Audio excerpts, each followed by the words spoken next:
to go for round two. He's going to go for the knock. Goes for the roll now. And he's spotted CVL. Looks for the clip, but he's not going to be able to get it. Jumps out instead, but goes down. Moving forward, trying to get a better position using the smoke's advantage. Drives straight in. Out instead, but goes down. Now it's just Mortal alive. Poor Soul in a 1v1, but he cannot do it.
Hey Crips, what's up? Can you hear me? Yes, I can. So, how's it going, Rohan? Sorry, ladies and gentlemen, we are a bit late to the party. Obviously, we have some technical issues. It's almost like they are never ending. So yes. let's just get right into it without wasting any more time. On our screens, we have the overall standings. Welcome everyone to the PMCO Indian Spring Split Finals. This is the tournament which determines which one of these teams will go on to the PUBG Mobile Pro League. And in order to get to the Pro League, you need to finish in the top 9. So far, the teams in the top 9 are the ones you see on your screen. Leading them is TeamTamilas with a 30-point difference between them and Erangel, which is the second one. Of course, we have other teams in the fray as well. Teams like VSG Crawlers, Team Fnatic, who are just down at the bottom. We also have Elmnt to some extent. No, wait, Elmnt is actually struggling over here. They are at the 14th position. So we have all the cool teams who are desperately trying to make their way into the top 9 so that they can have a representation of India in the PMCO, actually the PMPL, PUBG Mobile Pro League, which then serves as a qualifier to the World League. So yeah, there's a lot of things at stake here. Yep, absolutely. And I'm really happy to see Revenge Esports and Elmnt Esports move up in the ladder. But LCraft, Team Genocide, Team Insane, Celtz, Fnatic, very disappointing performance from them. Generally, Fnatic is on top, and they are a team that is overhyped and a lot of fans. But we don't see them performing right now in the finals. But let's look at the Team Tamil group stages versus their regional finals performance. So far, after 6 matches, they have 48 kills. In the group stages, they had 53 kills. And their performance has pretty much been comparable, consistent. They're dishing out a little less damage, got a little less kills, but it doesn't matter. Team Tamil is a team that has been playing consistently, and I'm sure all the Tamil fans in the audience know that Team Tamil will have a great day today as well. They had an amazing day yesterday, so let's see if they can keep it up today in the last day of the regional finals. I mean, I'm pretty sure the Team Tamils must have earned a couple of fans. Not just a couple, they must have earned hundreds and thousands of fans because of their performance in the PUBG Mobile Club Open. I mean, honestly, I did not even know about Team Tamils, and after seeing them play so consistently, I've become a fan. And the stats just speak for themselves. In the group stage, they had like 53 kills, and they somewhat kept up the performance. Yeah, 48 kills in the regional finals. It's a little less, but keep in mind that there's like 6 games remaining, and they're already up at such a high number when there's an entire day of matches left. That just goes to show how good they are. Absolutely, and they're not sponsored. They are a self-sponsored org. So it is really a wonderful and heartwarming story of an underdog team coming up and kicking ass and taking names. So yeah, we're very happy to see Team Tamil perform like this. And of course, we do expect all the teams to perform well. We are not favorite. We do not have our favorites. But moving on, we've got the kill leaders on the screen right now. We have Mr. Spray from Team Tamil with 17 kills coming up first place. Manti OP from Team Tamil also coming in second place with 14 kills. And then we have Godlike's Gil coming in third place with 12 kills. And Orange Rock's Anto with 4 kills, with fourth place with 11 kills, my bad. And MegaStars Swag coming in fifth with 11 kills. But if you look at the highest damage dealer, it is Manti OP from Team Tamil. So that's something Team Tamil will be proud of, knowing that 2 of their players are in the top 5 kill leaders leaderboard. Yeah, they have the top players in the leaderboard. They have the literal top spot on the team's leaderboard, and there's a massive difference of points between them and the team that comes in second. So I think there's a pretty good chance that Team Tamils, even if they don't, win today or anything, even if they just manage to put up a decent, consistent performance, they will still end up coming first. And that's how many points they have right now. That's how big their lead is. It's really dominant. More than that, it's not just Team Tamils. I mean, we've seen other teams work very hard to get there. We have seen Orange Rock. They have been super consistent all throughout the PMCO Indian Spring Split, throughout the group stages, semis, and now even in the finals as well. A few teams which really went up and down were Team Mayhem, who did really well in the start, but now they've kind of fallen off. For those of you who are wondering what is the PMPL, how does all of this work, let me remind you something. Up on top of your screen, you will see the 2019 Fall Split Global Final Team, which means the Global Final teams that won last year, they will directly qualify for the World Leagues and everything. Then comes the Indian slots. 9 Indian teams will make it to the PUBG Mobile Pro League. Alongside those 9 teams will be 6 teams joining them from the South Asia qualifier. So that makes a total of 15 teams who will be going to the PUBG Mobile Pro League. Now, there's a total of 20 in those. So, the remaining 5 teams, the teams that everyone is a fan of, teams like Entity, Soul, Team IND, Insidious, and everything, all those big names will join these 15 teams that go in through the Indian and the South Asian qualifiers. And those 20 teams will participate in the PUBG Mobile Pro League to get a shot at the World League, which is the ultimate goal of everyone. Absolutely. That's like the PUBG Mobile World Cup, and everybody wants to take part in it. And of course, we've got the points distribution on the screen right now. You get 20 points if you come first, 14 if you come second, and 10 points if you come third, and so on and so forth. And for every kill you get 1 point. So generally what happens is the team that wins the chicken dinner gets the 20 points, and to win the chicken dinner, you would probably have between 5 to 10 kills. So that's between 25 to 30 points, which is a huge jump in the overall standings of the points distribution. So when you see a team that gets 30, 35 points, they're going to definitely jump maybe a spot, maybe 2 spots. So that's what all these teams are trying to get those points as much as they can. And sometimes, they might even die to the blue zone to not give their teammates, to not give their enemies. To not give the enemies the points, the kill points. You might as well just go for a heal off in the blue zone and see if you last the other teams, which is a strategy that teams like Orange Rock have done in the past, and it seems to have worked out for them. It's a very smart strategy, and I'm surprised not many teams are doing it. Actually, that's a really smart thing that teams have done, and it's actually really smart of you to bring that up as well. Before we get into the meta and discuss how the tournament has been so far, let's take a look at let's take a look at the teams that will be playing today. We have Fnatic, obviously the tournament favorites, who surprisingly aren't doing really well.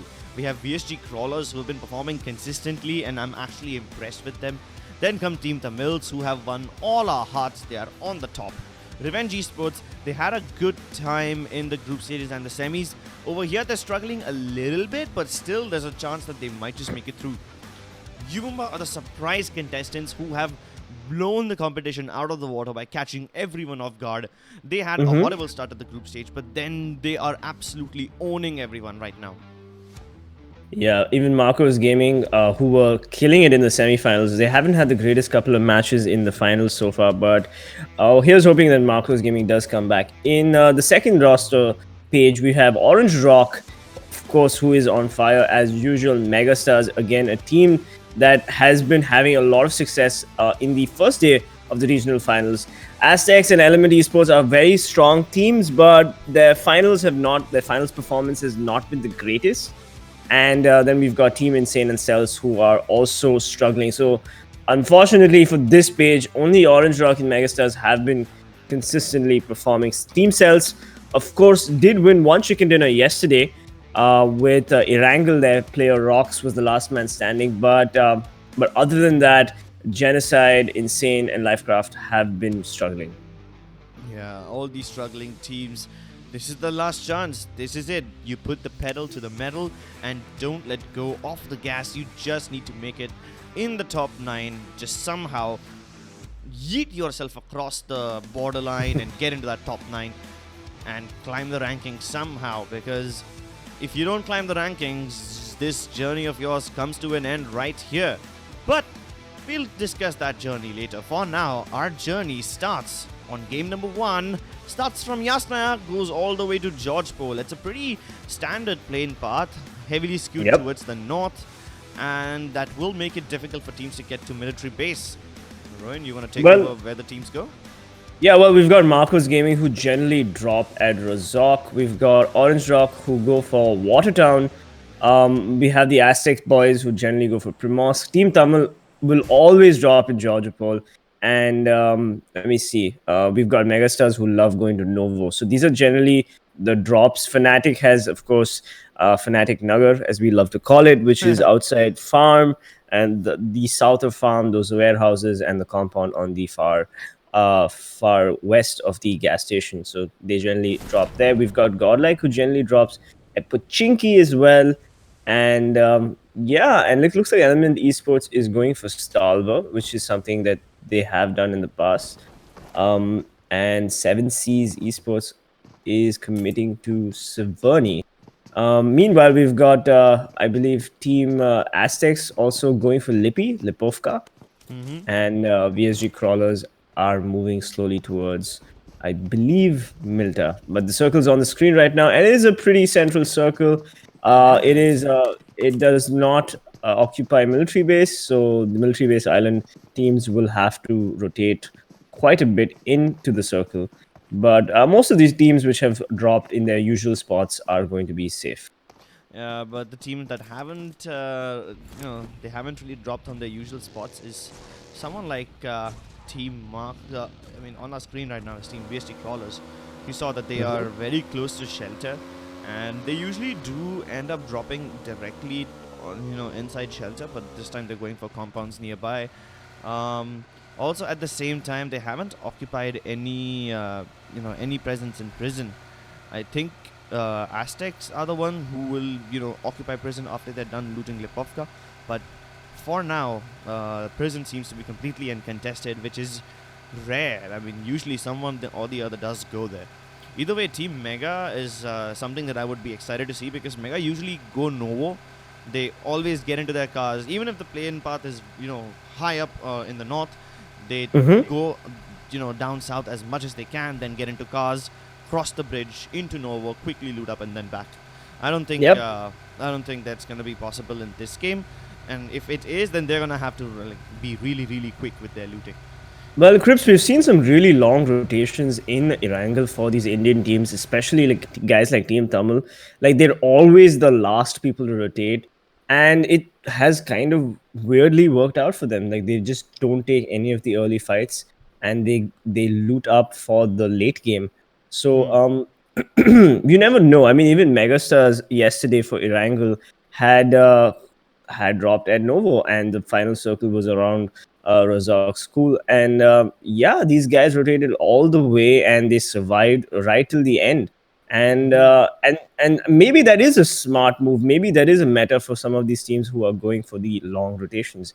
Don't take the early fights. Make sure you only take fights when you have loot and when you're able to confidently take fights on multiple fronts, which is what Mega has done, Yeah. and which is what even Team Tamil has done. So Yeah, but there's another thing I noticed. There's a few teams who have changed up their strategy. If you look at Fnatic, they are now starting to make their way to the compound that we so likely call Fnatic Lager. Before this, they were somewhere in Mansion and the close areas to the northern side of Yasnaya Mansion in those sort of settlements. So they yeah. have what do I say? They have kind of changed up their drop locations. I'm not sure why they did that or what are they thinking about it. But for now, they seem to be safe. So I guess this strategy does work out for them as long as they don't lose players. But I did notice one thing. Celtz today are playing with only 3 players. Yep. That's not going to be a good thing for them. And is it me or are we having some lag on the screen right now? Yeah, there was a bit of a lobby issue right there. Yeah, so Well, it looks like we are not the only ones having technical difficulties. Even the absolutely even not. the admin sitting in Delhi are having the technical difficulties. So For the audience who doesn't know, we are not sitting right next to each other. I'm sitting in Mumbai. PC Peasants is in Chennai, and the two gentlemen you saw on your screen a few seconds ago, K18 and Krat, they are sitting all the way in Delhi. So this is a truly nationwide tournament.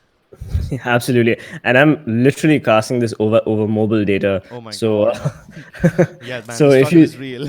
so if you do see like a quality drop, like do let me know, Crips, if my voice starts becoming robotic. But yeah, we're back in the game anyway, and Orange Rock is happily looting Water Town, and this is something that's always worked out for them. They get their level 2 vests, level 2 helmets, they get a couple of DMRs, Diljit, of course, the Madman with the Car 98. I mean, this guy and his nutty Car 98 shots. I see. I'm not surprised the internet isn't full of his montages. Yeah. And yeah, and now we also have Team Tamil, of course, on the screen right now. And again, another team that is going to happily loot Georgia Pole uncontested. But no, wait, there is another. No, it's all 4 of them. Yeah. So That's yeah, okay. yeah, Bugs. it's great, man. It's absolutely great. Like these teams just don't have to worry. They will have all the loot for the late game, and of course, if any of these teams get lucky with the airdrop, then it's just a plus. Yeah. I mean, the airdrops will start flying in after the first circle is about to close and everything. So I'm not sure if these teams will go for the airdrops right early in the game. We haven't seen a lot of airdrop contention throughout the entire tournament, which is kind of disappointing. But what's even more disappointing is the fact that Celtz is playing with 3 people. Look at that. They are still in Milta. They have to rotate into the zone, which is just a little outside of Milta, a little bit towards farm, where they are most likely to run into someone like Team Elements. But as far as I know, Team Elements have also changed up their drop location this time, and they went towards Talba instead of going to farm, where they usually do.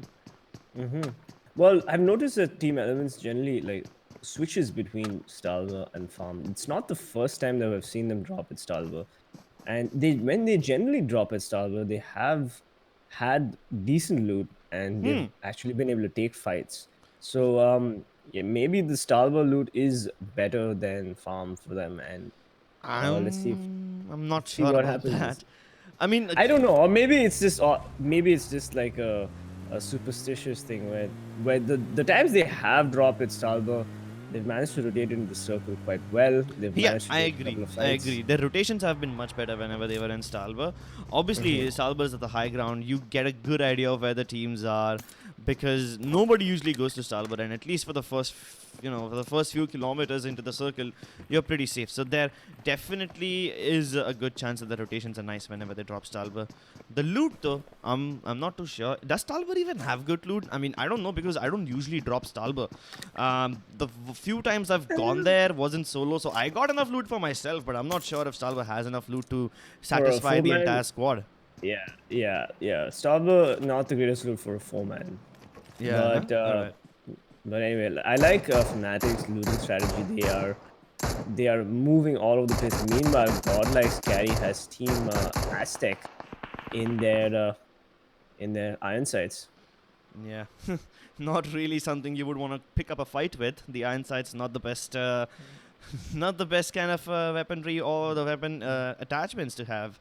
Either way, there is a nice AWM right in the center of ruins, and look at the circle. Even the circle shifts heavily towards the west. So any teams who are on their way in might just pick up a nice juicy AWM with some nice armor.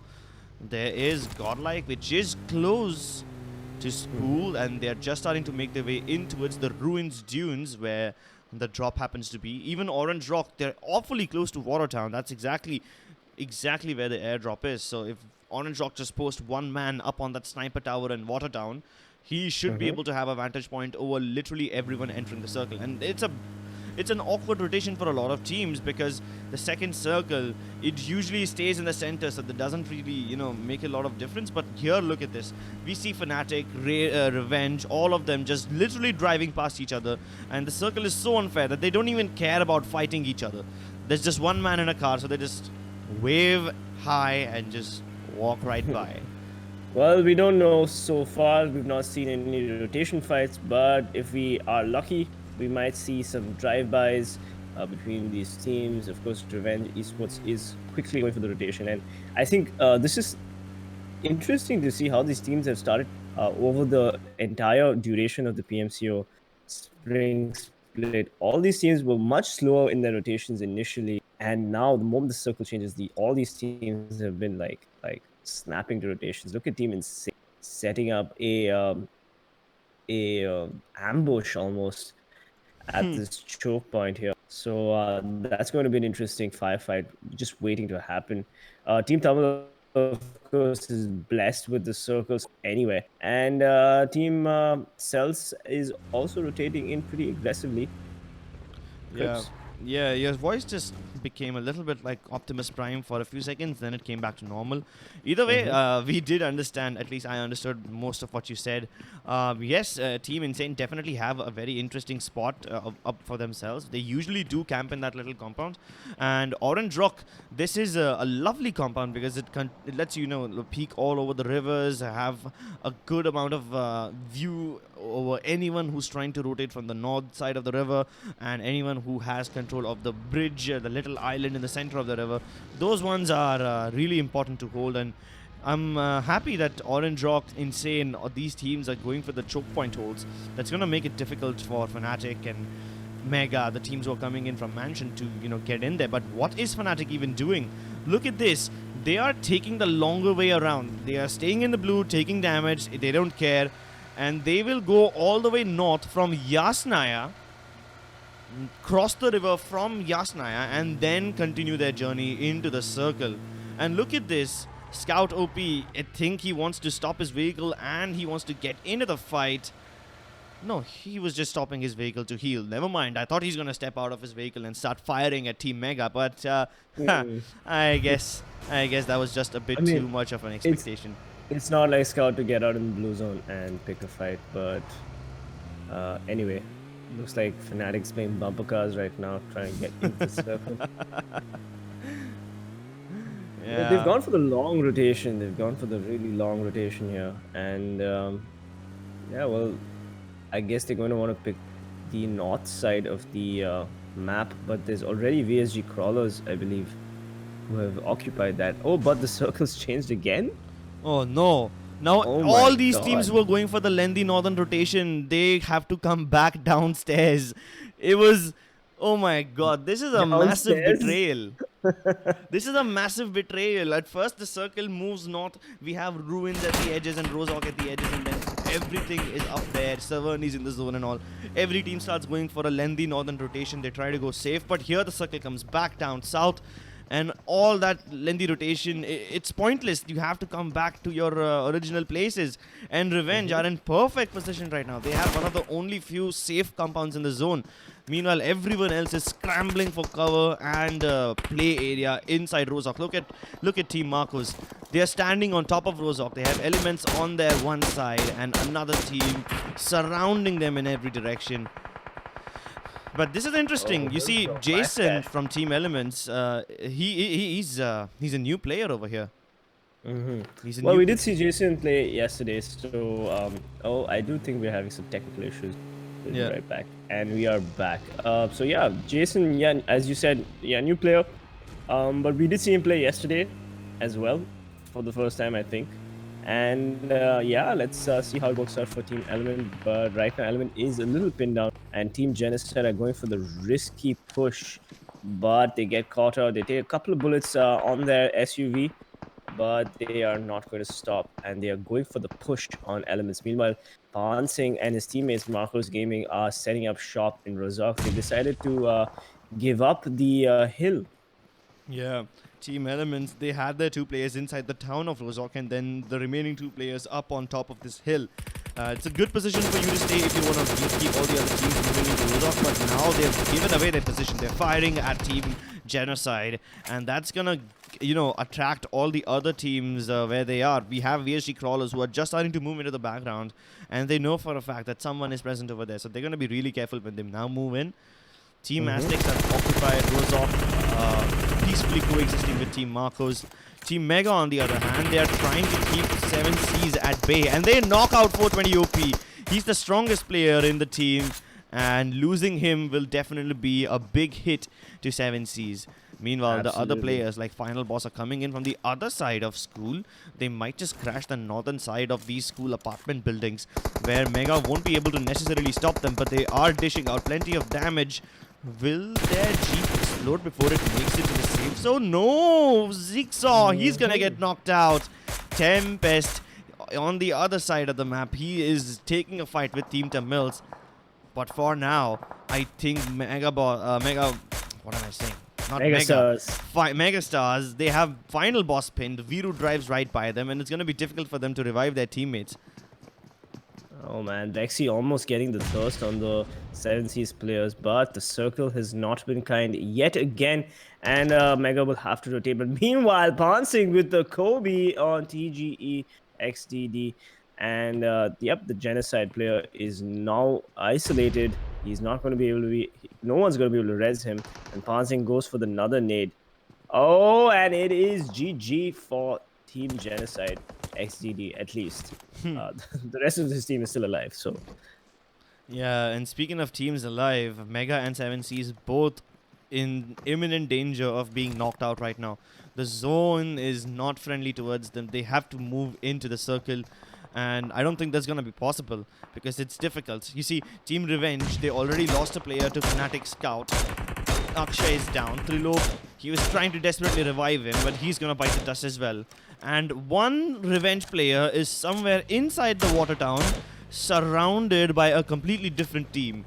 And that's just sad for them right there. The circle moves further north, and now it's literally on top of the ruins, dunes, and the water town edges. A little bit of Rozhok is in the circle as well, so that's nice, I guess. But well, Fnatic has a good spot right now, and they don't really have to worry too much. As long as they can eliminate Revenge Esports as quickly as possible. This is a great ridge, and we saw Team Tamil also hold it yesterday in the Erangel map as well. So here we go. We got Aztec Spidey going in for the push. All 4 players. We've got a couple of knocks on LifeCraft. 1 player knock. Oh, he sprays a couple of shots. Big Chill retaliates, gets the knock on RB.OB, but Chill takes a nade to his face. He spots out Spidey, gets another knock, double kill. He's on fire. Kills him, has decided to disengage, and Big Chill goes for the thirst. Amazing retaliation from LifeCraft. They do lose 2 players in the exchange, however, but I would consider this a win for them. yeah, LifeCraft is actually in a pretty good position. They have the hill on top of Rozhok, which is nice at least for now. But 7Cs, they are being gatekept by Godlike. Keep in mind that even though Godlike have the dunes on top of them. Fnatic is right behind them, so they could just go ahead and kill them anytime. But for now, Fnatic is distracted. They killed one more player of Team Revenge. And I guess Team Fnatic, they are happy on this massive hill next to the dunes right there. Godlike have a good amount of cover. No compound, but at least they have the terrain to their advantage. And VSG crawlers are on the island. Okay, that's an interesting spot. I never expected someone to be on the island because it's not that great of a place. But for now, Scout has been knocked out and Oves has the job of making things difficult for TeamTamilas. He hooks a nade, Mr. Spray, he's far away. No, he actually gets him. Mr. Spray gets knocked right out with that nade. TeamTamilas come rolling into their cars and they get the better of Oves. I think they should be able to search them as well, but Ronak is here for the rescue. Can he rescue his teammates? Can he keep TeamTamilas at bay? Oves is down for the count. Ronak, he gets into a car. Oh no, is he gonna abandon Oves right there? Yes, I think he is. Ronak moves back into Watertown. That's exactly where the zone is. He decides to regroup with his teammate Ash and stay inside the zone, inside the Watertown. Meanwhile, Team 7C's Esports, they were finally eliminated by Godlike. They were being gate kept, and it's not like 7C's had much of a chance, so they will be knocked out first.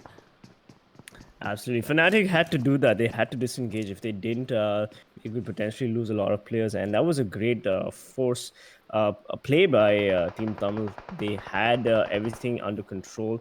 They did lose one player, however, but, you know, that's all right. And there we go. Watertown is now the place to be as all these teams go for the rotate. Godlike getting peppered. Exist, Gil looking very low. And Gil gets knocked out. Yeah. No, but he has the 1 HP. He survives with 1 HP. Never mind, Gil is dead. He's just amazing explosion right there. Unfortunately for the Godlike players. Orange Rock have a lovely compound right here, and I don't think they're gonna allow VSG crawlers to move into the zone. They have just managed to get their vehicles inside, but they barely have any cover. So VSG crawlers, I think the best that they can hope for is stay hidden and hope nobody finds them. But I can't say the same for Team Genocide because Marcos are destroying them, punching with yet another nade. At the same time, TeamTamilas start fighting with Godlike, and they are gonna lose a battle of nades. It does knock out a couple of Godlike players, but then TeamTamilas, they get completely demolished in that barrage of grenades, and Team Godlike are the ones who eliminate them. Coming back to this fight, Fnatic now have their eyes on LifeCraft. Yeah, Fnatic is now just going to want to pick those fights very carefully. This has got 2 players alive. Meanwhile, Elmnt Esports, of course, get eliminated. And we have 13 teams. It's such a small cluster. It's just keeping angles right now and not getting caught up. Except for these teams who are right out in the open. Godlike going for the push. They take a lot of damage from Ash, but they still manage to get in somewhat safe. Yeah, Ash, he's doing quite well, at least for now. He has complete control over his little building, and as long as he stays alive here, it should be fine. But Godlike are eyeing them. Exist. He's priming a nade. Does it connect though? I don't think it will. They are inside the house unless he manages to get it into the window perfectly. Nope, he doesn't connect. But now at least Godlike have made it into a building. At least they're safe. They won't be getting shot from every different direction. I can say the same for Umexrxn, but they're splitting up across Watertown, which is a very interesting strategy. I'm not sure if it will work, but it definitely doesn't work for Mega, as Umexrxn also try to engage with LifeCraft. At the same time, Orange Rock, they are destroying Team Mega with the grenades. Look at this little Watertown. There's so many players here. Raid, the last member of Revenge, somehow staying hidden inside. And now the circle shifts. It shifts heavily towards Orange Rock. Oh my god, every team needs to move out of their little houses, get in the zone. And I don't think that's gonna be possible. Team Genocide, they get eliminated as well. And oh my god, this battle is getting way too intense at this point. Mega, they're trying to eye the compound that Orange Rock is in. Same goes for Team Celtz as well. But Aztecs, they're not going to be able to make it, as Marco's gaming. Pan Singh, he's picked up 5 kills already, and he goes on a rampage to eliminate that team. Absolutely. It's just nades flying all over the place, and Umexrxn trying to get those opportunistic nades. Meanwhile, sorry, your voice cut off a bit over there. Umexrxn get brain and take. Okay. Ruin, your voice is cutting off a bit, so I'm just gonna take over for now. Ash, he finds the perfect angle onto Gil, and he thirsts him as well. And Ash is gonna be like, hello and goodbye. He gets one cheeky kill, falls right the hell back, doesn't want to engage any further, but no, Carry, he spots him out. He knocks out Ash. Ronak, he's outside the zone. He's run out of first aid kits. He's trying to go for the heal off, but there's no heals left. He's gonna have to get into his car and get into the zone, but I don't think that's gonna be possible.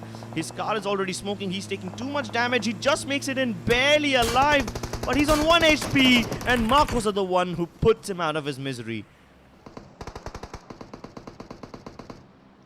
Mumba also taking heavy damage from the play zone, as well as Godlike. Carry doing so much damage. He's knocked out Destro. Team LifeCraft has been eliminated by Team Insane. They only had 2 people remaining, but Insane at the edge of the bridge have a surprisingly very nice position. Only VSG Crawlers can get the better of them. Meanwhile, Mega, they finally converge upon the compound of Orange Rock. They were the only team in the zone. And now, Marcos Gaming are trying to find a way in. VSG Crawlers literally clawing in the grass. This is getting way too intense. There's 19 people alive in such a small circle. This shouldn't be possible. Godlike splitting up over the western zone. They need to move into the zone as well, though. But they will knock out Insane Legend on the way in.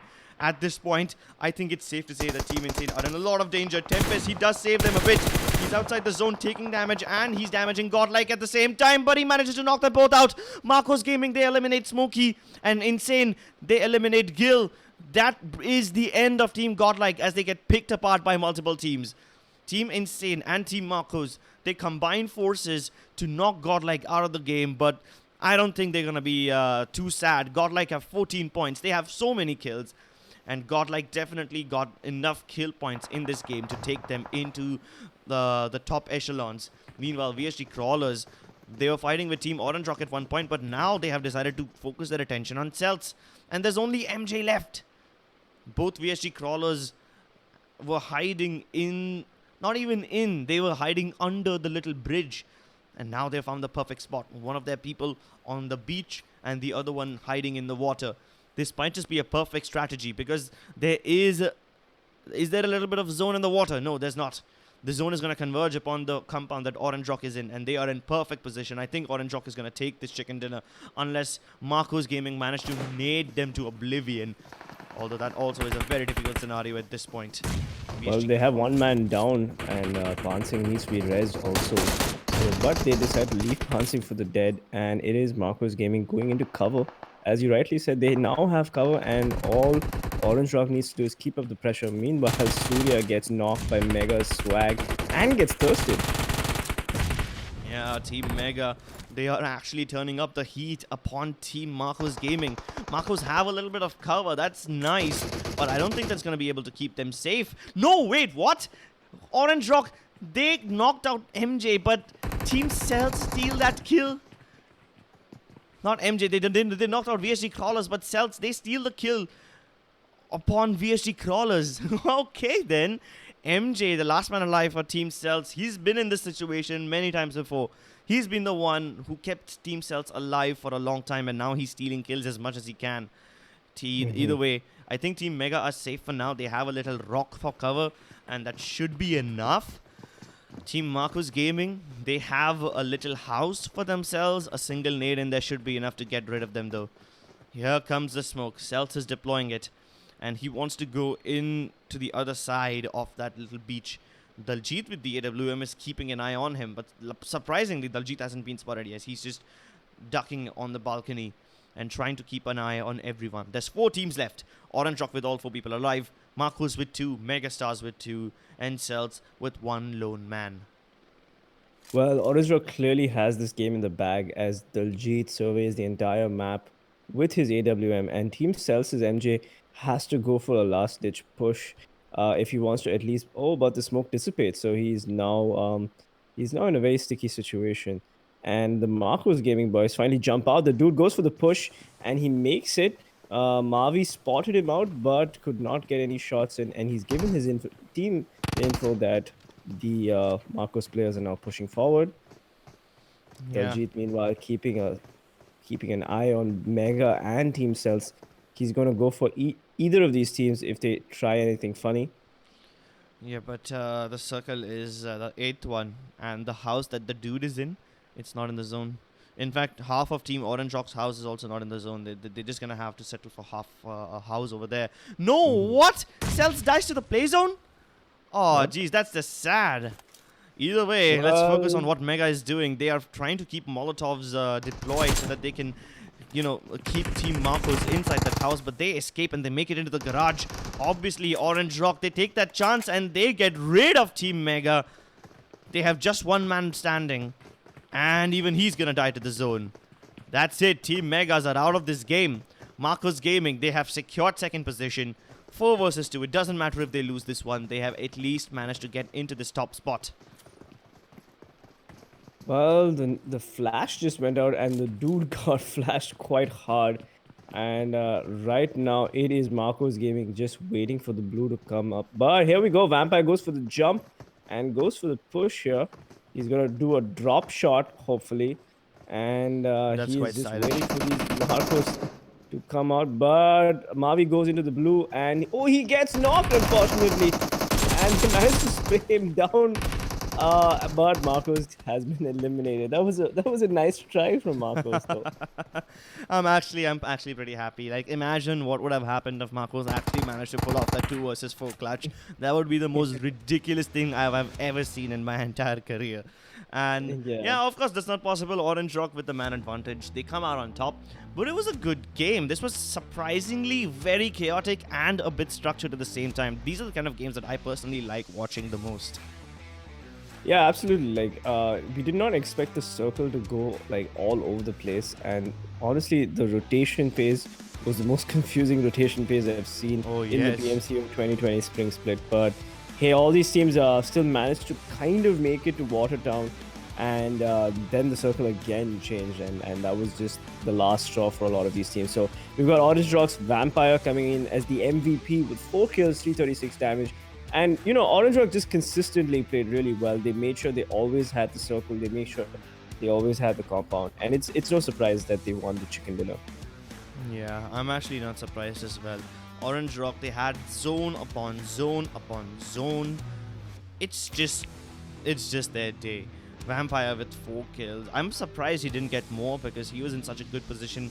He had perfect cover, perfect central location, a good amount of information on every other team in Watertown. It's just their day. There's no other team could have beaten them. Yep, absolutely. And here we have the top 5 players on the screen right now. Godlike's Caddy getting 7 kills, dishing out the highest amount of damage, 809 damage. So that just goes to show that Godlike is still pretty much in the game. They didn't have the greatest rotation to Watertown, but and they did take some heavy casualties while rotating. But they took down a lot of people on the way down. Yeah, the team is fragging out. We've got Pansing from Marcos Gaming coming in second with 5 kills, 703 damage. Again, finally, we're seeing the madman that is Pansing do his damage as usual. So Marcos is still putting up the pressure as well. Orange Rock's Vampire coming in third with 4 kills, which is always something that the Orange Rock players do. They always get like comparable kills. We've got Celtz's MJ surprisingly coming in fourth with 3 kills. And finally, Orange Rock's Anto coming with 2 kills. Not something that he generally does, but with 2 kills, he still managed to dish out 505 damage, which is commendable. Yeah, I'm actually happy that Celtz was able to make it all the way to the 4th place. It was highly unlikely that MJ would have survived, but him dying to the play zone was, what can I say, an unfortunate thing. Mega, I really would like to commend their efforts. They knew they couldn't beat Orange Rock, so the best that they did was at least try to keep Marcos at bay, or at least they tried to nade them so that they can get a couple of kill points. Obviously that did not happen because as soon as the nades from Mega started flying in, Marcos jumped out and they went to that little garage and started taking fights with Orange Rock, and then Mega, they were just way too exposed to Orange Rock. And well, let's look at the standings right now, Crips. We've got Orange Rock coming in with 29 points, so they got 9 kills that game, which is amazing. Even Marcos Gaming 9 kills, and even Godlike. So 1, 2, 3, all 3 positions, 9 kills each. Only the position points sort of making the difference here. Godlike, of course, not getting the position points that they really wanted. But MegaStars, as you rightly said, coming in 4th place with 3 kills and the 10 position points. And of course, Celtz coming in with 8 kills, 8 position points, and 4 kills to a total of 12. Yeah, so we see all these teams have done their damage. Celtz has got 4 kills, Insane has got 4 kills, UMOBA has got 3 kills. Of course, VSG Crawlers was not as fortunate, but at least they still managed to get position points right there. So they're 8th position. But yeah, what an amazing performance from Marcos and Godlike and MegaStars. These guys are on fire, and it's nice to see that they're keeping up the pressure and making sure that they've got that consistency going. Yeah, I'm actually very happy for Mega because you remember we saw Fnatic on our screens at the start of the game when we said that they were bamboozled by the play zone. Mega was one of the teams that was, moving alongside Fnatic. And you see Fnatic, they are on the 9th spot, 2 position points, 4 kills, bringing them up to a total of 6 points. It's not that much, but Mega was in the same horrible situation as Fnatic, and they managed to make a better point standing. Yeah, they wanted to convert the points better. So I guess Mega really deserves credit for this. But I can't blame Fnatic. The play zone heavily screwed them over. They screwed everyone over. So I can't blame any of the teams that are on this page. Well, the regional finals has always had a very tricky play zones, if you've noticed, and we've not had this in the group stages. We've not had this in the semifinals, especially day 1, which was yesterday. We saw the circle like swing around the map, and I think it's time that these teams start adapting to these crazy circles. It is difficult, but that is PUBG, and there is a lot of RNG in PUBG, and the ability to adapt to the RNG is what makes you stand out as a team. Yeah, I agree 100%. LCraft, they tried to adjust well, but unfortunately LCraft's fate depended upon the fight against Godlike, and Godlike had the zone on top of them, so they didn't manage to get a lot of kills.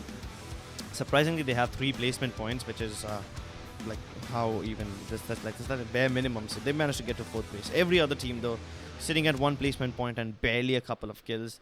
I can't blame them. This was a horrible play zone, and it shifted like a complete. It shifted like a madman. It went up top, then came down south again, then to the east. It's the most extreme play zone. It was this one. I can give this game the award of the most extreme play zone. Absolutely. Well, we have Sanhok coming up next, so don't go anywhere. We have 5 matches today, and that would be the end of the regional finals. And today we will know which teams are going to PMPL. So it is a big deal, isn't it, Crips, for all these teams to qualify for the World League, which is where all the big boys and big girls play. So we've got the overall standings on the screen. Take it away, Crips. Well, TeamTamilas still on top. But this time, since they were knocked out a bit earlier, Orange Rock has caught up with them, and they are on 2nd place with 114 points. At one point, TeamTamilas and Orange Rock had like a 30-point difference. Now it's down to 3 points, so Orange Rock catching up really, really fast, hot on their heels. Same goes with MegaStars. They're on 93 points, but then their placement points and amount of kills in this game made up for everything. Godlike, they are fracking out of their minds. I'm really happy to see Godlike play like the actual top tier team. In the group stages they were really struggling, but now they are really turning up the heat. They are taking those early games fight, and it's just so entertaining to watch them. Marcos Gaming, they played really smart, got 14 placement points out of this game, and even though they were in a sticky situation, they went from cover to cover, inched their way into the zone. Same goes with Team Celtz. MJ, he did a wonderful job, and now his team is on 8th overall place because of him. Well, we've got 7Cs and Fnatic dropping a slot each, and it's time that Fnatic actually starts showing us what they're really made of, because this is day 2, and we just have 5 matches remaining, and unless Fnatic is able to drastically show us what they're made of, they are in a risk of not making it, which would be quite devastating for not just the players but the org in general and all the fans. And we've got Team Insane coming in 11th, Revenge Esports 12th, Genocide 13th, Elmnt 14th, Aztec 15th, and LCraft 16th. So these teams also need to really pick up the slack. Yeah, I'm actually surprised LCraft is in such a horrible position. They didn't seem to be having too many problems with the games, but apparently they were never able to get a lot of kill points. So I'm actually Yeah. surprised at that because we have seen some good team fights from them. They have entertained us, but they haven't gotten enough points. Well, the thing about LifeCraft is, and it's funny, is that they always shit the bed up until the last moment when the pressure is on, and then they qualify. It was there in the group stages. It was there in the semifinals. It was Oh, in that case, I think we're gonna have a nice time looking at LifeCraft because if they always perform under pressure, which means there is a chance that they might mount a comeback on this one. So that's pretty interesting. Either way, we have the kill leaders on our screen right now. We have Carry from Team Godlike. Of course, I'm not even surprised. Godlike, they did not really do well in the group stage, but they didn't do well because they were going for a lot of early game fights and they were dying and they were making horrible decisions, but it seems higher. These guys, they have 13 kills each, plenty of damage and a lot of survivability. So I'm happy for Orange Rock because I mean, they kind of always make it. It's not even a surprise anymore that Orange Rock have 2 players in the top 5. Either way, it seems like my co-caster has lagged out a bit. So for now, I'm gonna take over the thing, and I will take you through the games. I fear that I might have to solo cast for the rest of the day, which is very unlike the 2 gentlemen you see on your screen right now, Manu Krat Karki and Ketan K18 Patel. These 2 wonderful gentlemen, they are doing the Hindi desk, and I'm sitting in Mumbai, thousands of miles away from them, doing the English desk. So if you're enjoying it, do leave a like and subscribe to this channel. Then after we have done all the niceties and after I have told you guys to hit the like button and blah blah blah, let's take a look at the damage dealers. Surprisingly, Carry is not on this list. Carry from Team Godlike had the highest skills, but he is not one of the highest damage dealers. In fact, it is Gil from Godlike who's on 2nd place. Then we have Mantop from TeamTamilas, who has 3,400 damage. That's impressive. And then Daljit from Orange Rock has 2,800 damage. Now keep in mind, Daljit was not in the kill leaders. He was, I think it was Anto and Mavi from Orange Rock in the kill leaders. But now Daljit is stepping up in terms of damage. So everyone from all the teams are showing up. That just means that this qualifier, this finals is going to be one hell of a day. And we will be back with Sanhok very, very soon after a short break. So for now, we have the highlights for you on your screen. And don't go anywhere because in a matter of 10 minutes, Sanhok will go live, so see you then.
Hello, ladies and gentlemen, and welcome back to the finals of PMCO Spring Split. This is the Indian qualifier, top 16 teams in the country, and these guys, they are gonna be playing for 9 spots at the PUBG Mobile Pro League, which will be starting in March. My name is Cribs, and joining me today is PC Peasants. But don't get confused, the two gentlemen on your screen are Manu Krat Karki and Ketan K18 Patel. These guys are sitting in Delhi. I'm sitting in Mumbai and casting over a clean feed, and my co-caster PC Peasants is sitting in Chennai. So it's a truly nationwide competition. And speaking of nationwide, we have teams from all over the country, the best of the best. We already have completed game 1 of the day on Erangel, where Team Orange Rock came out on top. And now we have the second map, what am I saying? Jesus. Sanhok. Yeah, we have the second map, Sanhok. I was about to say map Orange Rock for some reason. Like, what brain fart was that? English caster clearly biased. All right, moving Really on. biased. Yeah. Good enough. Enough with the jokes. Let's just get down to business, as these teams are getting down from the plane. Aztec, they always usually drop in Bantai, but surprisingly this time Team Revenge is close to them.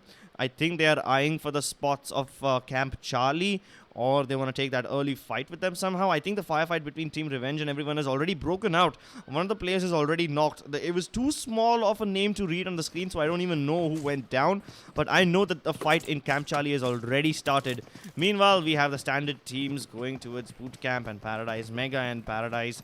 I'm assuming Team Elements is going to go towards Bootcamp. Fnatic, though, I really want to see where they drop. I didn't really pay attention to the circle because the fight had already begun. This plane hasn't even finished flying across the map and the first fight already starts. Wow. They already have killed some down on very low HP. He doesn't even have any medkit, so he can't even heal. He's gonna have to fight with like 10 HP or whatever he has. He's healing up a little bit now, so I'm assuming he's bandaging or he's found something or the other. But Team Revenge, they're circling around like vultures and they're looking for all the players of Team Aztec. Satan, he's away from them. Look at that. Satan has a nice vantage point on top of that hill. He should be able to distract Team Revenge for just a couple of seconds, and hopefully he should be able to turn the tide of the battle around. But Team Revenge, here they come. They make contact with Killsome, and he's knocked out again. They're gonna thirst him, and there's no reviving him this time. Aztec, though, they also knock out Sonic from Team Revenge. Both the teams getting 1-1 knock each. So now they are at the 3 versus 3. Maybe Sonic has the chance of getting revived. Look, he manages to res him up in time. Raid desperately trying to look for an angle across that window, and he gets man TOP. No, Akshay. He jumps out from top of the house and then he knocks him out with the micro Uzi. And all of a sudden, Team Revenge are turning the tide of the battle. They've already thirsted 2 of the Aztec players. Satan, he's on the move. Spidey, he just jumped out of Camp Charlie and now he's getting the hell out of this place. He doesn't want any part of this battle. After losing 2 players right at the start, Team Aztec, they were already in a horrible position because at one point, not even at one point, currently they I think are on the 11th or 12th something position. They're not in the top. So yeah, them losing 2 players early on is a big hit.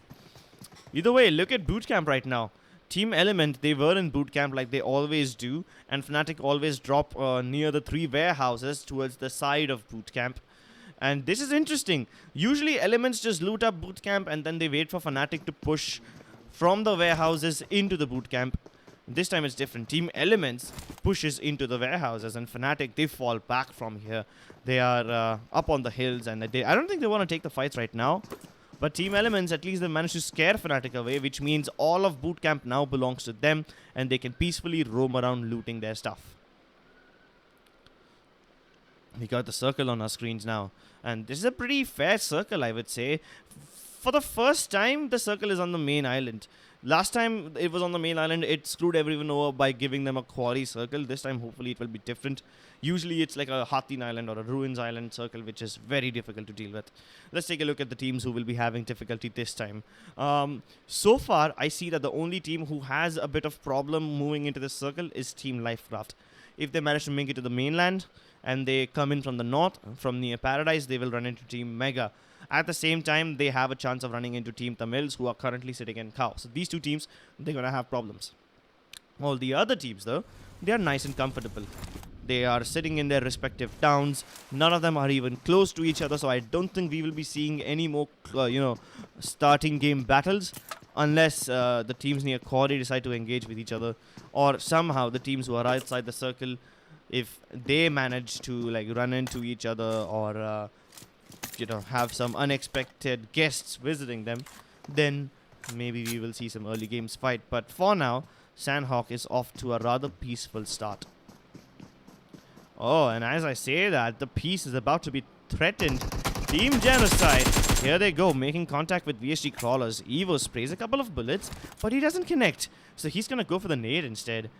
They are laying down a bunch of smokes, and the smoke blooms just a little bit after the nade and barely does any damage to Ash Gamer. So he's alive and well, and he's going to use that smoke to fall back and reunite with his team. Heal up maybe a little bit. This gives Team Genocide a little bit of time to, get their wits together and then decide whether they want to fight with Team VSG or not. But at the other end of the map, Team Celtz are fighting with Team Marcos. Oh, this is a battle that was left incomplete in Erangel. We saw Team Celtz got eliminated early on, and now they are re-engaging in battle in Sanhok as well. At the same time, Revenge also, they have moved out of the Camp Charlie area, and now they've moved up a little bit towards Trifecta compound. Keep in mind that Trifecta is going to be an important compound in this circle because it controls all the areas of rotation. Oh, CG almost knocked out Ash Gamer. That was so close. He managed to walk away with the skin of his teeth. But Revenge, now they're taking fire from Celtz, and they have thirsted raid already. At the same time, Ultron from Team Elements, he's knocked out 2 players from Fnatic.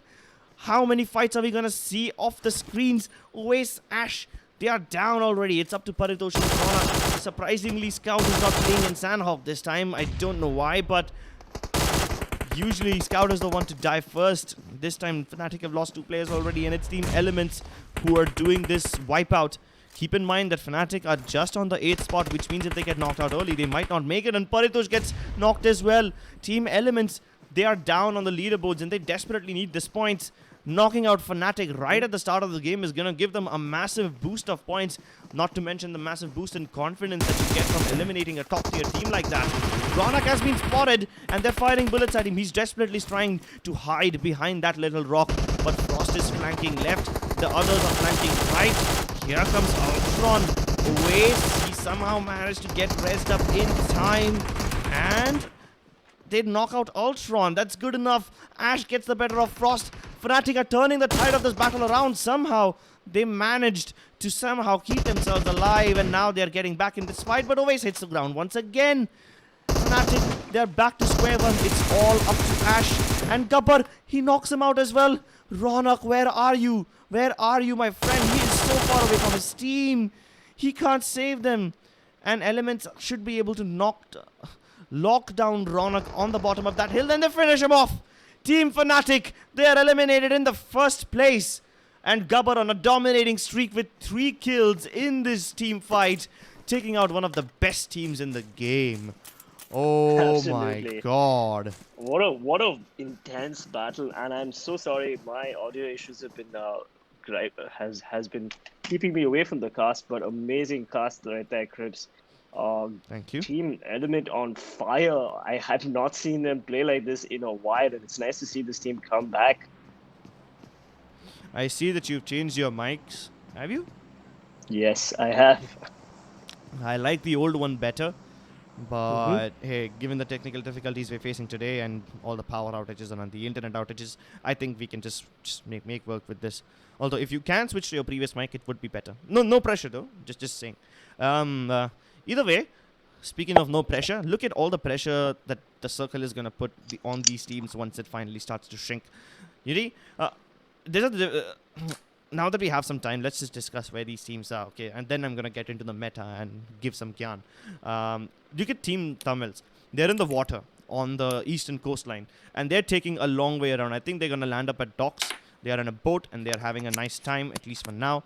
But look at Team Umumba. They are also on the edge. They're in Lakavi. They are nice and safe. Insane, also nice and safe. Team LifeCraft, though, they are at a huge risk of running into Team Elements and Team Orange Rock soon, because all these teams are taking the positions near Quarry. And as I said, Quarry usually is the place where all the teams end up taking positions, because it's that one area in the map which you need to have eyes on. Marcus Gaming, they are close to the sea, close to the bridge. They have just crossed into, just crossed onto the main island using the bridge near Painan, and they should be safe now. But there are plenty of teams close to them. 7C is in the water. I think they will run into TeamTamilas soon. Yes, they will. I think Manti OP, he was on top and he spotted them already. Mr. Spray, he engages in battle. He's got a couple of players in his sight, and a little damage has been dealt to Viru. But there's 7C's players. All of them just pull up right now. They blow up the boat, but luckily they're not in the boat anymore, so they have no escape plans right now. Final boss at 420 OP. They're still in the water, so they need to make landfall before they can finally begin to fight. And I think Mr. Spray, he's too close to them. He's on the ship already, and he should be able to pluck these guys out from the water. Zixor, though, he has a chance of knocking down Mr. Spray if he spots him. But no contact has been made just yet. At the same time, while that fight is going on, we have another fight breaking out to the edge of Quarry. It's Team Orange Rock versus LifeCraft. And Elements also chiming in a little bit. They've knocked out Chill. And this knock was by Team Elements, so this nade should be able to finish off Big Chill. Nope, it misses. Do Orange Rock move in? This might just turn into a 3-way battle. Absolutely, Voltron can get the nade on. Oh, but he gets a lot of shots on, and he gets the knock on Exotic. And the both LifeCraft players are knocked out right now. Element just have to wait for these teams to move out of the smoke, and he's got 2 free kills. Yeah, that's pretty good for them. But now look at Vampire. He's trying to keep an eye on the knocked out LifeCraft player so he can steal a couple of kills. And I think he spotted both of them.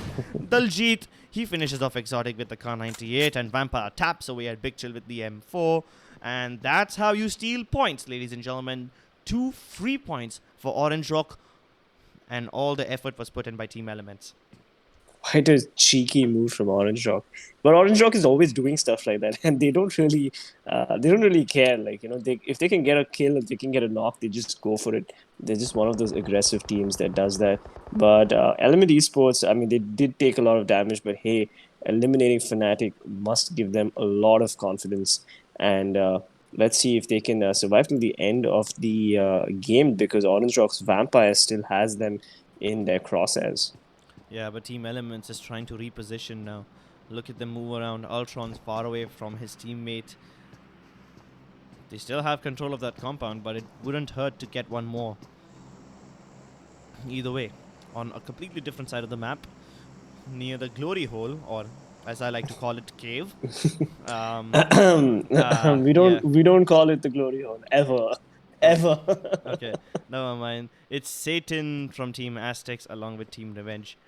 Now, if I remember correctly, Revenge and Aztec had a little tiff at the start of this game too, didn't they? Yes, they did. But anyway, meanwhile, we've got an M249 on the screen right now, which is quite centrally positioned. So we might have a lot of teams actually pick up that loot. Oh, look at that! Carry is right next to that drop. A gift from the PUBG gods. The M249 can be devastating in Sanhok. I mean, M249 is devastating in close range combat, period. It's one of the strongest weapons. You can mow down an entire team with that. And if you're on a map like Sanhok, you can mow down doors, shacks. At least in PUBG PC, you can mow down shacks. And over here, I'm pretty sure you can destroy doors. And, if someone's just hiding behind one, hoping to get a third-person angle, and then you surprise him with that, that's amazing. And all the damage that you dish out in close range combats, it's just brilliant. Well, let's look at the circle right now. It is still quite a central circle around Quarry, sadly. So all these teams, again, like yesterday, will have to take positions. But the circle has changed and it has moved towards boot camp. And Quarry is still in the play zone. But a lot of these teams will now have to work the rotations now. Let's not forget Godlike. they had some amazing strategies yesterday in Sanhok. Some brilliant plays from this team. So, what do you think? What are your predictions on Godlike clinching the chicken dinner in Sanhok today? I'm not sure about the chicken dinner, honestly, because whenever there's a quarry type of circle, you can never predict what's gonna happen. But what I do know for sure that Godlike has been performing really well in terms of consistency, in terms of damage and kills. So even if Godlike don't manage to win a chicken dinner, it doesn't really matter. They have plenty of kill points, and I'm happy with whatever they're doing. I mean, no matter what happens, they almost always manage to deliver a very entertaining performance. They take the fights, they take the risky moves, and that's what PUBG is all about. It's about entertainment more than the points. I mean, look at the points table live on your side. We have Godlike with 89 points on 4th place, so they're pretty safe for now. Fnatic, they're in the top 10 with 57, but they desperately need to move in on the other matches because they've been knocked out on this one already. Meanwhile, TeamTamilas, they continue to dominate the leaderboard.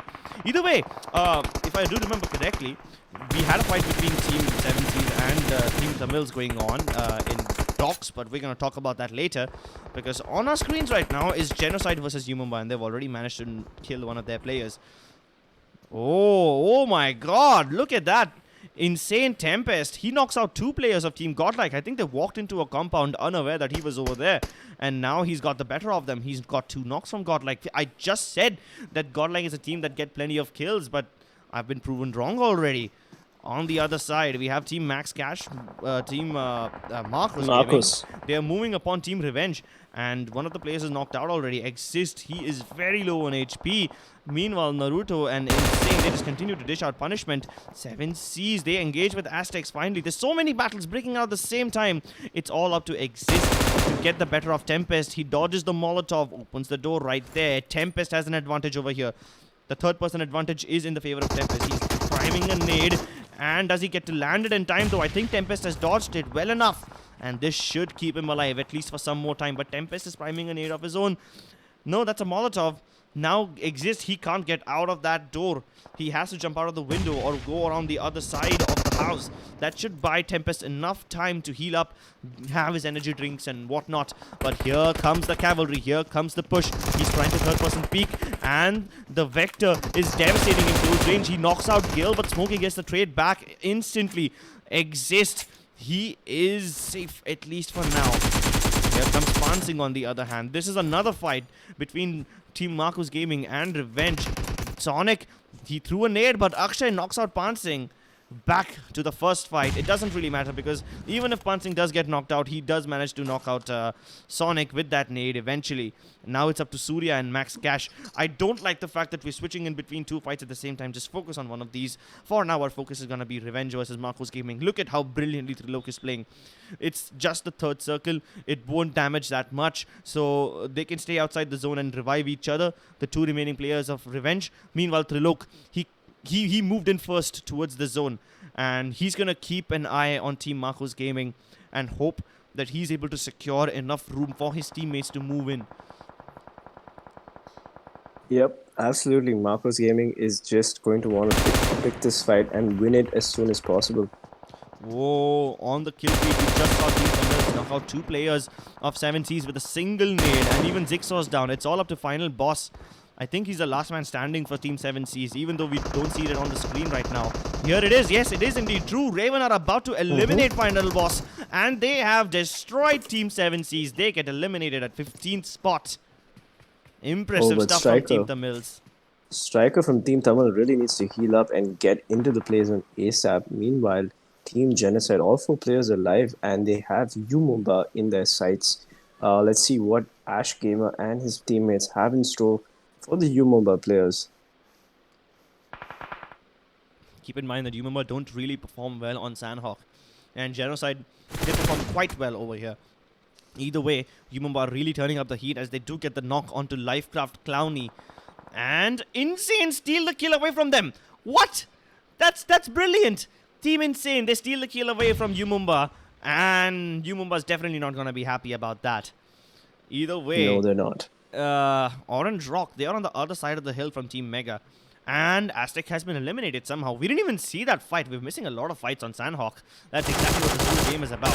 But back to the battle between LifeCraft and Team Insane. They already lost one of their players to Team Insane, and now they have Legend in their sights. They're hoping to get revenge.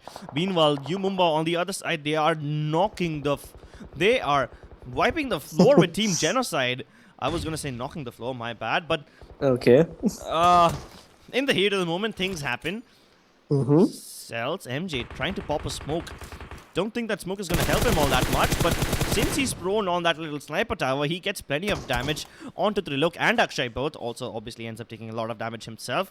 But on the other hand, Team Genocide have finished off Destro from Umumba. That brings the count of Umumba down to 2 players. 2 or 3? I don't really know. I think they're down to 2. You see Pishma and his teammate inside that same house. But wait a second, I think AshGamer, he's taking damage from Team Godlike as well at the same time as he tries to move in towards Umumba. And Legend from Team Insane is right behind Umumba. While I say that, MJ is gatekeeping the hell out of Team Revenge. They're in the warehouse, trapped and downed. And Celtz red, he steps into the fray. Trilok, the last man standing for Team Revenge. And now Celtz have an option. Do they focus on Trilok, or do they continue to, you know, turn their attention towards Team Insane, who is doing quite a lot at this point? Godlike, they try to step into the fight between TeamTamilas, and they are actually getting a lot of kills with them. Team Celtz finally eliminate VSG Crawlers, and that's it. There's too many fights happening right now. Meanwhile, a completely unexpected thing has happened on the other side. VSG Crawlers, they are somehow rotating all the way around the edges, and now they're trying to avoid the team fights to get into the circle. Look at the circle, it's changed once again. Yep, the circle is again screwed every team in Sanhok, and all these teams have to go for the rotation. By the way, did you notice that Team Tamil naded each other? I'm not really sure what happened there, but was that an intentional kill, or was that a I didn't even see mistake? it. There were so many fights. I was basically focusing on the one between Umumba and Genocide. I didn't even get a look at Team Tamils. I mean, they eliminated an entire team, and we didn't even get to see that. So that's a bit sad. But now you're right. Team Tamils is down to that last player. Same goes for Revenge and LifeCraft. All these teams surviving by a thread. Godlike though, they now try to fight with VS. Wait, what? What? Yep. Celtz are getting attacked by VSG Crawlers? Where did they come from?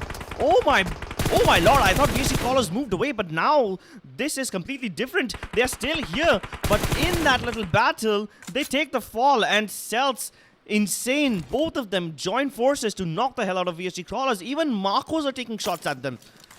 Oh man, VSG Crawlers, I think it was a good decision for them to just continue moving away like they once did. But as soon as they decide to step back into the fights, 3 teams, they just plummet them down to oblivion. Yeah, VSG Crawlers became an all-you-can-kill buffet for all these teams, and now the circle is on Team Cells as Red and Rocks go for the rotation. They do have to worry about a few teams to their right, that is Insane, Godlike, but Godlike knocks out AshGamer. And oh, there we go. Gil even gets the thirst for AshGamer. So Godlike is not taking any chances on Team Genocide. So many players died to the play zone. Team Tamils, Team Elements, both of them died to the play zone? What? Hold on. This is the 5th circle. This is Sanhok. It should be literally impossible to die to the play zone over here. How can you die to the play zone and oh god, this game is out of my head. It's too much to handle. let's just focus on whatever we have right now. We have one player from Team Cells. His teammate is very close to him, but they are both crawling up a hill, which also has players like Orange Rock and Marcos Gaming who are constantly engaged in a battle with each other. Marcos down to 2 players, Orange Rock down to just 1. And both these 2 teams, they are knocking the shit out of each other, which is going to make it very easy for all the other teams to survive in this tournament. Look at Team Godlike. They have all 4 players alive. They have 6 points at the same time. LifeCraft, they finally bite the dust. It's fine. They only had 1 player remaining, and there wasn't a big chance that they would survive. This is the 6th circle, and it's too small of a play zone. Well, Godlike clearly is in the running for chicken dinner right now, and they do have the circle, but MegaStars is probably going to give them a run for their money. But look at the way Godlike is on fire. Even if they don't win the chicken dinner, they're definitely going to come out on top just on the basis of their kills They're getting multiple kills. Even Mega chiming in right there, getting a few kills on Team Genocide, and Genocide's done. Finally, Team Genocide was indeed in a lot of trouble. They took too many fights. I think Genocide must have had enough points before they went out. But look at Max Cash. He knocks out Celtz Red, and Celtz Rock was knocked out by Team Insane. So, yeah, two teams once again. They join forces and they destroy Team Celtz. But at the same time, Max Cash, he's pissed at the fact that Team Insane stole that kill from him. So he returns the favor by knocking out Team Insane. And that's how the world works. You steal a kill from me, I knock you out of the entire game. Absolutely, that's how PUBG Mobile works. We've got MegaStars, of course, all 4 players alive, but Godlike 2 players down. Marco's 2 players down, and Orange Rock, the lone player standing for Orange. Let's see if Daljit can clutch this for his team, or at least get their team favorable points. And it can be anyone's game right now. Surya, one single spray down by Vexy, and that's the end of him. Speaking of Vexy, he's on a dominating streak. He's got 3 kills in this game, and that's impressive because that's going to give his team plenty of points. 7 circles, closes in. Daljit desperately trying to make it to the zone. Max Cash taking away out of the zone, but Godlike will gatekeep him, and Godlike will eliminate Marco's Gaming. Now, there's 2 people of Godlike. There's plenty of people from MegaStars, and in the background, one lone Daljit all alone. But Carry, he manages to get the kill onto one of the players of Team MegaStars. Now that's impressive. This is turned into a 3 versus 2 versus 1, and they have plenty of utility. A smoke deployed so that they don't have any idea how Godlike is splitting up or how they decide to go around and play around this. All they know is that they are in this one general direction. Carry, he's been spotted. No! He actually manages to get the knock onto Vexy. Oh my god, Godlike. They are going on a dominating streak. They are winning the fights that they're not supposed to win. And the knock onto Vexy is going to keep Paradox engaged for a few more seconds. This is going to allow the time to give... This is going to allow Godlike the chance to move into the center of the circle. And they are very close to Team Mega right now. Look at Carry. He's just separated by 1 rock. 1 rock is all that separates them and Team Mega. Meanwhile, Daljit is just sitting in the background with a bag of popcorn and the best goddamn stealth in the world. He's just hoping that nobody sees him. If he can somehow survive this battle between Mega and Team Godlike, he has a chance to finish second. Or maybe if he is mechanically gifted enough, he might even take the chicken dinner. Either way, this 3v2 v1 is about to be the most intense, the most nerve-wracking game, because the patience required to survive something like this is devastating. 20 seconds left until the 9th circle closes, which means there won't be a circle anymore. At that point, this is literally nothing. The whole play zone shrinks to nothing and everyone dies over there. Do we go into a heal-off? I honestly don't know. I don't think Carry wants to go into a heal-off. He takes matters into his own hands. He knocks out Paradox. Vexy, he's quick to the trade, and Godlike Gil, he goes in for the kills. And is he going to be able to get it? No, Vexy, he somehow survives it in the end. But who wins? Orange Rock wins! Jesus Christ! Daljit played that to perfection. Oh my god. He waited and he waited. All it took was one amazing push from Godlike, and they did manage to knock out quite a lot of players of Team Mega. Only Vexy survived with like 10 or 20 HP, and then all Daljit had to do was get up and click the button once to kill him, and Orange Rock end up taking the second chicken dinner of the day. Are you kidding me? Orange Rock on fire. Imagine Daljit and the entire Orange Rock team just exploding with joy. What a beautiful clutch from the Clutchmeister himself, Daljit. It just happened so fast, and that's what all these players are all about. Look at that MVP, 4 kills, T27 damage, but that is a highlight that Daljit is definitely going to be proud of. Oh man, I'm proud of Daljit at this point. You know how much patience it takes to just sit there and have all the information in the world but do nothing about it. And at the same time, I'm actually surprised. How did nobody, account for Daljit to be there? How did nobody realize that he's still there? And it's not like he was hiding behind a tree or something. He was out there in the open. All he had was like one slope for cover. That's it. And that slope doesn't even offer that much cover, to be honest. And then as soon as Godlike took the fight with Mega, I think Godlike could have won that fight, given that Vexy was like on 10 HP by the time the whole fight ended. Yeah, I think Godlike could have come in second. but Mega Vexy, he managed to stay alive long enough to get into second place, and Daljit stayed alive long enough to win the chicken dinner. What an intense game. I mean, it's just unfortunate for Mega. Like they did their best, honestly, and I don't think they made any mistakes. It's just that they wouldn't have expected a snaking Diljit in the corner, just waiting to strike from the darkness. But that's exactly what Diljit did. And Orange Rock, as you rightly said, their second chicken dinner in the same day. So I mean, this is a team that's definitely going to be playing in the PMPL finals for sure. But we do have 4 matches remaining, and we have Erangel Miramar next. But let's look at the top 5 players right now. Carry from Godlike with 6 kills and 969 damage. And I have to say, Godlike was on fire. They were not making any mistakes. They were making sure that they took all the fights, and even till the end, they were winning most of the fights that they took. Then we had Mega's Vexy, amazing performance from this player, coming in second with 5 kills and 431 damage. And of course, the man of the match coming in third with Daljit, 4 kills and the brilliant clutch play. So it's not about his skills, it's not about his damage, it's about his trigger discipline. Yeah, but I'm actually really impressed with Godlike. I said it that I don't care if they win the chicken dinner. It's highly unlikely they win the chicken dinner. I mean, look at Godlike. Look at their playstyle. They are a bunch of rushed gamers. All they want to do is entertain us. They love us. They love the casters. They love the viewers. They just want to entertain us. They want to take fights. They want to, have fun and entertain everyone while doing so. So it doesn't matter if they take the chicken dinners. They always get the kills, and that's exactly what matters. That's exactly why people love Godlike, don't they? Yeah, absolutely. I mean, they also have one of the biggest streamers in India in their team, who is Cronton. So I am not surprised that they have that agenda to entertain their viewers. Meanwhile, we have the standings on the screen. Take it away, Crips. Well, Orange Rock with a very sneaky play. 20 placement points, all thanks to Daljit. They didn't have a lot of kills, but that's fine because they were going for a stealthy approach. Godlike with the maximum amount of kills in this game. They have 11 points, 11 kill points, keep in mind. And because of those higher kill points, they are tied with MegaStars, even though Mega finished second according to the placements. So both of these teams tied at 21 points each.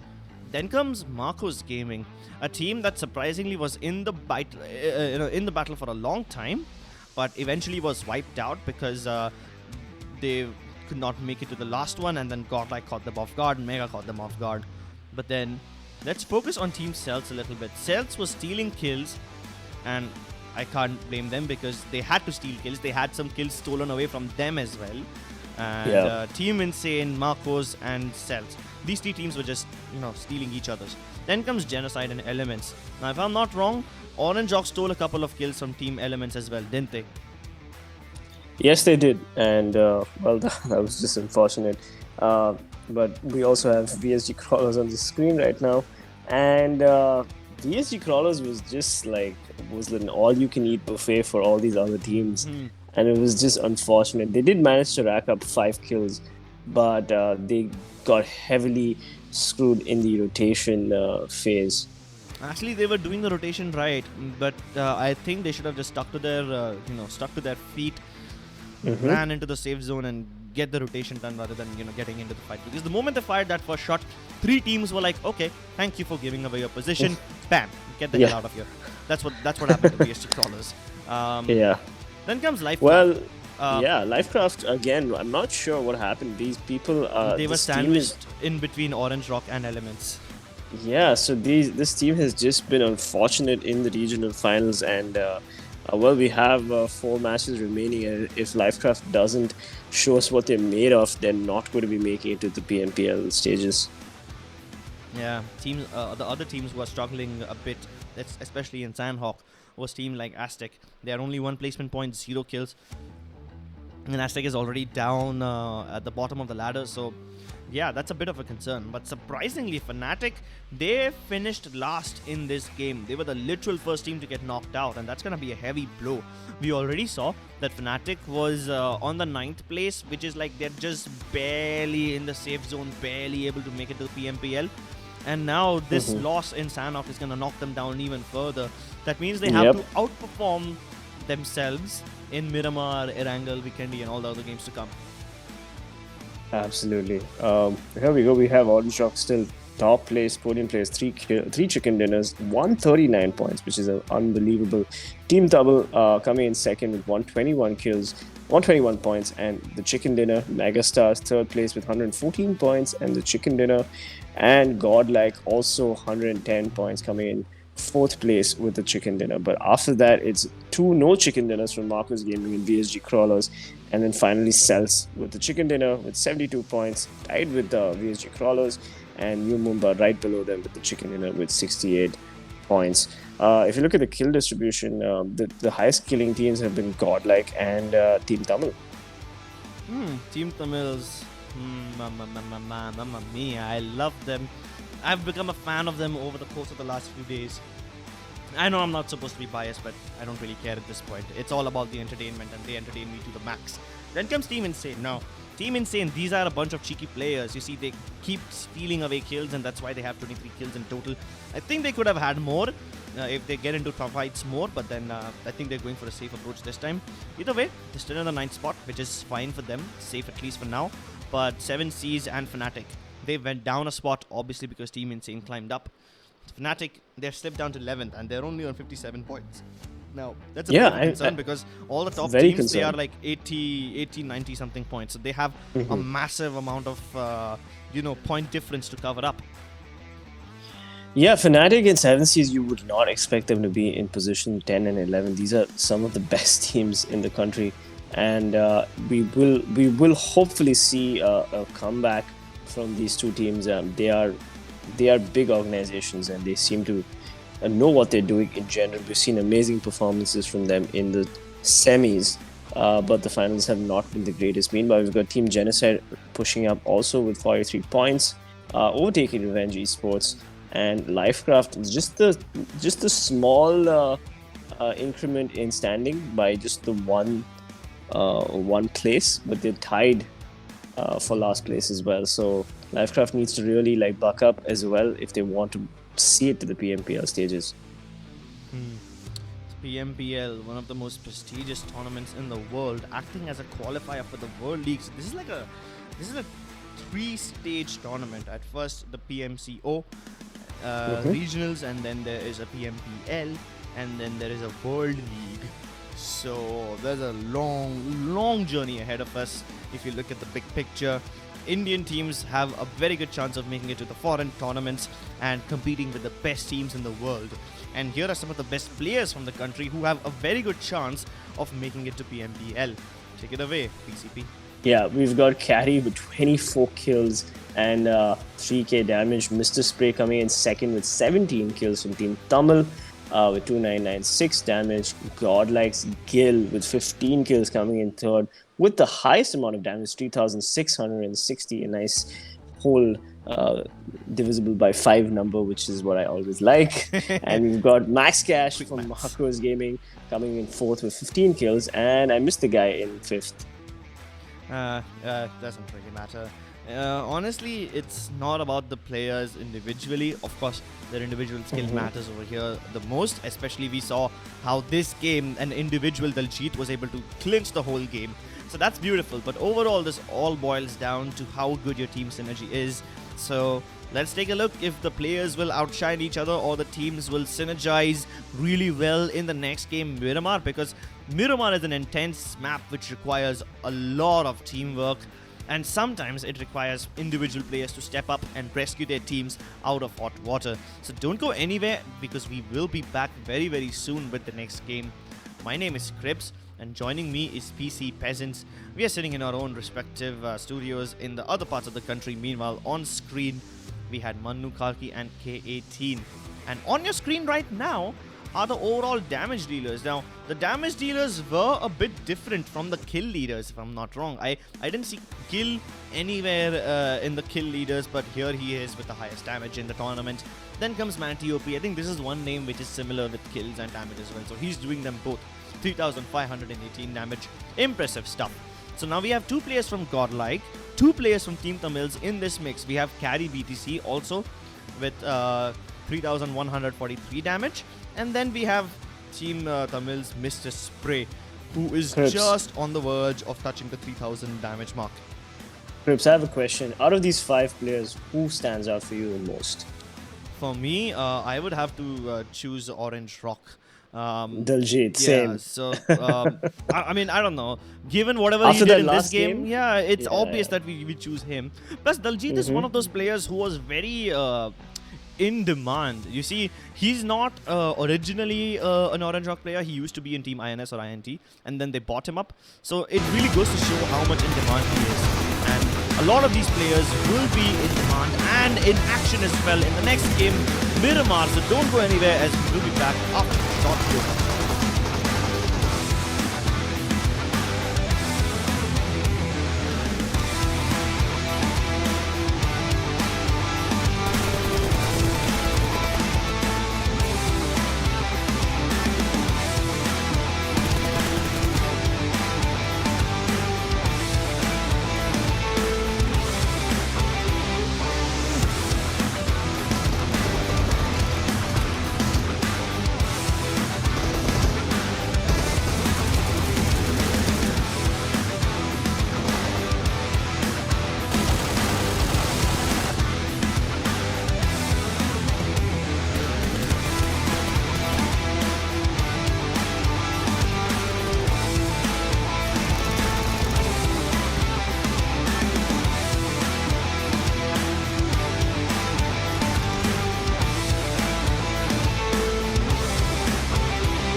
Hello, ladies and gentlemen, and welcome back to the PUBG Mobile Spring Split Club Open. This is the Indian Finals. My name is Cribs, and joining me today is PC Peasant. He might not necessarily be there all the time. Oh, he is here. We've been having some technical difficulties all throughout the day, so please bear with us. This is the English, and the two gentlemen on your screen are Krat and K18, who are doing the Hindi desk. Unfortunately, we don't have a desk of our own, which is quite sad, but don't worry, we probably will be seeing. I'm literally casting off two phones right now because I'm having a severe power outage right here. So, Crips, thank you so much for carrying me through this cast. You are a god, much like the Team Godlike carry. Okay, I see you tried to make a godlike joke there. Good try. More than that, I think our sense of humor needs a little bit of tweaking today because only we understand each other's jokes. Yeah. It wasn't the best attempt. Anyway, the plane is already launched into Vikendi, into Miramar, I'm sorry. And it's up to teams like Fnatic and VSG Crawlers, LCraft, 7Cs. These are the teams that really need to perform in today's matches, because if they don't, unfortunately, they will not be playing in the Pro League. So let's see how it goes for these teams. And the Pro League is the real prize over here. So nothing really else matters. It all just boils down to how you do well in this qualifier, get to the Pro League, and then fight some of the best teams in the subcontinent. Here we go. Miramar has a pretty northern plane path starting in Ruins all the way down to Impala. Now, I think it's a pretty fair plane path because all the places are, up for grabs except for maybe like Chumasera. That could be a bit out of reach, and the island down south, that could be a bit of a trouble. But for now, we have 7Cs settling nicely in La Coberia, safe and sound. Then we have Mumbai in El Pozo, a town that they usually like dropping in. Although I can't say that Team 7Cs is used to dropping La Coberia, so that's new for them. Mega heading towards Montenuvo, which is obviously standard for them. Then we have Godlike settling in San Martin. Again, a standard drop for Godlike. Fnatic close to San Martin, but not exactly inside the town. They are in and around the little compounds ahead of it. So that's where Fnatic is. And again, also that's normal for them. The circle is also smack in the center of the map, which is really fair. So this is a very even Stevens game. It's pretty... What do I say? It's pretty under control for both these teams. Looks like Team Marcos. It's too early on. Yeah, it's too to early that, on. Though. Yeah, and we've got VSG Crawlers and Revenge Esports also going for El Azhar, and Aztec going for Piorto. Marcos Gaming generally do like to drop in that Impala spot right there, and then go for the early rotations as quickly as possible. And did you mention Fnatic? Because I do not see them on the screen for me. Oh, there they are. Yeah, Fnatic is split up across the northern sides of San Martin. I think we might have an early fight between Team Aztec and Team Marcos Gaming inside Impala. So I'm actually excited for that to happen because I have never seen Team Marcos take an early fight in Impala. The one time they did take it, they just, made very quick work of the team they were against and they decided to just rotate back in. So it wasn't really that big of a long-drawn battle. Either way, let's take a look at where TeamTamilas is. They are in Torre Ahumada. I'm not sure if I'm pronouncing that name right, but I'm pretty sure my Spanish is on point thanks to all the Breaking Bad I've watched. Right. Then we have Team Revenge, who are also to the north of El Azhar, a little bit outside of Tierra Bronca. VSG Crawlers, you already mentioned that they are in El Azhar. Orange Rock, they're splitting up across Hacendia and Graveyard. Now, that's interesting. Orange Rock usually do split up in Miramar, but not this early in the game. They usually split up like after the third or fourth circle when the rotations get hot and heavy. That's when they really like splitting up. Team Elements, they are close to the Minas Generalis, and that is also a spot. Minas is a spot which Orange Rock like taking quite often, so I'm assuming they might run into each other over there. Meanwhile, the biggest city in the map, Los Leones, has only two teams over there this time, only LCraft and Genocide. Yep. And of course, Team Tamil having fun with the camera on the screen right now. Yeah, I do believe I've DC'd with you again, Cribs. So Yeah, that's gonna be the a the wo- constant thing. yeah, the wonders of the internet. So I will probably have to reconnect, and let you take the Or you could just stay here reign. and have the power of looking into the future. I mean, that's a That's cool also there. superpower to have. Trust me on that. That's a cool superpower to have. Yeah, well, I don't want to spoil it for our viewers, and Oh, come on. yeah, hey, Come on. uh, I've got hey, man, spoilers for Game of Thrones and I haven't even watched that show. Come on, how bad can this be? what shame on you? You gotta sit and watch Game of Thrones up till No, bro. season 7. Up Nobody till talks about season 8. yeah, exactly why I did not bother watching it. Breaking Bad for the win, yo. Yeah. Anyway, back to the game, Crips. Take it away. Yeah. I don't know. I kind of want to, appreciate Breaking Bad a bit more because all these names are in Spanish. Uh-huh. It really helps me pronounce all that stuff. So, yeah, let's just focus on game because if I start talking about pop culture, I will just never shut up. You can go on. Yeah, I can go on forever. Here we have Team Awesome. Mega. They are safe in their town. Nobody to contest them. And, Team Mega, what I like about them is they get done looting really, really quickly. I think they're in Yeah. Mountain. I'm not sure where this is. But either way, wherever they are, I Yeah. think they should. Yep, I was right. They are in Montenegro. Okay, so Team Mega, even though they're in the circle, I assume they will get out of it and go to Picado. Because Picado is smack in the center of the circle, and I think that's a nice position which a lot of teams would like to take. Same goes for Power Grid. Power Grid isn't that good of a spot because there's so many dunes around it. It becomes really difficult to, the drive over there, and also it's on a plateau. So even though you have the high ground, technically you can't see around you. So Power Grid is not that great of a spot, but Picado is a nice one. Fnatic, we saw that they were towards the north of San Martin at one point, and now look at them. They are down in Chumi. They're down in Chumacera. So Fnatic have a nice big town to themselves. It's very unlike them because Fnatic, whenever they, drop down, they split up, they take smaller settlements. Now they're in a complete big city. So that's new for them.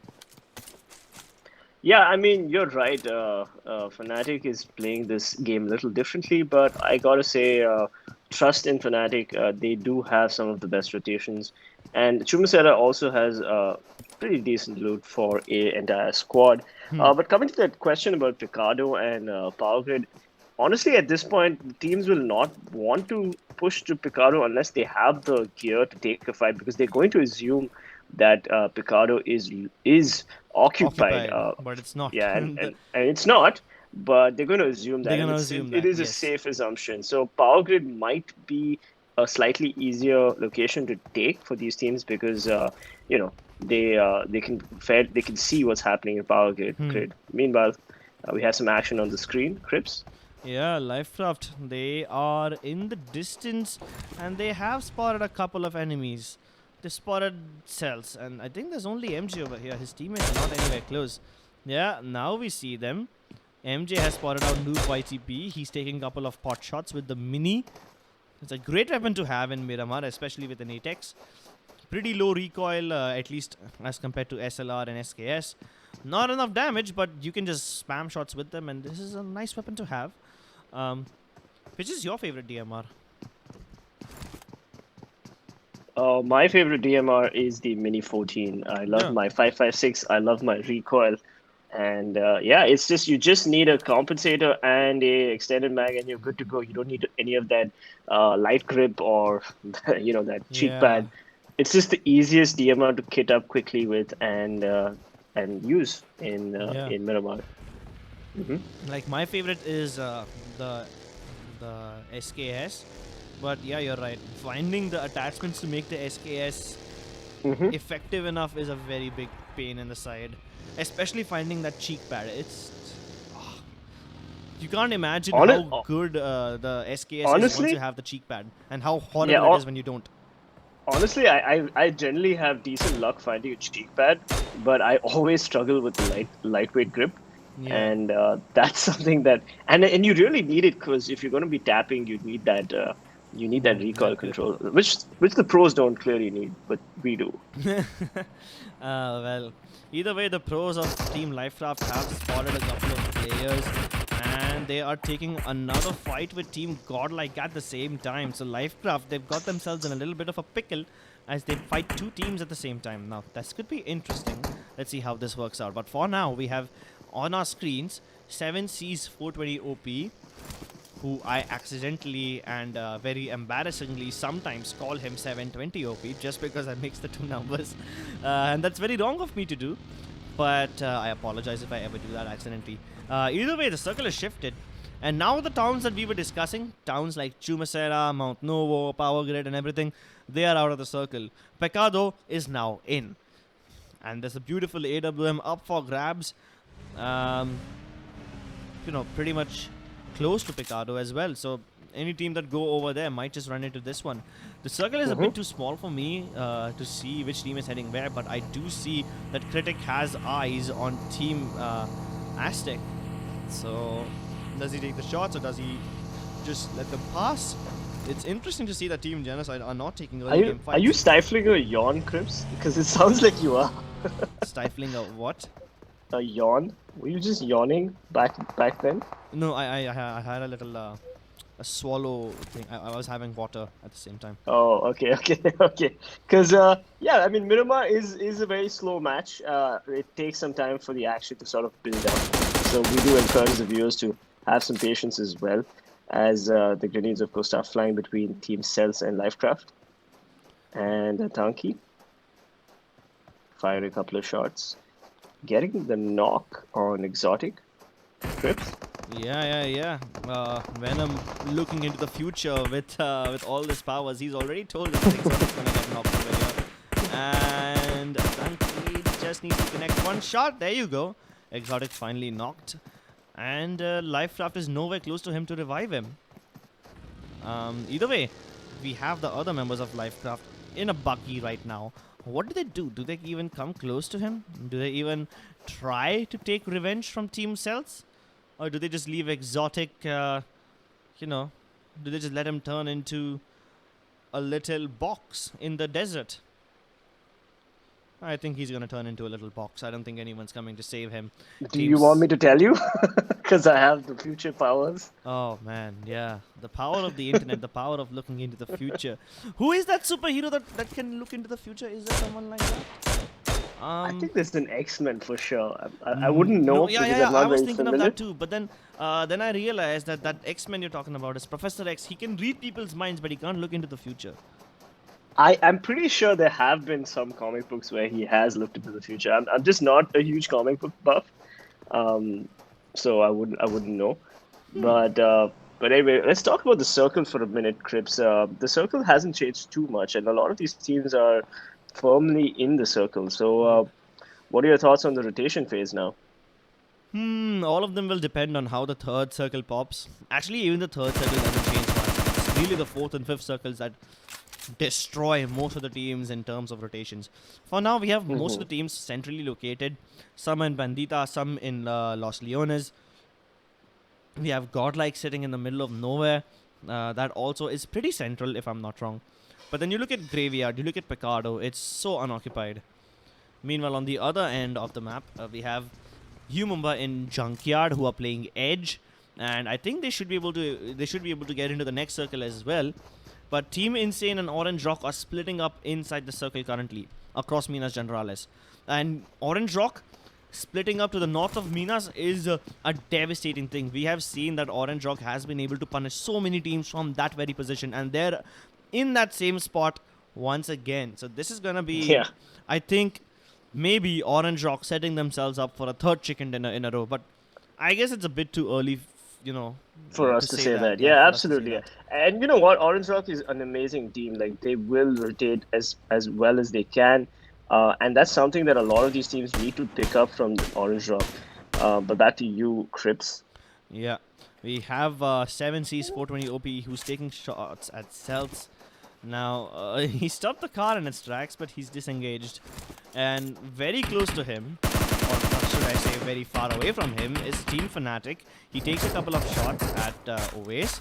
Scout returns the favor, doesn't tag him that much, but his teammates are far away from him. Now, if you look at it, Final Boss is extremely close to Fnatic. Now, Fnatic might be thinking that, okay, 7 Seas is firing at us from a distance and we can split up and take the fight with them.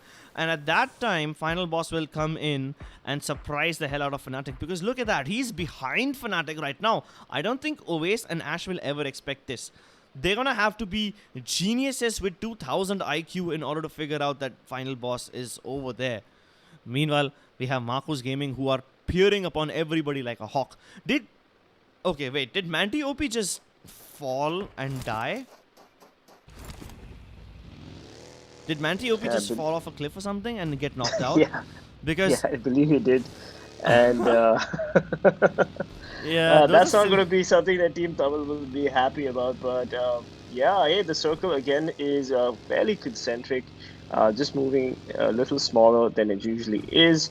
And all the teams of the South will have to rotate right now. And we've got LCraft and 7 Seas, I hope, on your screen battling it out. Yeah, but 7 Seas were engaged in Fnatic at one point. I see that Final Boss of 7 Seas is still not with them. They only have 3 players again.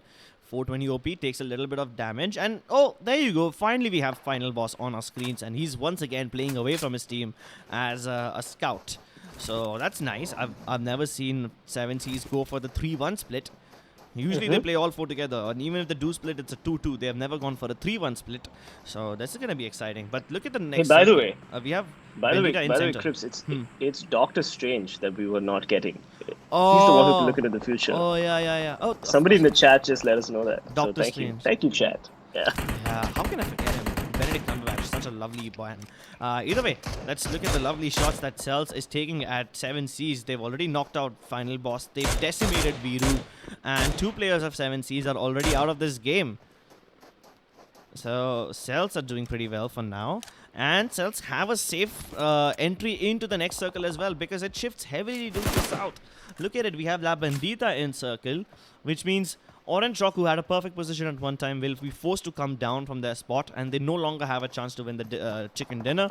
Fnatic at the edge of the southern circle. They have Marcos Gaming on top of them, and one more team to the south. Not the south, to the west. And that's it. We have an unclaimed AWM up for grabs. I don't think anybody will be going for that right now, but if they do, that's gonna be lovely. Oh, and look at 7 Seas. They have enemies in their sight. Team Mega, they have a little bit of ditch in between the rings of La Bandita, and they're using it as cover. They have set up their cars all right next to them. Pretty good position for Team Mega. I'm actually not worried about them right now.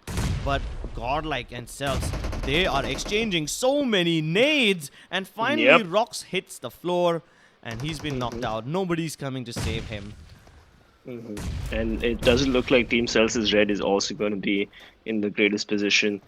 He's getting peppered from all sides as well. So Godlike pretty much has Team Celtz on the run. Yeah, and there's barely any smokes left. Red starts to take damage, desperately trying to use the smoke as cover, but I don't think he's going to survive this onslaught. Meanwhile, VSG Crawlers are driving right past Team Godlike. This might just be a big enough distraction. If VSG Crawlers would have come in a little bit sooner, maybe they would have distracted Godlike and, you know, saved Red over there. But then, wait a second! 7 Seas 420 OP steals that kill. Whoa, okay then, 7 Seas, they're down but not out. And here the remainder of Celtz gets blown apart by 420 OP, single-handedly wiping out Team Celtz out of this game. First, he stole the kill from Godlike, and then he eliminated the rest of the players in a massive ball of fire. And 7 Seas, I'm actually proud of them. They're starting to take some kills now. Mumbai has been eliminated by the play zone? Huh, okay then. Meanwhile, we have Godlike now taking a fight with Orange Rock.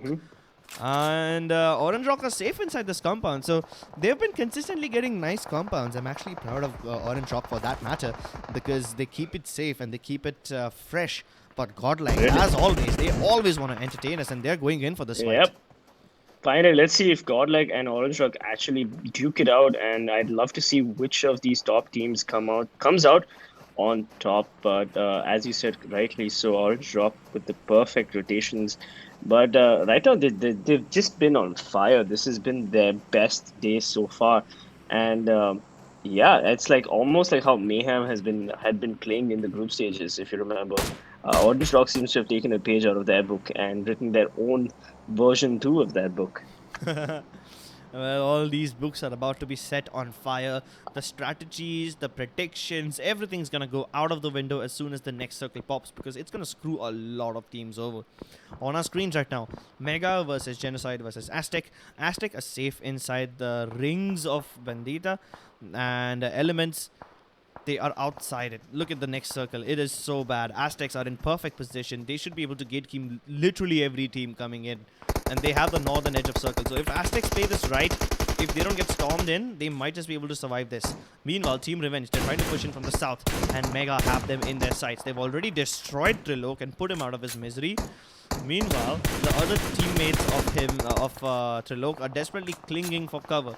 And Mega, they have the perfect position to keep them at bay. Aztecs in a lovely compound. They have so many teams trying to crowd it. Look at Team Insane, Naruto. They're trying to storm the same compound. Even Godlike, they have no choice but to go in right now.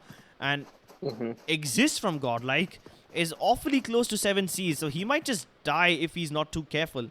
But at least he's going to be able to secure his team a nice passageway into the safe zone. Meanwhile, LifeCraft, they finally engage with Team 7 Cs, and they are knocked out.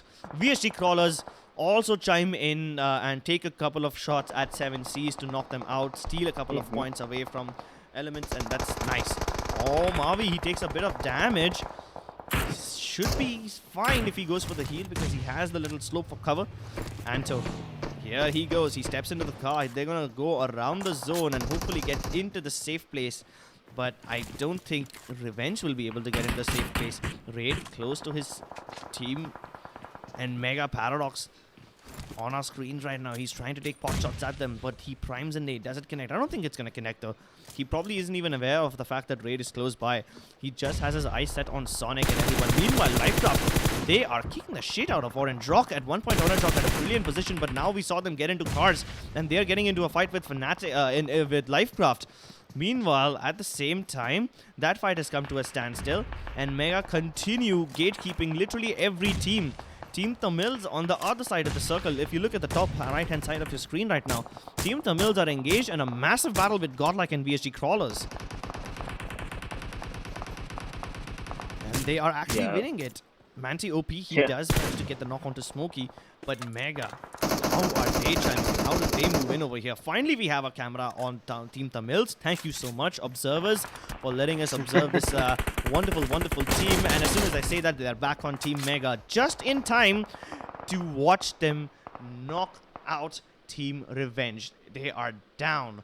And we are back with TeamTamilas right now, who are engaged in a battle with, I think, VSG Crawlers. Meanwhile, here comes Godlike. Oh, now they're taking the fight with TeamTamilas. VSG Crawlers try to steal the fight, and they try to steal some kills, and they actually managed to eliminate TeamTamilas. Wait, Elmnt is also coming in to take shots on TeamTamilas. Jesus, Tamils.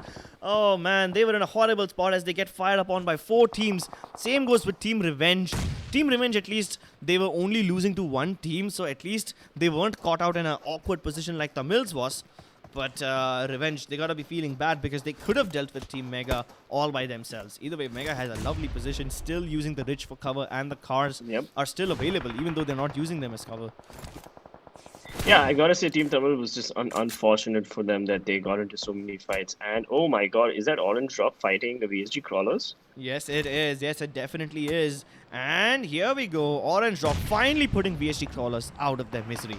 But look at that. For one split second, we saw Team Aztecs rush into the compound of, was it Team Insane? Yes, it is Team Insane. Spidey and kills them. They get 2 kills.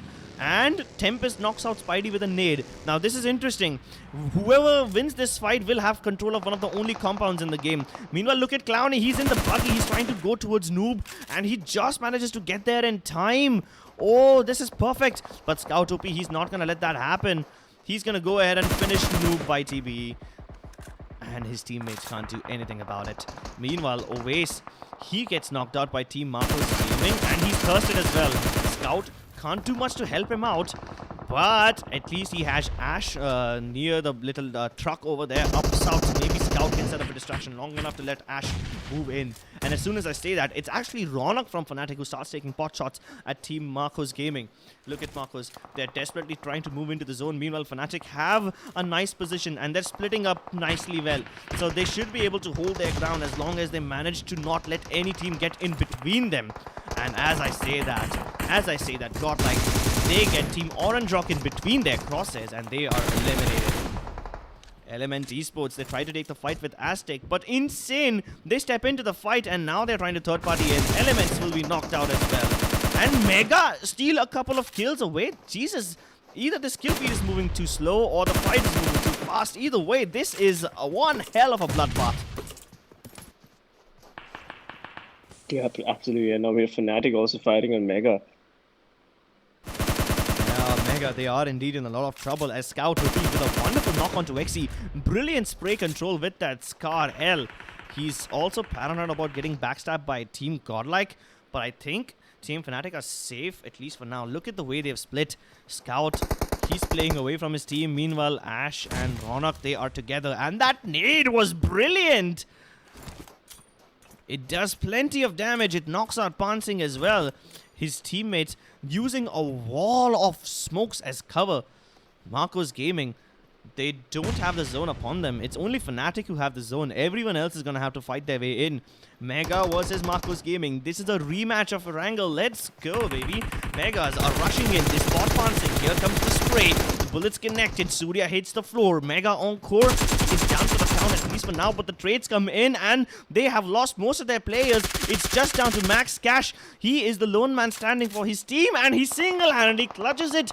He eliminates MegaStars. But does he have enough time to revive his teammates? Because Godlike might want to go in and third party on that fight. Can they actually make it?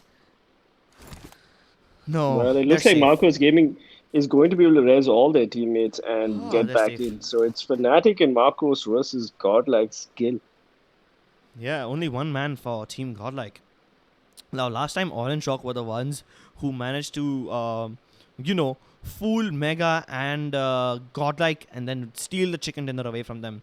This time, we had Mega a few seconds ago, but we still have Godlike at least. So, let's see if Godlike can, pull off something that Orange Rock did to them in Sanhok. Can they, somehow make Fnatic and Marcos engage in a battle and then Gil steps in later on into that fight. He's going to have to stay hidden. He's going to have to stay really safe, but I don't think he can hide for long.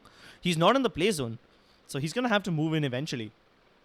Here we have Scout. Well, Scout OP finally gets the knock on Pansing, and Pansing wouldn't have even expected that.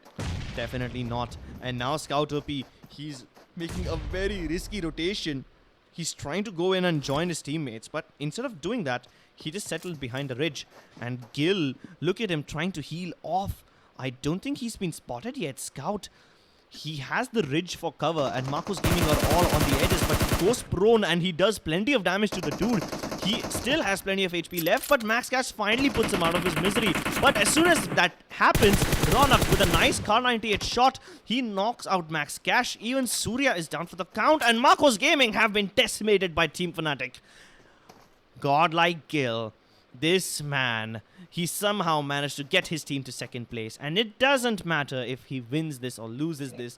He's still gonna be happy because he gets plenty of points for his team, and Godlike are still ahead of Fnatic, at least in terms of overall standings. Finally, Fnatic getting that chicken dinner that they really required for the regional finals, and they will see a bump up in points in the overall standings. Yeah, Fnatic desperately needed that chicken dinner. They were in so much danger. They were just barely struggling to make it into the top 9. And even though they were at top 9, after they got eliminated in Sanhok in the last place, they fell down 2 rankings. Now with the chicken dinner and plenty of kills, they have eliminated, if I'm not wrong, Marcos Gaming. We obviously saw them eliminate just a couple of seconds ago. I think they also tried to steal kills in the Mega versus Revenge fight. They tried to steal kills in the 7 Seas fight. So I think Fnatic have plenty of kills. I think the MVP is gonna go to Scout. Yes, obviously, 3 kills for him, but plenty of damage. Look at that, 900 damage. 904. He was Amazing. laying down hellfire left, right, center. I said that he usually likes playing away from his team, and this time playing away from them was allowing Fnatic to have all the information and the whereabouts in every team. So Scout just keeps tapping whenever he can, and even if he doesn't get the knock, it's fine, because his job was not to get the kills. His job was to get the information. And that's what he did well. But he still dished out so much of damage. So not only did he deal out that damage, but he also got his information. He truly played the scout role, where you go forward, you gather all the information, and it is a very risky role that Scout OP plays. And I understand finally why he has such a fan following. The man knows how to play PUBG Mobile, and he's always putting himself at harm's way just so that his team can benefit from his intel, from his knocks. So yeah, Scout OP always playing the vanguard, and he might get a lot of criticism for getting knocked out early on. But I have to say, yeah, that is his role, and it is not an easy role. And the man plays it to perfection, and we just saw him play to perfection, of course, in Miramar. Yeah, I mean, usually it's the supports who end up having many more kills and a lot more damage than the scouts, than the entry fraggers of the team. I don't think entry fragger is a appropriate term for a game like PUBG, because it's a battle royale, it's not a search and destroy game. But yeah, the teams, the roles, the players who take the risky stuff, the ones who play away from their team, they are the ones who deserve a lot of credit. Especially players like Surya, players like Scout OP. Look at them, they have 4 and 3 kills in this game respectively. Now, we have seen players who get 7, 8 kills, but let's be honest, none of them can do it that consistently. And with 900 damage, I think Scout just lets his numbers speak for him. Yeah, definitely his numbers speak for themselves. Even MegaStars, I believe it was a Paradox, if I'm not mistaken. Even they had some amazing games, and even Team Tamil, they've actually been raining hellfire as well. So we've seen some good teams in the regionals, and the standout teams, in my opinion, would be Team Tamil, Orange Rock, and also MegaStars. But slowly, we're also seeing Fnatic come back to the top team conversation, at least. Yeah, finally Fnatic are starting to show up. 7 kills, that's quite a lot. Along with the chicken dinner gets them 27 points. Now, if I'm not wrong, they had 50 something points at one before this match started, and now 27 more. So they should be somewhere in the 80s, which is nice. I think they're in the safe zone now. They should have jumped up to 6th or 7th place. Well, not safe just yet. I mean, 8th position isn't safe, so you need to definitely rack up another 30-40 points if you want to call yourself safe. And yeah, finally the first chicken dinner that Fnatic is winning in the regional finals. So I'm sure all the Fnatic fans are breathing a sigh of relief. Marcos Gaming, once again, consistent performance from them. It's kind of reminding me of the Marcos Gaming we saw in the group stages. So now they are also starting to step up. Godlike, as always, I am really in love with this team, especially in the finals. So I'm really happy. Orange Rock did not really have that good of a time in this game. Neither did Team Genocide, because we saw them get into an early fight with 7Cs as well as LifeCraft. Speaking of which, LifeCraft has made it to the top 8 this time, which is nice. Which is a nice change of pace for them as well, because we are so used to seeing them in the bottom 3. I told you, this team, LifeCraft, they always work under pressure. It's only when the chips are all in the pot and everything, they're all in, is when they actually perform. They've done it in the group stages, they've done it in the semi-finals, and now they're showing us that they're back in the regional finals. So in that sense, they're consistent, but otherwise inconsistent. So that means in the next 3 remaining games, we will get to see a lot more from Team LifeCraft. Yep, that's my prediction at least. I could be wrong, but if the trend is true, that's exactly what happens. That's amazing. Meanwhile, speaking of another trend, we see Team Tamils, they finished 15th in this game. Now, Tamils was on the number 1 spot, but after this, I think Orange Rock might have overtaken them. But I guess we will just leave the speculations for like a couple of minutes later when the overall standings do come up on the screen. Either way, Absolutely. um, They would have definitely overtaken them, and yeah, there we go. As you rightly said, Orange Rock is 144 points. Even MegaStars has overtaken them. Even Godlike has overtaken them. So Team Tamil has dropped 3 places, which would definitely hurt their morale. So they need to come back ASAP. Orange Rock, you know what? Why don't you take it away, Crips? You're a little behind me.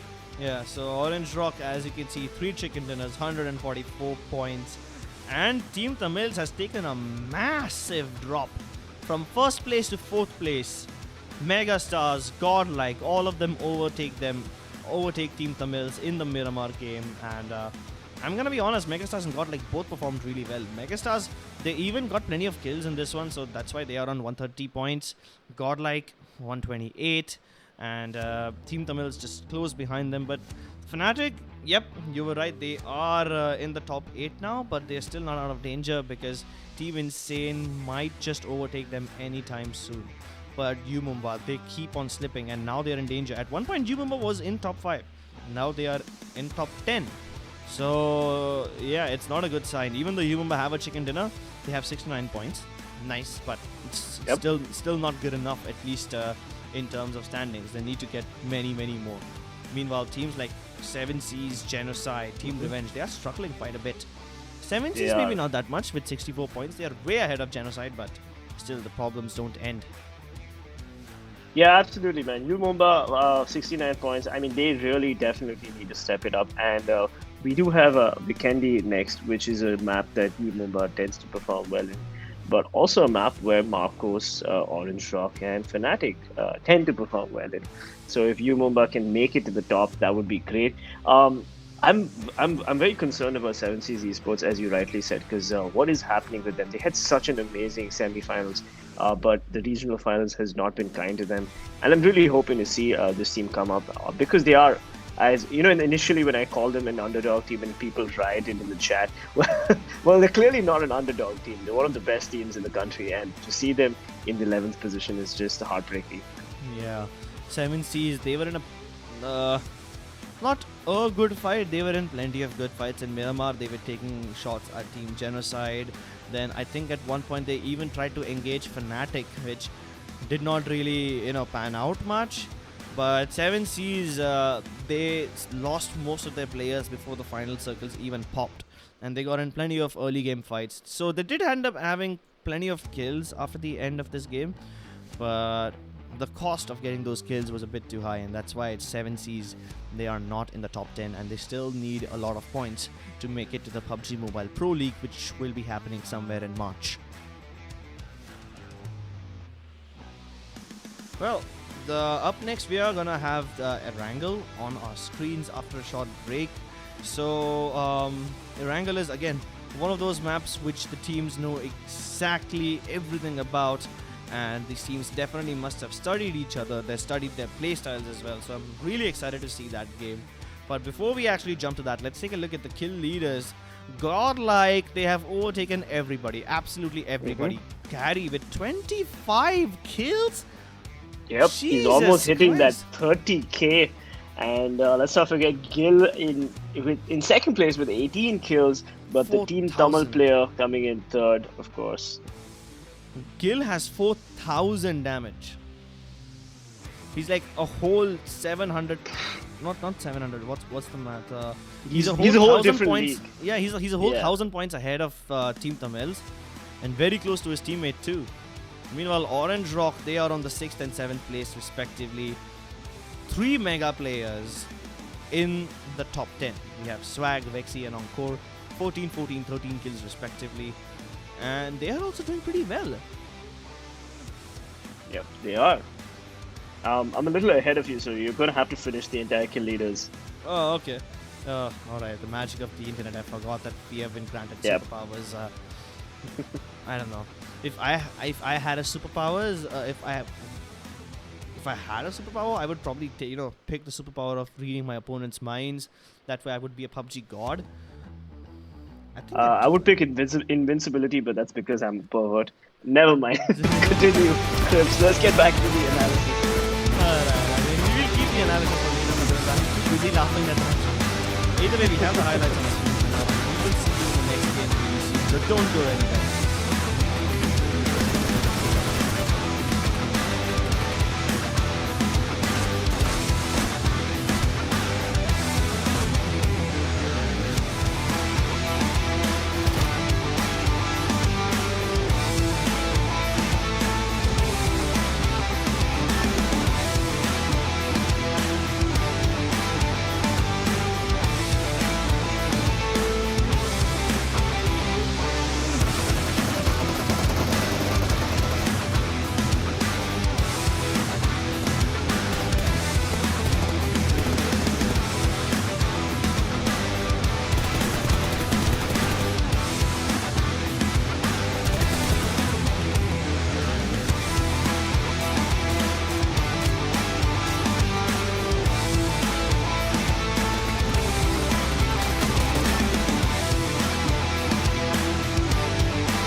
Welcome back, ladies and gentlemen, to the English desk of the PUBG Mobile Club Open Spring Split 2020.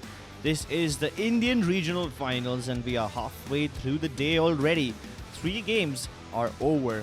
Erangel, Sanhok and Miramar. All of them are done. Up next, we have Erangel once again, and then Vikendi, and then to finish it off, we have one last game of Erangel. So far, we have 16 teams in the mix, and all those 16 teams are competing for 9 slots at the PUBG Mobile Pro League. Keep in mind that the Indian qualifiers of PUBG Mobile Club Open act as a stepping stone to the next step, the next stage of the tournament, that is the Pro League, where these 9 teams from the Indian qualifier will be joined by 6 teams from the South Asian qualifier, and then 5 teams who have been selected from the last year's PMCO, the top teams like Team Seoul, Team Entity Gaming, IND, INS, and all those teams. They are going to be participating in the Pro League as well. Pro League will start somewhere in March, and then 5 teams from the Pro League will go on to the World League, where we have the big boys. We have teams like Space Station, Bigatron, and all those big names. The teams from Thailand, Indonesian, etc. They will be coming in as well. So Indians have one job. They have to get as many players into the World League as possible, and that's why don't just support your favorite team, support all the Indian teams if you can. Since this is the Indian stream, I'm assuming there's a bunch of Indians over here. Well, yes. Don't want to be biased, but I am a bit patriotic. Good assumption. Yeah. Well, yeah, I'm back, Crips, and we do have which map coming up next? Erangel? Yeah, we have Erangel on our screen right now. The plane's already taken off, and I like the way how plane just splits across the 4 screens that are behind Krat and K18. And we haven't seen the plane path yet, but we should be seeing it on our screens anytime soon. Starts from Saverny, goes all the way down towards Milta. And that means Team Mega will be very happy with this plane path. They will be able to drop into Novo safe and sound. Team Revenge also, I think they're going to be heading towards Sarki, a very safe spot for them to go to. Team Genocide and Insane are going to go towards South George, as they usually do. Now, what I really want to see is some team shake things up. I want to see someone change the comfortable drop zones that these teams have established for themselves. One of those teams. I don't think they will. I mean, Crips, it's been like this for the Indian teams for some time right now. We've barely seen any changes, and that is something that worries me. Will the Indian teams be able to keep up with the dynamic strategy changes of the international teams? That's a big question in my mind right now. Yeah, that also is a question that concerns me. I was a bit I was always worried that what's going to happen when these teams, they keep getting challenged in the Pro League by other teams and they keep dying early on. Either way, a lot of these teams will be dying early on, because no matter where they drop, the circle is screwed over multiple people. The circle is heavily skewed towards the west. A little bit of it is in the water. We have George Pool, Primorsk, Ferry Pier in the zone. We have a little bit of shooting range also, but that's barely anything that counts. Either way, Fnatic are in their standard drop zones. They are in the safe zone already. That's nice. Godlike safe and sound in Pachinki. Orange Rock safe and sound in Watertown. And then Marcus Gaming splitting up across School and Rozok. So teams like Elements, who are in farm right now, they have to move in, where Fnatic might most likely gatekeep them. And then we have Team Celtz, who always drop in Melta. They will have to fight Elements and Fnatic on the way in, and Celtz have never usually succeeded in that. Somehow, even though VSG Crawlers are also in the same area, they are just north of Milta near Shelter and Prison. Somehow, VSG Crawlers always make it to the final circles without taking any damage from the teams who gatekeep them, without taking damage from teams like Elements and Fnatic. So I don't know how VSG Crawlers has been able to manage that all the time. Team Aztec and Lipovka, they have to move in earlier, but they have plenty of free space to roam around. LCraft is in Yasnaya. Surprisingly, this time Mumbai has switched things up. Mumbai is dropping Stalber instead of going towards Gatka. So this might just be an unfortunate time for Mumbai to change things up. If they were in Gatka, they would have been able to split up and grab a lot of compounds right now, which is ideally the best start for Mumbai in a circle like this. But now they're in Stalber, which makes things awkward for them. We saw Orange Rock. They're trying to take a northern place. Like they just took a sharp right turn from that bridge island over there. That probably means they're heading somewhere towards shooting range or...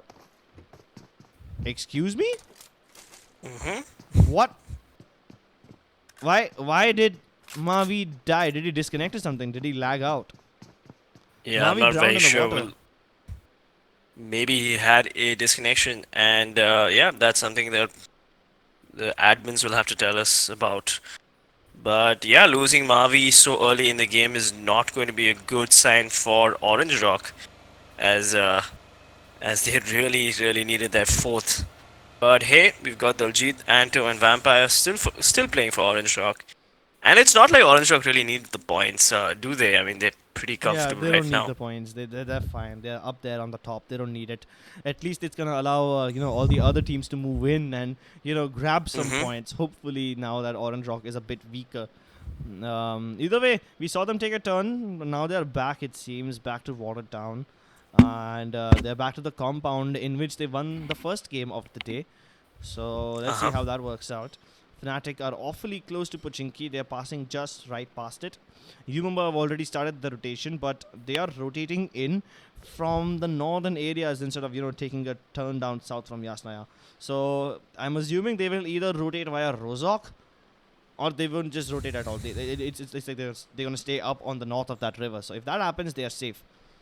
But if they try to move in towards Gatka, from the bridges of Rozhok or the bridges of Georgepol, then they are at a very high chance of being hunted down in their vehicles.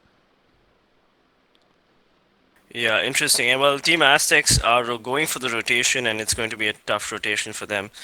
But hey, Orange Rock's Mavi, he didn't disconnect. He died. Not really sure what's happening there. Hold on. Let me just confirm what happened to Mavi over there.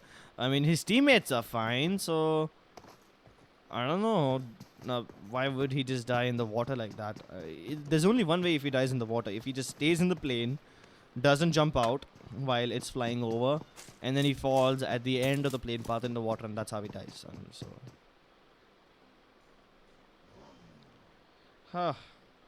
It's okay. We've seen plenty of teams play with a man disadvantage.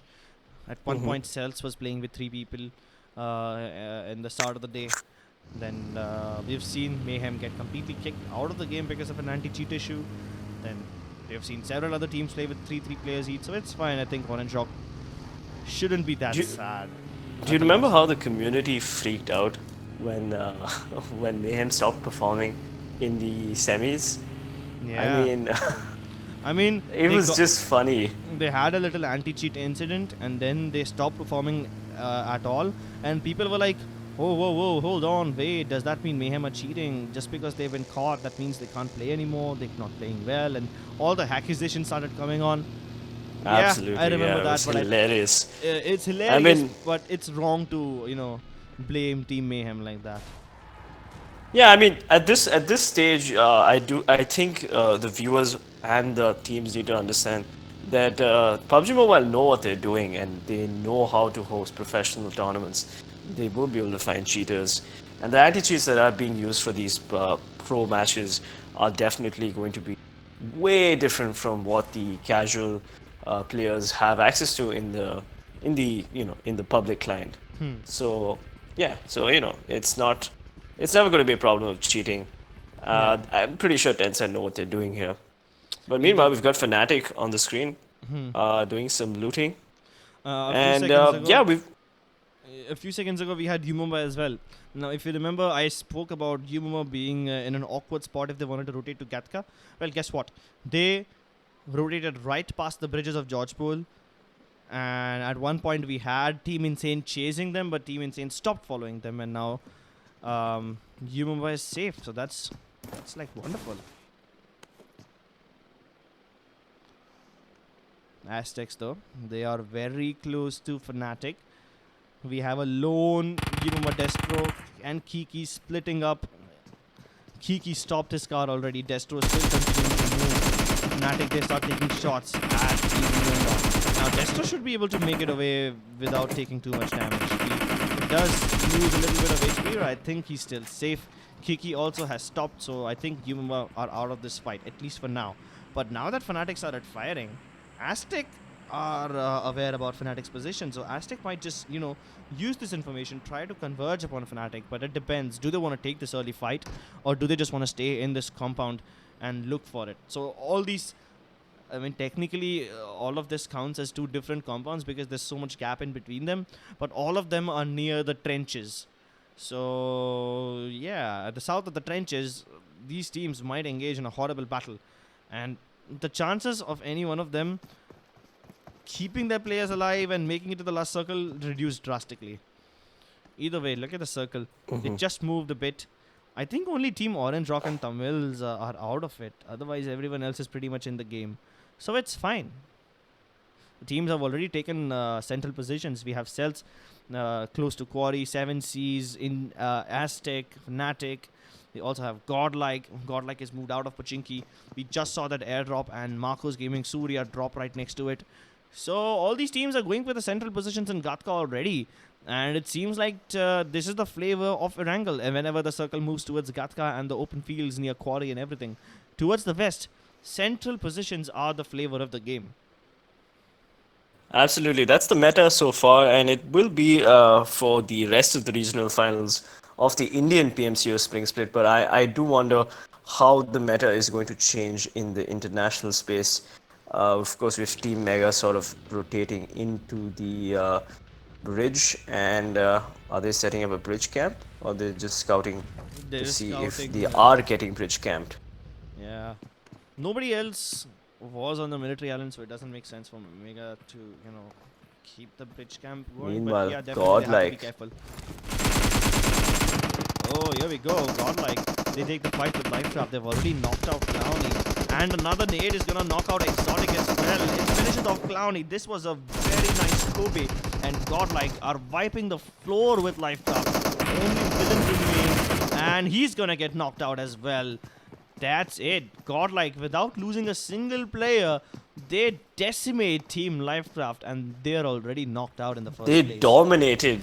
That was a domination right there. They just came, they saw, they conquered. Godlike is not somebody you mess with right now in the regional finals, because they are just fragging out left, right, and center. You can see that they're confident, and all the teams that have been getting kills have been playing aggressively, have been playing confidently, and it shows. It shows in the kill feed.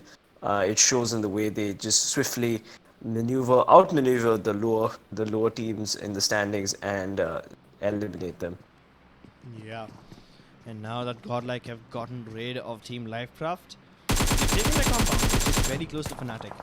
So if Godlike versus Fnatic starts happening, that's gonna be a very interesting fight to watch.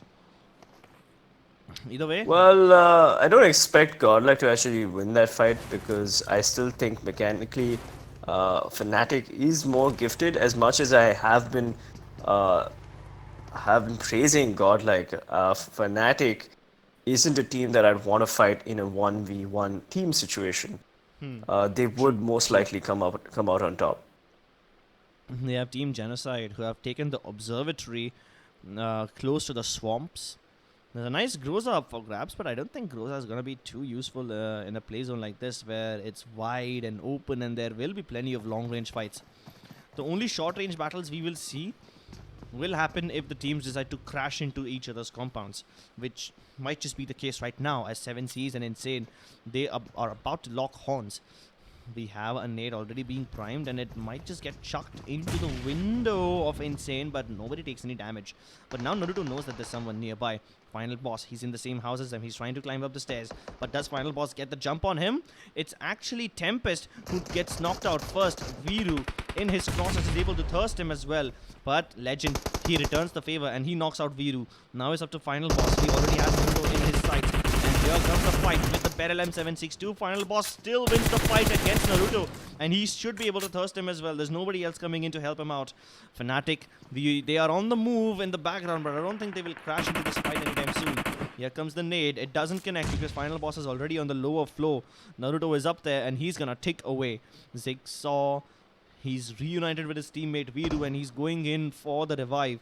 But at the same time, Godlike are passing right by this compound. Do they jump in? Did they jump in and fight this? I don't think so. Godlike don't want to take this fight right now. And neither do 7Cs. 7Cs are trying to run away and revive their teammate, Viru. Meanwhile, the same goes for Team Insane. They are disengaging with this fight. But we did see Fnatic on our screens a couple of seconds ago, and now they are trying to catch Godlike in the middle of their rotations. And here we go. They've pinned down one of the players. Their car is about to blow up, and they're taking the cover of that little shack over there. But while I say that, Umama knocks out one of the players of Team Godlike. They're trying to third party in on this fight. Yeah, it looks like Scout wants to go back and get a couple of shots in as well.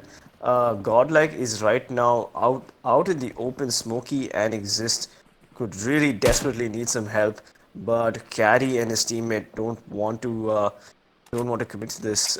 Scout OP with the AK from far is raining havoc on the Godlike players. Yeah, Gil desperately trying to provide some overwatch to his team. He's hoping that he should be able to fire a couple of shots at Fnatic and get them to take cover, which will allow Smokey enough time to just, get rezzed up and get back to their team.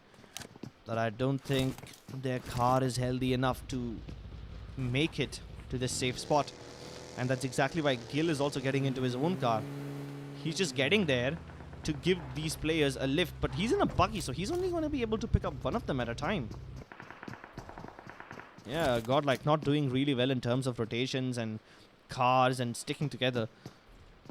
So that's why Fnatic might just have an edge over Team Godlike. But look at the circle. It's about to change once again. Orange Rock are taking the longer, safer rotate outside of Gatka, and now they will move in from the eastern side. But while I say that, Umumba, they've been getting plenty of knocks on a lot of teams left, right, center. Where even is Umumba? They're pretty safe. But here comes TeamTamilas, and they are near the swamp. VSG crawlers are trying to move into the circle, and they are in the zone, but the nade connects beautifully, and Avi is chucked down to half HP. Now he's forced to move away.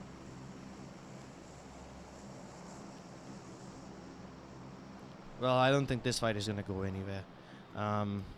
Evo, Avi, CG, and HP, the players of VSG crawlers, they have better things to do than engage in a battle with with the team that VSG crawlers right now. Either way, speaking of fights, look at Revenge and Umuma, both of them battling for the same hill next to the observatory. Now, this is an interesting fight because Goldblade's been knocked out already. Destro, he's taking the low ground and he's trying to make sure that he can get an angle onto Team Revenge, but he hasn't found one yet. Either way, his teammate has been rezzed up and now he's ready to fight again. Here comes another smoke. But wait a second, I just saw Orange Rock in the background. Now Orange Rock, they are just at the edge of the road. They might engage and third party in this battle if things go south. But Sonic, he gets traded out 1-for-1 and Goldblade is down on the ground again. And so is Sonic this time. Both the teams with 3 members alive. Destro going for the revive already. But while I say that, look at Aztecs. They are awfully close. Do they stop by? Are they coming up the hill? Yes, they are. They're trying to come up the hill, but they might not participate in this fight. They will just walk right past it. Look at Goldblade. He was trying to cheekily go around the corner and get in from the low ground. But both Destro and Goldblade have been knocked out. And Akshay will finish them both off. Oh, this is a disaster. Umuma thought they could do something cheeky. The 4th play zone, it's going to damage them quite a lot. And they were hoping to disengage and get into the safe zone already. But the teammates in the low ground, they couldn't do much. But here, on the other side, we have Godlike versus Exist. Now, Godlike's already knocked out one team. Can they knock out Aztec as well? I think it's going to be a bit difficult because they have lost one of their players already. It's a 4 versus 3. Smokey OP, he lands a little bit of utility to the other side, but the utility doesn't connect. Gil, busy healing up, and so is Satan. But look at Godlike, they are shaped in an L. And oh, the nade is perfect. Smokey, he destroys RB not OP, and this is the perfect time they have to push in. Carry is also going around from the other side, and both Smokey and Carry will reunite, and they should be able to finish off RB not OP. He's getting rest, but he's very low on HP. At the same time, they go in from the other side as well, and Godlike is on the verge of getting an advantage once again. Gil, he might take contact with Killsome. Does he come out on top? engage, but Gil runs away at the worst possible time. Here comes Satan. He tries to save his teammate as much as he can, but Carry with a double spray down. Oh my god, are you serious? Carry? He single-handedly wipes out 2 players of Aztec as they try to move into the house. And Gil with the perfect distraction. He's able to catch the other 2 teammates off guard. Godlike have eliminated Team Aztecs. They eliminated one more team before, and I think Godlike are on 8 kills now. They have two teams which they single-handedly wiped out, and they still have 3 of their players alive. So they're going to be really happy with their performance so far. Here comes Team Absolutely. Godlike has been on fire, and to be honest, they don't really need to get any chicken dinners right now. All they need to do is make it to the top 3, top 5, and they've got their position secured in the overall standing. Meanwhile, Elements is now fighting Marcos Gaming, and Prince is already knocked. Pansing is going for a spray down, but does not connect, and he gets the nade ready and throws it. Let's see what happens here. Crips? Yeah. Pansing with that perfect nade, he was able to knock one out. But while I say that, Revenge, they have been knocked out by Team Fnatic, if I'm not wrong. In the hills of Quarry, we have Team Genocide surrounded by Team Tamils, and they are knocked out as well. Team Tamils, they surround Genocide from every direction, and they have been decimated. Marcos Gaming also trying to take the top side of this Quarry compound. Surya's already on top, his teammates coming in with buggies, and they are hiding their cars on the other side of the cliff, which is nice, which means they still have cars if they need it. All the teams who are in the center of Quarry won't be able to take shots at them. Celtz, they have taken the northern side of Quarry, and the final play zone. Wow, this is interesting. I have never seen a Quarry battle, like an entire play zone on Quarry. I've only seen this in mini zones where like the arcade modes of PUBG is entertaining, but here, this is a whole different beast. Team Raven and Celtz, they are trying to engage. Meanwhile, 7 Seeds is somewhere in the mix. The nades don't connect, and Zigsaw is still alive, but 420 OP is down for the count, and Manti OP is on fire. Celtz, they try to finish off the remaining Fnatic players, but they don't know that Celtz is already in way too much trouble as they are taking multiple fights on multiple different corners. 7 Seas though, they are under fire from Team Tamils. Now Team Tamils have already eliminated Genocide. If they get the kills onto 7 Seas as well, they will have 8 kills in total, which is a brilliant start for them. Yep, absolutely. Like, they've been on fire, and finally 7 Seas, we're seeing the comeback that we needed to see from them. Meanwhile, Fnatic's Scout OP is the last man standing. Of course, there are 11 teams remaining, but Team Insane is raining hellfire on you, Mumba's Bhishma. And let's see what happens right there. Kiki also chiming in, getting the trade on Team Insane, and Insane is out. Jesus, that is a horrible blow to Team Insane. Even you, Mumba, they were overextending way too much, and they have been knocked out. Finally, Team Tamils, they are able to get the kills onto 7 Seas, who have been hiding from them for a long time now. And Celtz, do they have a nice airdrop in front of them? Yes, they do. I don't think they'll be able to claim it because there's Godlike right in front of them. Yeah, but Team MJO with the beautiful nade, he managed to do some decent damage to Carry. But Carry is going to rotate into the smoke with Smokey, and maybe Celtz does have the advantage here right now because they do have the higher ground. But Mega Paradox is making sure that Team Celtz is also pinned down, giving them something to worry about from the far south corner of the Quarry. Yeah, Celtz, they are barely in the zone. They have Team Tamils on one side, Godlike down the cliff, and many other teams on the other side of that cliff. But look at the next circle. It's going to force so many teams to move along the edges of the Quarry.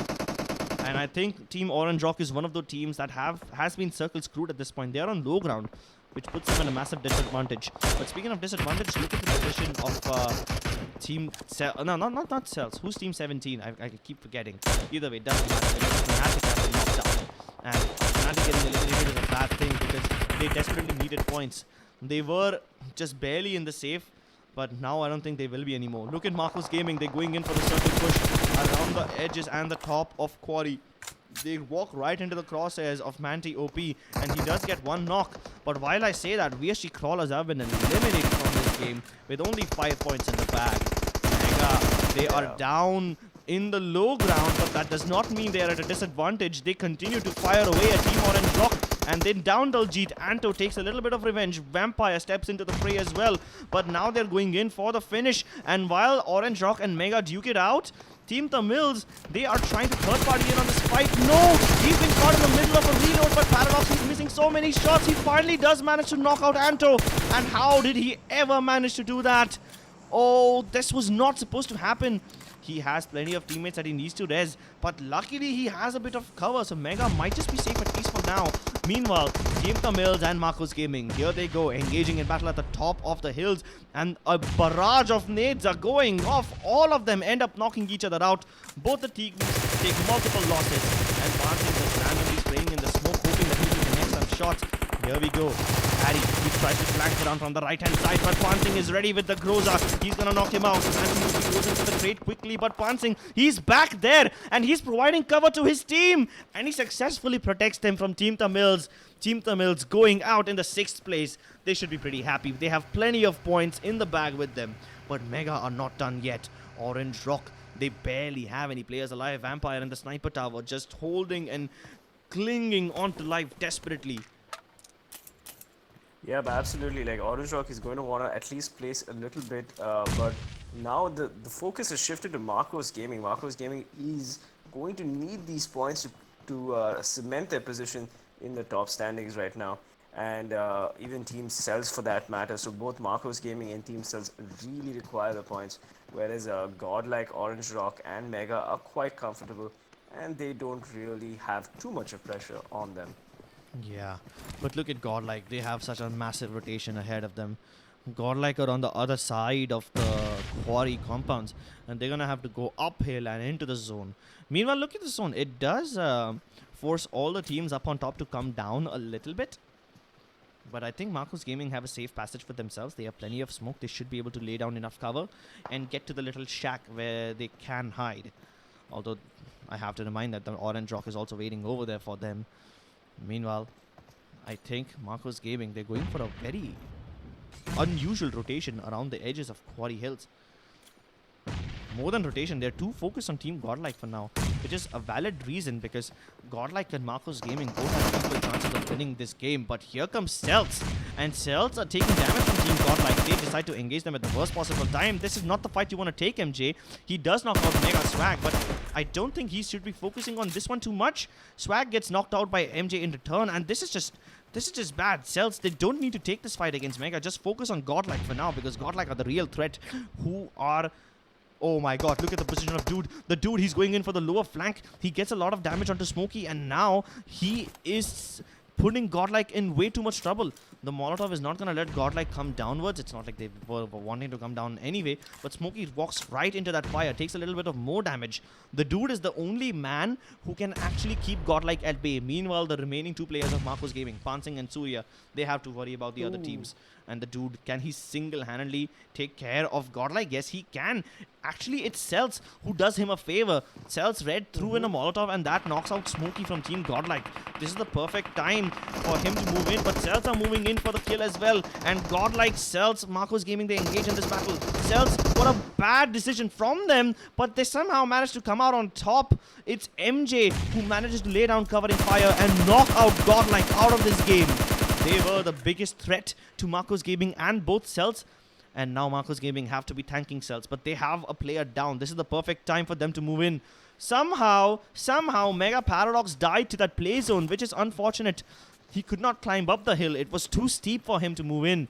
And now Marcos Gaming have a massive chance of getting back into this tournament. Celtz are losing players left, right, center. Surya finishes them off. And once again, it's Orange Rock as one of the favorite contestants. Orange Rock has had 2 chicken dinners in this day already, and they are very likely to finish second. Marcos Gaming, though, I'm happy for them. They walk out with the chicken dinner. They should be able to finish off Vampire anytime soon. There you go. Winner, chicken dinner.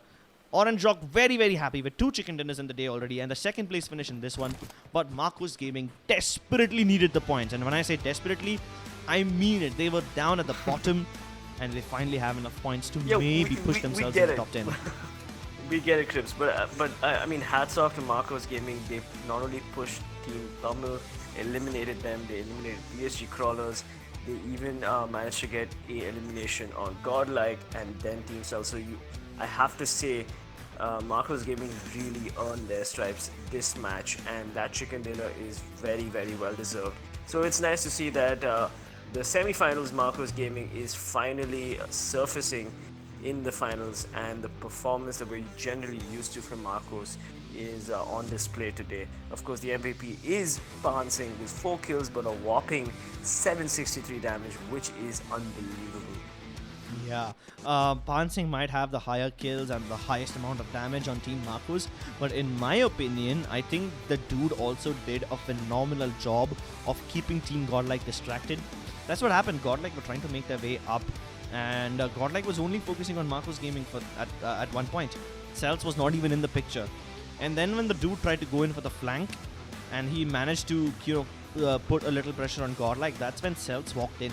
And such a brilliant team play between the players of Marcos Gaming. They knew that the dude will be single-handedly able to handle Godlike.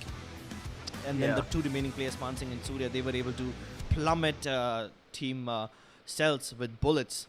And that's how also Marcos Gaming those was able to nades win. from Team Celtz were very, very helpful to Marcos Gaming. So the dude, as you very rightly said, had a lot of help. And let's look at the top 5 players chart right now. We've got TeamTamilas Manti OP coming in first with 5 kills and a crazy 1k damage, closely followed by Mega's Paradox with 5 kills, 780 damage. Coming in third place is Pansing from Marcos Gaming with 4 kills, 763 damage. And coming in fourth is Godlike's Gill with 4 kills, 700 damage. And another Godlike player coming in fifth, Carry with 4 kills, 645 damage. So we have 2 Godlike players and 1 Tamil player, 1 Mega player, and 1 Marcos Gaming player. So that's a testament to Godlike, and as usual, they've just been fragging out, entertaining us, entertaining the casters. It has been amazing just watching them take ass, kick ass, and take names in the regional finals. Yeah, Marcos Gaming with the chicken dinner and 10 kills, obviously, after eliminating Celtz and the remaining players of whatever, Orange Rock and Celtz and everything. They are at 30 points. Godlike, we saw them take early fights. They eliminated 2 teams entirely, and that's how they got 8 points. And then they got a few more kills in the last circle, and that's why Godlike, with the highest amount of kills in this game, have 11 kill points and 18 in total. And that brings them, above Orange Rock, who have 14 placement points and only 4 kill points. So both these teams tied at 18 points, but Godlike obviously taking the second spot because of the higher kills. Then we have Team Celtz. Now, they did really play well, but unfortunately in the last fight, they did Marcos Gaming a very big favor by eliminating Godlike. So Celtz kind of lost it over there, but still they have plenty of points for themselves as well. What happened to Fnatic though? Like, what was their major malfunction in this Erangel match? So Quarry is a very awkward place to climb up, right? You need cars to get up on top of those hills, and the hills are really steep, so there's just one little pathway using which you can get up on top of the hill. The other slopes are very steep to climb, so if you do climb them, and if you look a little bit to the left or right, you fall down. Or if you start getting shot and you're desperately trying to dodge those bullets and you misstep a little, you're back down the hill. So Fnatic could never even make it inside Quarry. Same goes with VSG Crawlers, Miramar, Team Insane and everyone. They could not make it to the final circle of Quarry. It was a very unfair circle. Quarry is a very difficult zone to play around. And that's why you'll see that not a lot of teams drop Quarry. Have you ever seen any team drop Quarry? No, never. It's a very complicated place. Well, it doesn't place have the greatest loot also, so that's Yeah. also another reason. It's not just the terrain, but yes, for sure, if the circle ends on the Quarry, the terrain definitely does not help teams who are trying to climb up. Yeah, exactly. So the only time I've actually played in Quarry was in the arcade modes, in the mini zone and everything. That's why I know a little bit about this area. But these teams, I don't think they've ever had the experience of fighting in Quarry unless they also play a lot of arcade mode like I do. Either way, all that experience is gonna help, and this was Erangel. The whole flavor of Erangel has been like this the entire day. It has the weirdest circles. It forces the team into the most awkward positions, and the teams with the highest amount of game knowledge and firepower always come out on top. Speaking of coming out on top, Orange Rock, because they sneakily managed to get into second place, they are now on the top with 162 points. And Godlike, because of a massive amount of kill points, 66 kills, they are the highest kill leaders in the entire tournament, are coming in second at 146 points. Absolutely, if Godlike gets another chicken dinner, they can maybe cross Orange Rock. But we have MegaStars moving down to third place with 145 points and the one chicken dinner. Marcos Gaming, of course, enjoying the last game's chicken dinner with 140 points and 56 kills. So we've got Godlike having the highest number of kills, and then Marcos and the other team coming in second with 56 kills. Yeah, Team Insane, they did take a few nice fights, but in the end it did not turn out well for them. So now they are stuck on the 9th place at 73 points. 7Cs, they performed pretty well in this game, but they still are not out of danger, 72 points, and now they are tied with Mumbai at 72 points. Both these teams did not really have a good performance in this one, in this current Erangel game, so that's why they are in a bit of a trouble. Although Mumbai did have some interesting rotations. I didn't really get to see the fight in which they get eliminated though, so that's a bit of a sad story. Revenge Esports, we saw they took plenty of kills. I think they were able to fight 7Cs off, and they killed 2 of their players or something, so Revenge was also playing really well. But teams like Elmnt, Aztecs, I think we can just literally count them out of the game at this point. LCraft, there's only 2 games remaining and they're at 30 points or something. They need at least at least 90 points to get ahead. Yeah, it's going to be a tough climb for these teams, and but they have played really well in the group stages and the semi-finals, and they have entertained us. So it is obviously GG, well played from us, the English desk. But yeah, it's nice to see that some of these teams have also been performing really well. We've got the kill leaders on the screen right now. Godlike's carry almost hitting his 30k. Godlike's guild with 22 kills, Manti OP from Team Tamil with 20 kills, Mad Cash from Marcos Gaming with 20 kills, and finally Mr. Spray from Team Tamil with 17 kills. So we have 2 Tamil players with 20 and 17 kills respectively, and 2 players from Godlike with 29 and 22 kills respectively. And Marcos Gaming somehow managed to get in there with Max Cash. Yeah. But you know what the funny thing is, Orange Rock in this game was able to get to the second spot, even though Mavi did not connect to the server. We have now clarified what happened to Mavi. We saw him die early on in the water, and we thought he lagged out or something, but he never even connected to the server, so yeah, Orange Rock had a massive disadvantage. Even despite of that, they were able to come into second place, which is a really commendable performance from them. So I think Orange Rock is pretty much safe right now. Orange Rock, Godlike, all the top 4 teams right now, no matter what happens in the remaining 2 games, they should be pretty safe. So all the other teams who are positioned between 5th and 9th, they are the ones who really need to step up. In the next game, Vikendi, don't go anywhere. We will be back with a cold, frigid map really soon.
Well, hello ladies and gentlemen, and welcome back to the finals of the PUBG Mobile Club Open Indian Regional Finals. This is the regional finals to get into the PUBG Mobile Pro League Spring Split.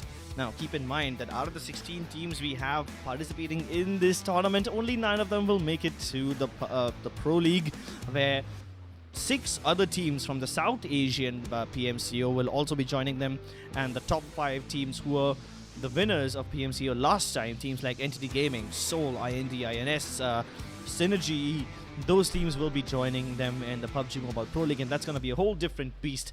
So this is the last day of the finals. There's only 2 games remaining, one of them in Vikendi, the other one in Erangel. The teams have to do a mad scramble for points and just desperately get as many as they can so that they can somehow make it into the next stage and then represent their country internationally. Oh boy, this is about to get intense. All the teams who are on the bottom of the leaderboard need to get a grip on whatever they are doing, and I am so excited because the playing path is actually even Stevens. It starts at Dobromeister, goes all the way towards Cement Factory and beyond. That leaves pretty much all the places in the map available and up for grabs. Now, the problem is you might just be able to get to the places where you want to go, but the circle usually screws teams over in Vikendi. You know how the Vikendi circles look like. They are mostly in the water, very little zone to play, and if it's a fair circle, then it's a fair game. Otherwise, most of the times, Vikendi is a frigid, cold, unforgiving place. And oh Jesus Christ, look at the circle. This is just absolute pandemonium. It's absolutely that circle is going to ruin plans for so many people, and all these teams are going to have to rotate. Marcos Gaming, 7 Seas, Revenge, these guys have to rotate the most right now. But Fnatic is also going to go for a central position, so they're not going to be too worried about this rotation. Mumba, Team Insane, Celtz, and Aztecs, of course, have the circle, and it looks like Team Cells will try to keep their central position, and they will have the best circle in the coming. Yep, Fnatic are safe in Villa for now. They should be able to rotate the earliest. Villa is not that big of a place to loot. You finish looting very, very quickly within a minute or something. Mind my tongue over there. And then just cars around, you can just quickly get in the circle. Surprisingly, none of the teams have taken Castle. For obvious reasons, it's a very difficult place to get out of because there's barely any bridges over there. And once you guard the bridges, all the teams stuck in Castle will never be able to get out. Either way, I didn't see any team in Peshkova right now. Peshkova is the place which can be taken over by a few teams if they want a safe place. Then also Hot Springs and Kantra, they are in the zone, so any team that can swim to Hot Springs might just be able to make it there. I don't think using the bridges to get there is a good idea because it's already being, guarded and everything. Meanwhile, we have Revenge on a screen. They're in Bihar right now, so yeah, very far away. Yep, Vasant Vihar, a lot of our Delhi viewers will say. But yeah, Revenge Esports need to do the longest rotation right now, and they might want to hurry up, get the loot as quickly as possible. Even LCraft is not too far away from Revenge, and if LCraft picks this fight, it looks like they want to pick this fight. No, never mind. They will rotate around. This might not be good for both these teams because this will heavily delay their rotations later on. Oh yeah, that's a big concern though. LCraft and Revenge close to Vihar. There's plenty of loot, plenty of cars in this place, but it's at the edge of the circle. It's not even in the circle, it's the edge of the map. So both these teams are cornered over here. There is a team, if I'm not wrong, in Dobromeister as well, which means all these teams are going to have to finish up their business and quickly move in.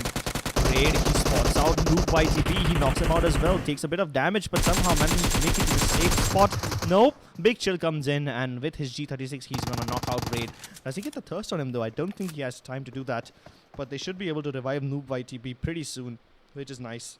Now, LCraft Villain, he has a lovely position. He is already across the road and has a angle onto the players of LCraft, but Akshay gets peppered by Clowny, and Akshay hits the ground. Villain now, this is the perfect time for him to move in. Clowny going in across the smoke, and he does manage to get the knock onto Raid once again. Sonic gets moved by TB. Villain, his position is finally coming in to play, and it's all down to Sonic. He only has this little car for cover, and there's not a lot of room for him to go to. He somehow manages to get inside the house, but he is about to get flanked, and he slides down. Clowny, he's gonna go down as well. Sonic, he has a little bit of chance. Both these teams, they have lost so many players. This has been a devastating early fight for both these teams, and Sonic, oh my god, amazing. Off Sonic with the barrel M762, he's gonna knock out one more. Villain though, he has plenty of HP, and he sees Sonic, he jumps out of the window, almost cancels. He cancels the jump just in the nick of time, and both of them are about to heal each other up. He's reviving his teammate. That might just give enough time to Sonic to move out, and as soon as he jumps up, the barrel M762 knocks out Villain. Clowny, he was on very low HP, but the jump shot connects, and by the skin of his teeth, he takes care of Team LifeCraft, and they get knocked out first. Oh, but that was so close. Clowny had he was just revived. He was on very low HP, and that jump shot with the micro Uzi was perfect.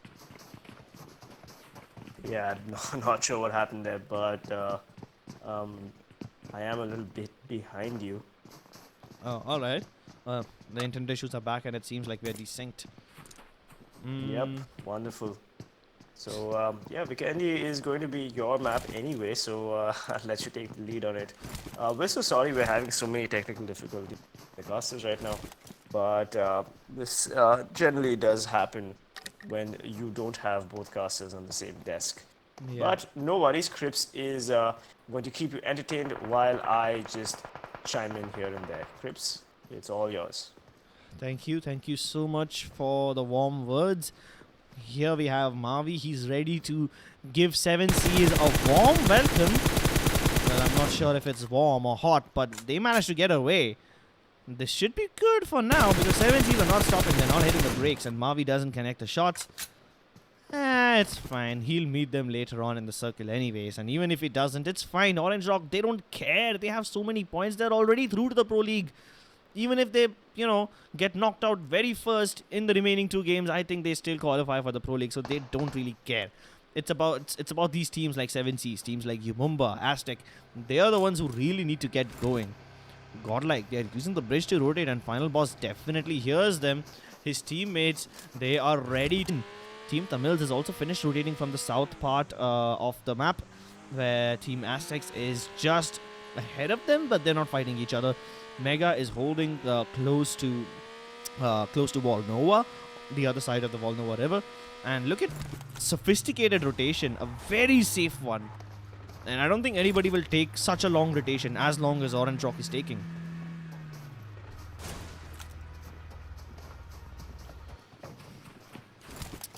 A little moment to breathe for me, luckily. There's not a lot of action on screen, except for Final Boss walking right past elements. That's fine. They don't fight right now, but they do give away their positions, and all these teams are now starting to move in. Look at Team Insane. They're taking a northern approach. They're moving in towards Peshkova, nice and safe. Godlike has already made it into the circle. Umumba at the edge. 7Cs. They're strolling across the edge near Cosmodrome, and they should be able to move in quickly enough. Godlike taking more of a central position near Peshkova, where they might run into Team Insane very, very soon. I think Team Insane and Team Godlike will start fighting really, really soon. At the same time, VSG Crawlers are taking their sweet time. Orange Rock are taking their sweet time to move into the circle. I don't think they'll make it before the first circle pops. Maybe they'll come in later, which means they'll end up taking a little damage from the blue, but at least they will be safe. Umumba and Genocide. Plenty of distance in between the compounds of these two teams. If they do manage to get knocks, it's a tough task to engage in the actual battle. And finally we have the circle up on top. I had to squint my eyes when the circle was in the top left corner. Now I don't have to do that, luckily.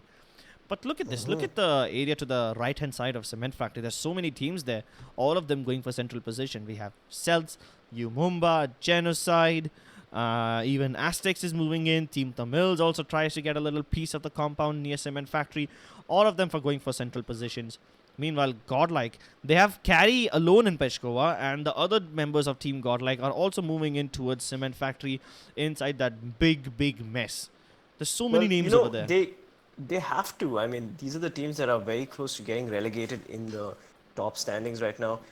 Team Celtz, Team Genocide, these teams really need to get the position before anybody else does. And to be honest with you, the meta has been so far taking the central circle as much as possible, minimizing rotations, and yeah, it's really difficult for all these teams to actually perform if they don't have that central circle. So right now it is a free-for-all, and we have Godlike's Gil getting a knock on Ronok's Fnatic. Godlike, they are stepping into the fray as Fnatic was engaging in a battle with Team Genocide. Now, Ronok has been knocked out, but this is fine. You see, as long as these teams stay far away in their own respective compounds and they keep getting knocks at each other, all they are doing is just wasting the resources of the other team. You see, Ronok got knocked out, now he's going to have to use up a first aid kit. That doesn't leave him with a lot of meds in the later stages of the game. So this is literally it. This is all that the meta of Vikendi supports. Get knocks, get them to waste their resources, because no matter what Godlike do, they will never be able to finish off a Fnatic player, not unless they actually push the Fnatic compound and take the fight to them, you know, face to face. Absolutely. And we've got an AOG, of course, on the screen in a bit, and let's see where these teams are right now. LifeCraft have the longest rotation, but they will be uncontested as they rotate into the circle.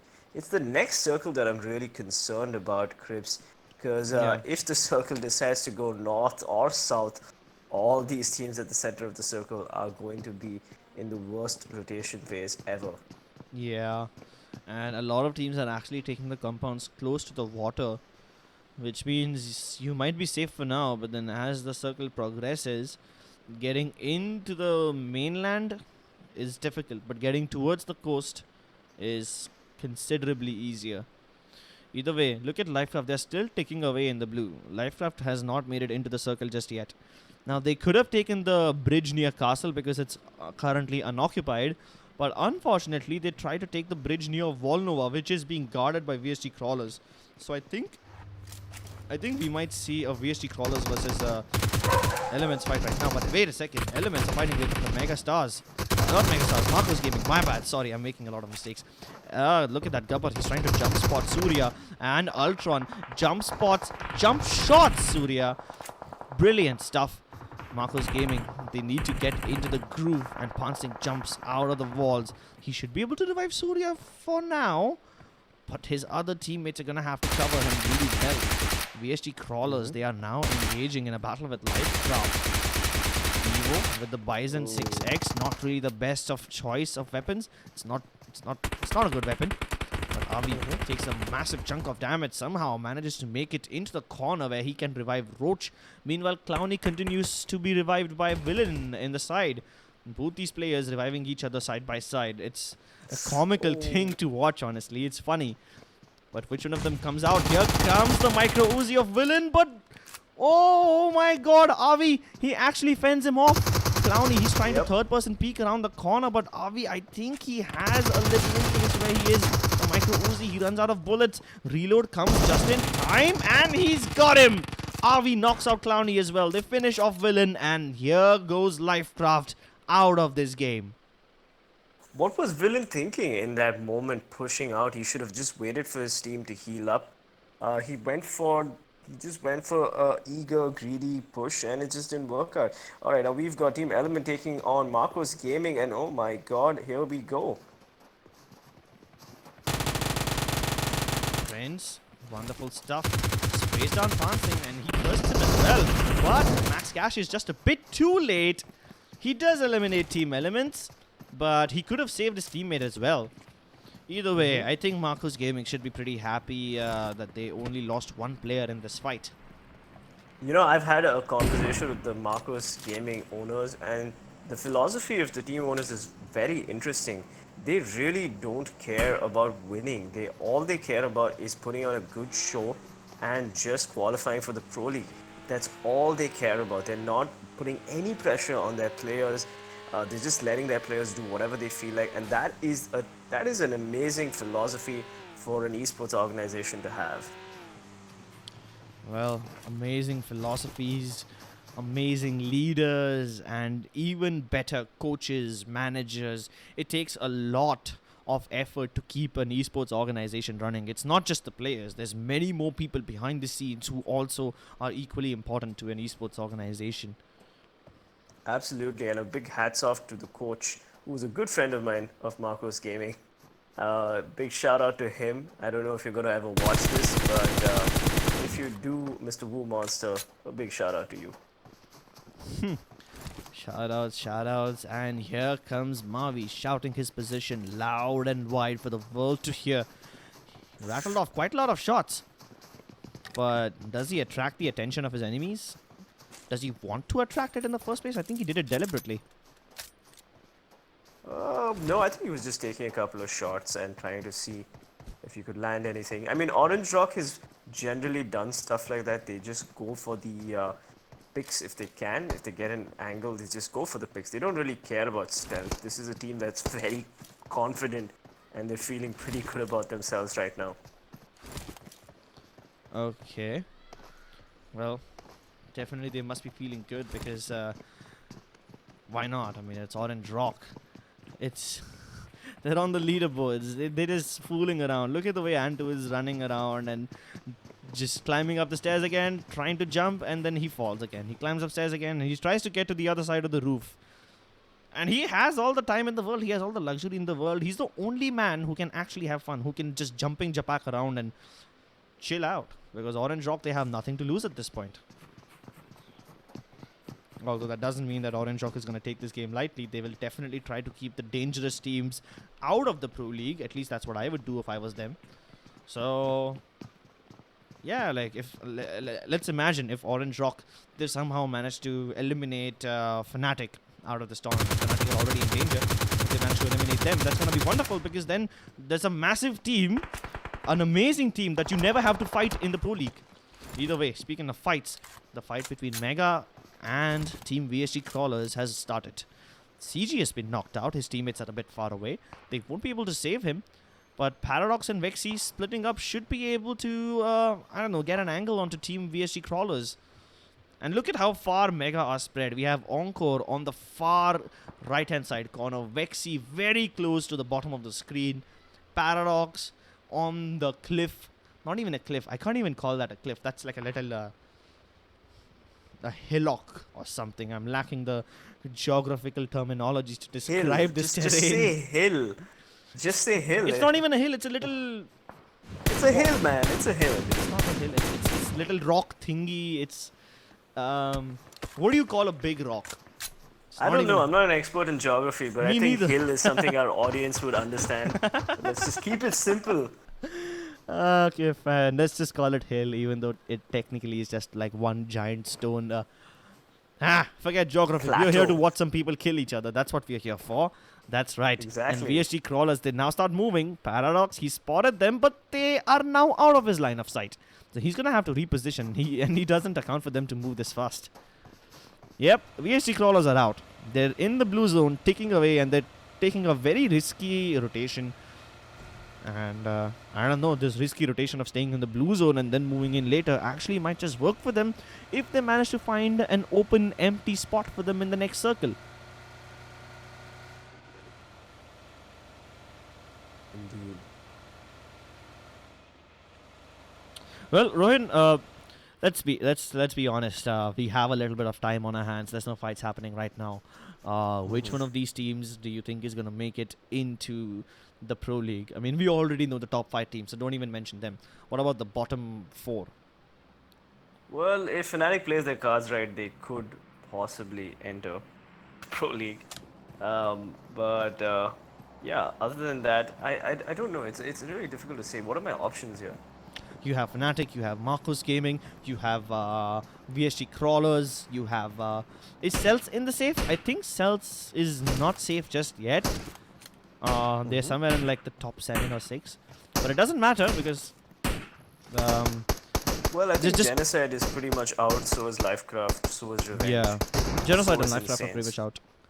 Yeah, so yeah, the remaining teams, Fnatic for sure should get in. Even the other team that you mentioned, Marcos Gaming for sure, are definitely making it to the Pro League. Yeah, but they're gonna have to hustle in order to get there.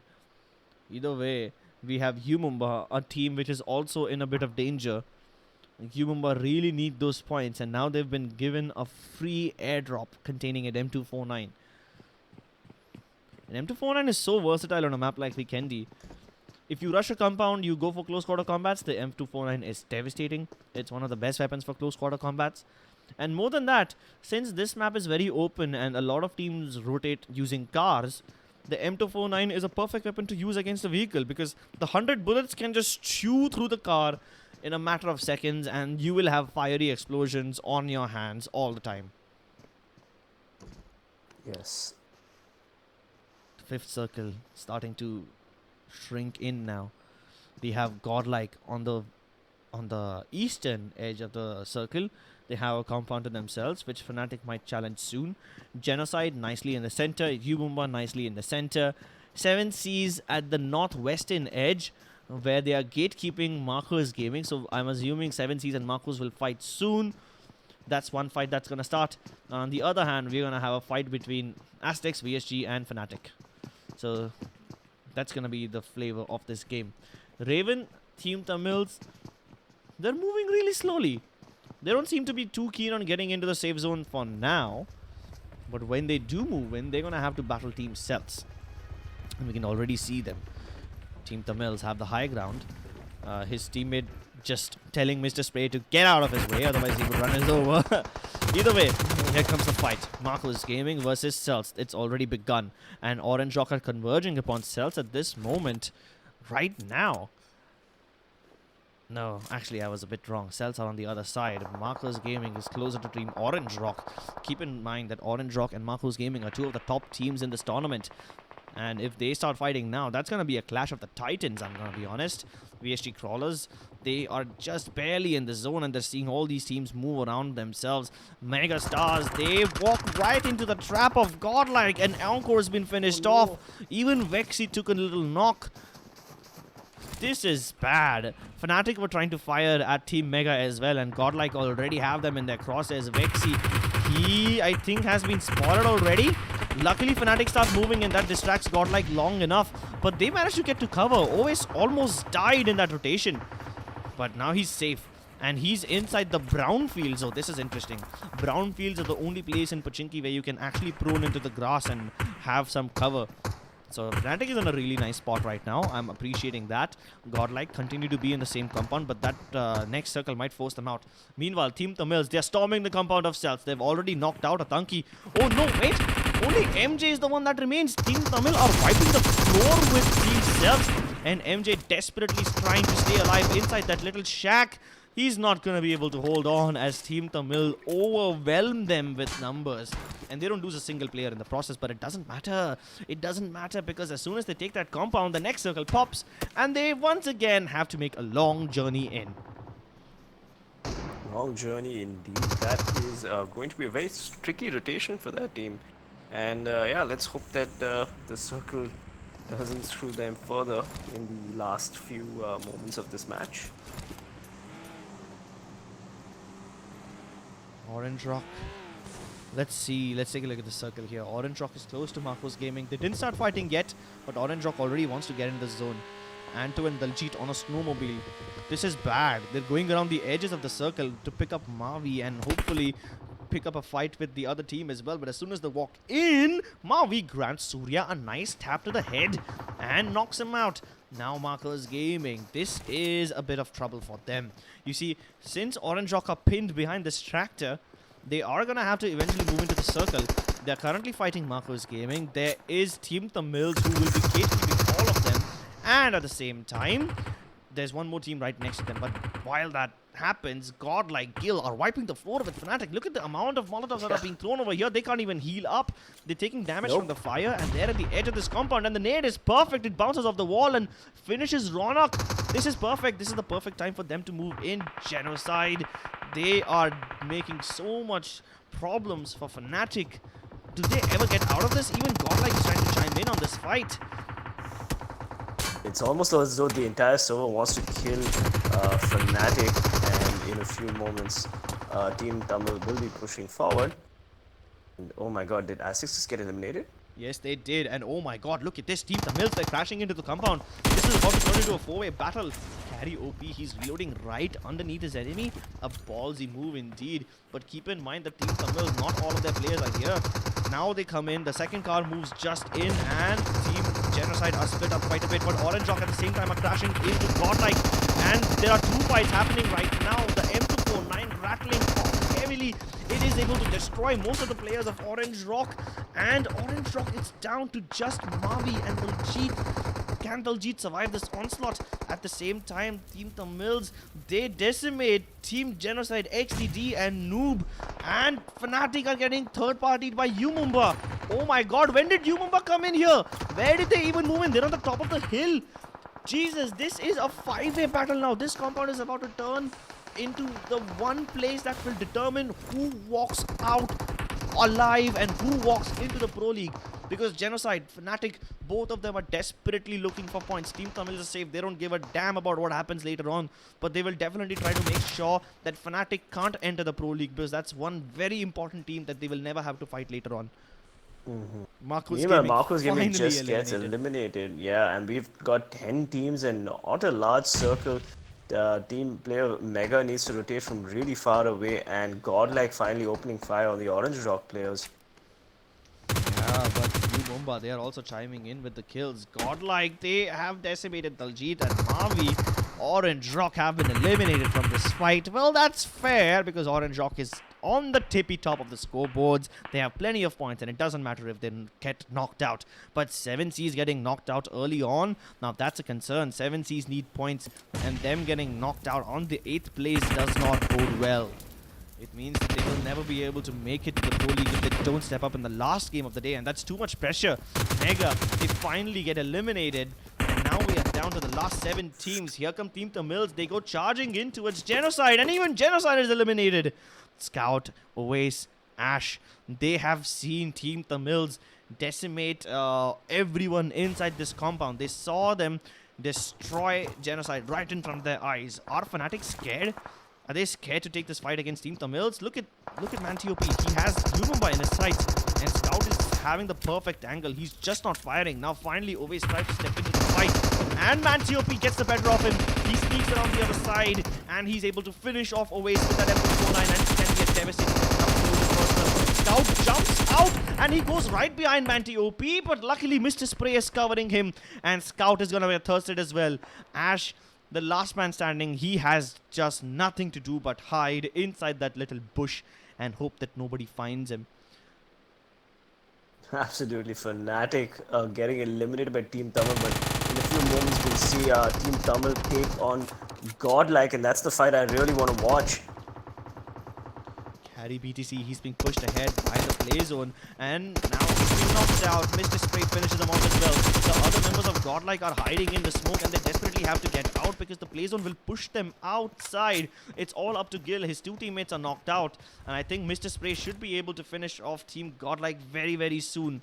Exist, he's barely keeping up with the play zone, and Gil is about to move in towards Fnatic players, but Umumba, they chime in, and they're third-parting in on this fight. Finally, Godlike bite the dust after taking fire from TeamTamilas and Umumba. Now look at them. TeamTamilas, last 2 players remaining. Umumba up on the hills, and Carry OP just knocked out Bhishma, turning the 2 versus 4 into a 2 versus 3. But Umumba are not out of this game yet. Goldblade returns fire, and he thirsts Carry OP. That's brilliant. It's a 1v1v3, and it looks like Umumba, at least one team will make it to the Pro League. This game should grant them enough points. Umumba have 10 points already. If they win the chicken dinner, they will have 30, and that should be more than enough to boost them up. in the leaderboard rankings. But even Fnatic are still in this game. They have 0 points. Fnatic have 0 kills in this entire game. So it all depends on how well Ash can hide. Mr. Spray's been spotted, but luckily Goldblade had a Molotov in his hand. Now he spots him and the AK-47 starts to chime. He's taking damage from the fire and Mr. Spray will be downed. TeamTamilas are out of this game.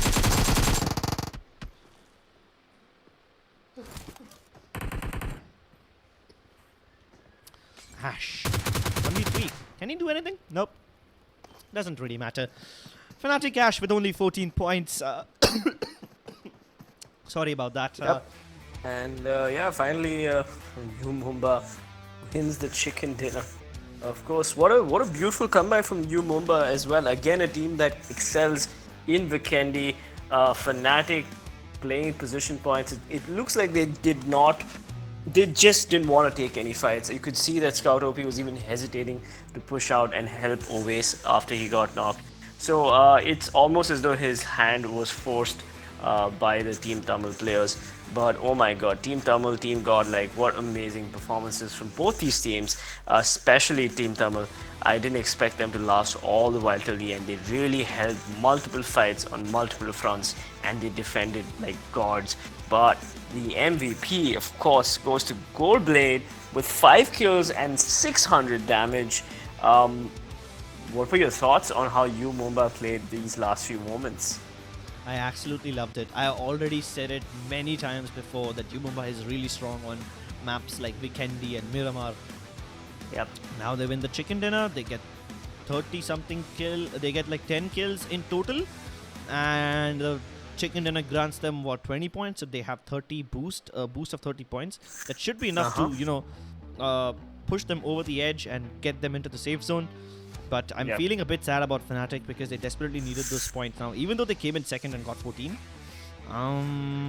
mathematically it still doesn't make them safe. Yeah, it does not. And we do have one more match remaining, so all the Fnatic fans don't go anywhere because this Erangel match will most likely be a deciding match for them. And teams like Mumba are hopefully going to make it into the safe zone. But let's look at the top 5 players right now. Crips? Yeah, the top 5 players, among them is obviously Manti OP with 8 kills. Wow, what a brilliant performance by Team Tamil. This man with that M249 was wrecking everyone. And it's almost like he's been handed an overpowered weapon. Look at the amount of damage he's done. 1,000 damage, 4 digits. Wow. Yeah. Then He's comes just been Goldblade. on fire. Yeah, I think he actually lives up to the OP moniker finally. Yeah. For those of you who don't know, OP means overpowered. And then we had plenty of players of Godlike in the mix as well. I think we had 2 players from Team Tamils over there. Even Fnatic. No, wait. I don't think we had Fnatic. Any of the Fnatic players in the top 10. They don't even have any kills. Fnatic have 0 kills in this game, don't they? Yep, Fnatic had 0 kills, but they did come in second, so they will get about 14 points right there. So, yep, you were right. Fnatic have 0 kills. So they came in 4th. Technically they came in second, but because 14 points, but then they didn't have any kills, so they are down to the 4th place. Mumba with the chicken dinner and the 12 kills at 32 points. But look at the amount of kills Team Tamil have. Jesus Christ, 14 kills? Wow! That's way too much damage. Everyone in the chat who are a fan of Team Tamils, please spam TTOP. And obviously they deserve it. Give your favorite team some love. Godlike. Yes. They had a very decent performance. A good mix of kills and placement points as well. But here are the teams who did not get enough points in Vikendi. A few names are LCraft, Marcos Gaming, 7Cs, Elmnt Esports. Nah, these teams, they needed points in Vikendi. I thought Marcos Gaming would actually step up in Vikendi, but that did not happen. They have 1 placement point and 2 kills, which is barely anything. So I think Marcos Gaming is pretty much out of the tournament already. Same goes with Aztecs because they have 1 point and they have less than 40 points in the overall standings now. So the journey for Team Aztecs is pretty much over already. Orange Rock, Yes. bad performance in this game, but do they care? No, they don't. Yeah, I don't think they care. I mean, do they really need the points at this point? Right now, they're just playing for shits and giggles. Yeah. And yeah, they are just having a good time. They have one more match, and they will probably give it their best, try to win that chicken dinner. But yeah, they don't really need the points, and they will be cruising into the Pro League with no issues whatsoever. Yeah, I think at this point, Orange Rock, after this day is over, I think they can just chill out, you know, watch a movie or something, and then start preparing for the Pro League already. Not really, because the Pro League is where these teams will actually be tested, and you know, I wouldn't recommend them chilling out. Like, chill I out would tonight recommend because them it's been an intense analyzing. day. Yeah, but in general, the marathon became a sprint, but it is now another marathon, and the Pro League is going to be a high stress, high pressure environment for these teams to perform in. Well, let's take a look at the overall standings. Surprisingly, Fnatic are safe. They have crossed the 100-point mark, which means they are now on 7th place. Celtz is also safe at the with 93 points at the 8th spot, but Fnatic and Celtz are not out of danger just yet because these standings might change after the last game. So they need to make sure that in order to stay in the top 8, they perform well in Erangel. Umemba with 104 points and 2 chicken dinners, also impressive stuff. Then comes Marcos Gaming. Surprisingly, they're on the 5th spot, so they are safer than any of these teams like Fnatic, Celtz, and everyone. And obviously, I don't even need to mention the top teams. You already know that they are safe. So, yeah, the topic that I really want to discuss is teams like VSG Crawlers, Insane, 7Cs. 7Cs, yeah. I mean, 7Cs Esports is a top tier team, and they are all the way in the 11th position. So if they do not pick up the pace in the last match, they are pretty much out of the tournament. Yeah, I think LCraft, Aztecs, and Elements are already out. Same goes for Team Revenge because they are just way too far away from making it in. I think VSG Crawlers has a realistic chance of toppling Fnatic. So maybe if VSG Crawlers do well in the last game, they could still make it in. Insane also has a small chance, a really small chance, but then since they're at 84 points, they will need 16 just to get over the 100-point mark, which means they can't topple Fnatic. I mean, it's difficult getting 16 points in a game unless you win a chicken dinner or something. Yeah, and Fnatic is definitely going to try to win the chicken dinner in Erangel so that they can cement their position in the safe zone and in the safe standings and make sure that they make it to the Pro League. Yeah. So as the last game of the day starts, 2 teams that you need to keep your eyes on is VSG Crawlers and Insane, because these 2 teams are the ones who have a chance of realistically making it into the finals. Well, not the finals, into the Pro League, while they also need to, you know, not crumble under the pressure. So it's gonna be an interesting last game. For now, we have the kill leaders on board, but it doesn't matter because all these players, they can do whatever the hell they want. They are already qualified. You can feel that on their faces. It's just at this point an internal competition amongst them. Well, let's just appreciate the kill leaders nevertheless. Carry meeting 31k, and it's a good possibility that Carry might be the highest kill leader of the PMCO overall, unless Manti OP pulls out some crazy plays in the last match. So let's keep our eyes on both Manti OP and Carry and see who got the highest kills in the entire PUBG Mobile Spring Split of the India regions. And then of course we have so many Orange Rock players in the overall standings. We have a couple of Marcos Gaming players and of course the MegaStars players as well. Yep. Then we have Daljeet from Orange Rock. We have Vampire also alongside him with 18 and 17 kills respectively. Orange Rock is doing really well for themselves. I'm actually happy with Team Mega as well because Paradox and Swag have really stepped up their game. We saw that Mega had a slow start to the tournament in the group stages.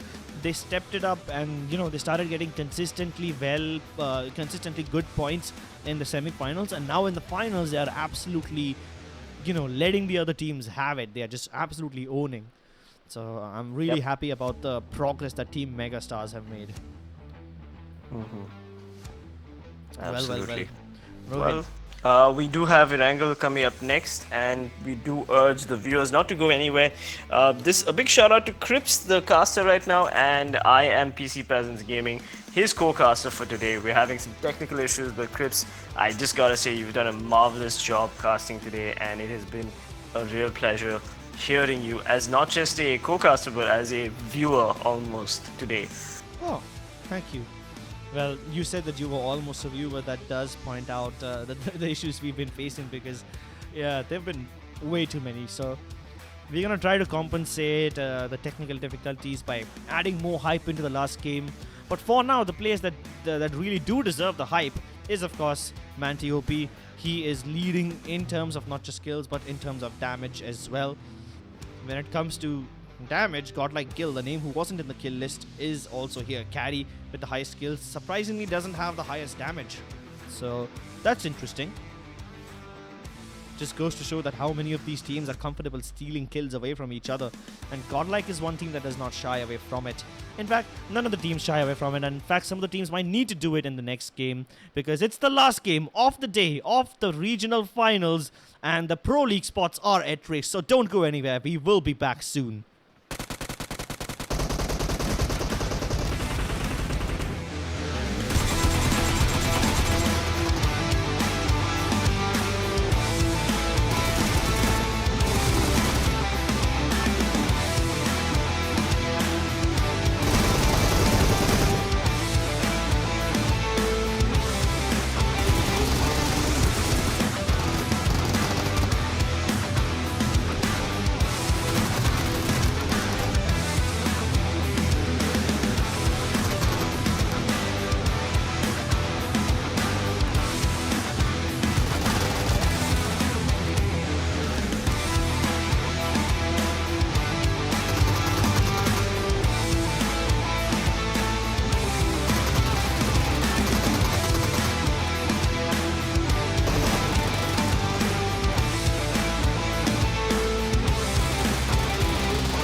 Welcome back, ladies and gentlemen, to the PUBG Mobile Club Open Spring Split Indian Regional Finals. This is it, ladies and gentlemen. This is the end of the road, the end of the journey, and very soon we will be crowning the 9 teams that will be representing this country in the PUBG Mobile South Asian Pro League. 9 teams. The teams who you have seen over the course of this month grow, evolve from a bunch of players into a bunch of cold, ruthless killers, smart rotators, and all the teams who will not be able to make it have also something to take away from this tournament, as they have a chance in the next fall split as well. For now, we have just one game remaining between us and the winners of whoever, comes out on top in this tournament. The two teams. We've got Team Celtz and VSG Crawlers head to head. Surprisingly, VSG Crawlers has more kills and more damage, but Celtz has that one chicken dinner on Erangel to their name. So between these two teams, which team do you think will come out on top, Crips? Well, Celtz are in a much safer spot than VSG Crawlers for now, so I think Celtz might just be able to make it. But VSG Crawlers are the kind of team who really like third-partying safely, and if they manage to steal enough points away, well, I think then they have a chance. Either way, whether they have a chance or not will be determined now. The last game of the Indian finals going live now, ladies and gentlemen. We start all the way in the military base, going towards Kameshki, and this is gonna be one hell of a battle. We have TeamTamilas already dropping down. Wait, what? Hold on, am I seeing this right? Is TeamTamil hot dropping military base? Yeah, it looks like they are. I think Team Tamil is going absolutely YOLO. They do know that they're making it to PMPL, and now they're just flexing for all their Tamil fans. Meanwhile, Mega going for Novo as usual, and the Fnatic going for their general drops, which are around the south of Pochinki and the south of Farm. We've got Godlike committing to Pochinki, and Orange Rock, of course, going to Watertown. But Macros Gaming, if I see it correctly, they will be going for either a Rozok or a School Drop. And Mumba, surprisingly, this time has taken Stalber instead of Elmnt Esports, who are dropping Farm, if I'm not mistaken. Yeah, Elmnt Esports has always dropped Farm. Then we have Mega in Novo, and surprisingly, Mega is gonna have a lot of advantage. You see, given the circle right now, I will not be surprised if a lot of teams decide to go in for the boat rotations instead of using the bridges. And Team Mega or Novo should be able to guard the entire eastern seafront, where nobody will be able to get right past them. But here we have Team Celtz and Revenge ready to duke it out in Milta. MJ and Akshay extremely close to each other, but their teammates are far away. Let's see who comes out on top. Anyone who wins this battle between MJ and Akshay should be able to thirst the other one, and that's going to bring their team to an instant madness advantage. Akshay has a micro Uzi, which can be devastating in close quarter combat, but MJ has an AK. Now, the only difference is MJ has a helmet as well. So both these guns are extremely beneficial for close range battles. Oh my god, Viru from 7 Seas knocking Noob, and Big Chill trying to go for the punch. What is happening here on the screen right now as Viru tries to disengage, and Big Chill, I guess LifeCraft have had it. They're just trying to like YOLO this. Oh my god, it is such a close melee fight between these two players. How is he not able to tag him? He gets all the way up close. Big Chill, he takes a little bit of damage. But Viru, he gets punched one more. Just 2 more punches and he's enough. And now he's chasing him. Abey pakda pakdi khel rahe hai ye log. Kya? What? Run, bitch. Run, Viru. Oh my god. Oh, my final boss. Come on. Oh my god. What? Oh no, he's coming in with a car. No, he's gonna knock them both out. What was going on, Zigsaw? This man is an absolute beast. Oh my god, what on earth did I just see? What on 7 earth? Cs with the 200, 500 IQ plays right there. What an amazing stand by Viru. Oh man. But anyway, we've got Team Aztec, of course, rotating around what is VSG Crawlers. And let's look at the live standings as well. Orange Rock with 167 points. Godlike with 161 points. Team Tamil 159. MegaStars 152. Marcos 143. Umumba 104. Fnatic 103. Celtz 93. So it's between Celtz and VSG. If VSG can cross Cells, they are comfortably in the safe zone and they will make it to the Pro League. Sorry, I still can't stop thinking about Still that. can't get over that, yeah. I can't get over it. How can anyone get over it? Oh man. Well, LiveCraft is pretty much done and they might as well just have a little bit of fun. But I did not expect 7Cs to come in with that amazing last minute clutch from final. And, I mean, can you the other imagine player- if Big Chill was actually able to land that one punch? He just needed one punch. That's it. He damaged him so much, and I don't know that name. The name Big Chill punches Viru. That popping up in the kill feed itself is Yeah, a very every big player insult. on the server, would have been like, "What the hell?" But yeah, it looks like Big Chill isn't the one punch man that he wanted to be, and we are Anime now in references. shelter. I like it. I like anime references. Ha!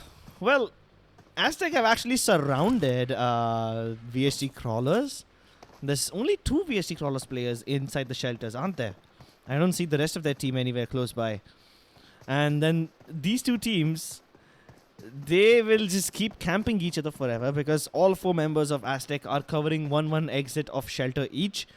And then Avi definitely heard them, and he's like, all right, these guys are right on top of us, which means they are guiding the exits, and VSG have to sit in there forever. Okay, here's a funny thing. Imagine if Aztecs has enough time, okay? They drive a car into the shelter, inside it, and they blow it up there. And they do this with all 4 entrances. That's gonna trap VSG crawlers in there. I know they don't have 4 cars, but theoretically, if they have nothing else to do, and if they're super bored, and if they want to entertain us, this is what they should do. Okay. No, wait. I don't think you understood what I was trying to say. Like, I didn't get a good enough response from you. Yeah, no, I think your audio cut off for a second. Anyway, we have the circle on the screen right now, and we've got Fnatic pushing Team Tamil in military base. So that's going to be an interesting fight. We've got Mega, of course, gatekeeping, bridge camping, Elmnt. So that's going to be an awesome, awesome play right there. And finally, we have Revenge Esports and Team Genocide as well, going to be squaring off into a 4v4 situation. Yeah, a lot of these teams are already starting to make their way towards Sosnovka. And surprisingly, not a lot of them are taking the bridge. Everyone's trying to grab a boat, swim in to the Sosnovka base, because obviously the bridge camp is a very big danger in a situation like this.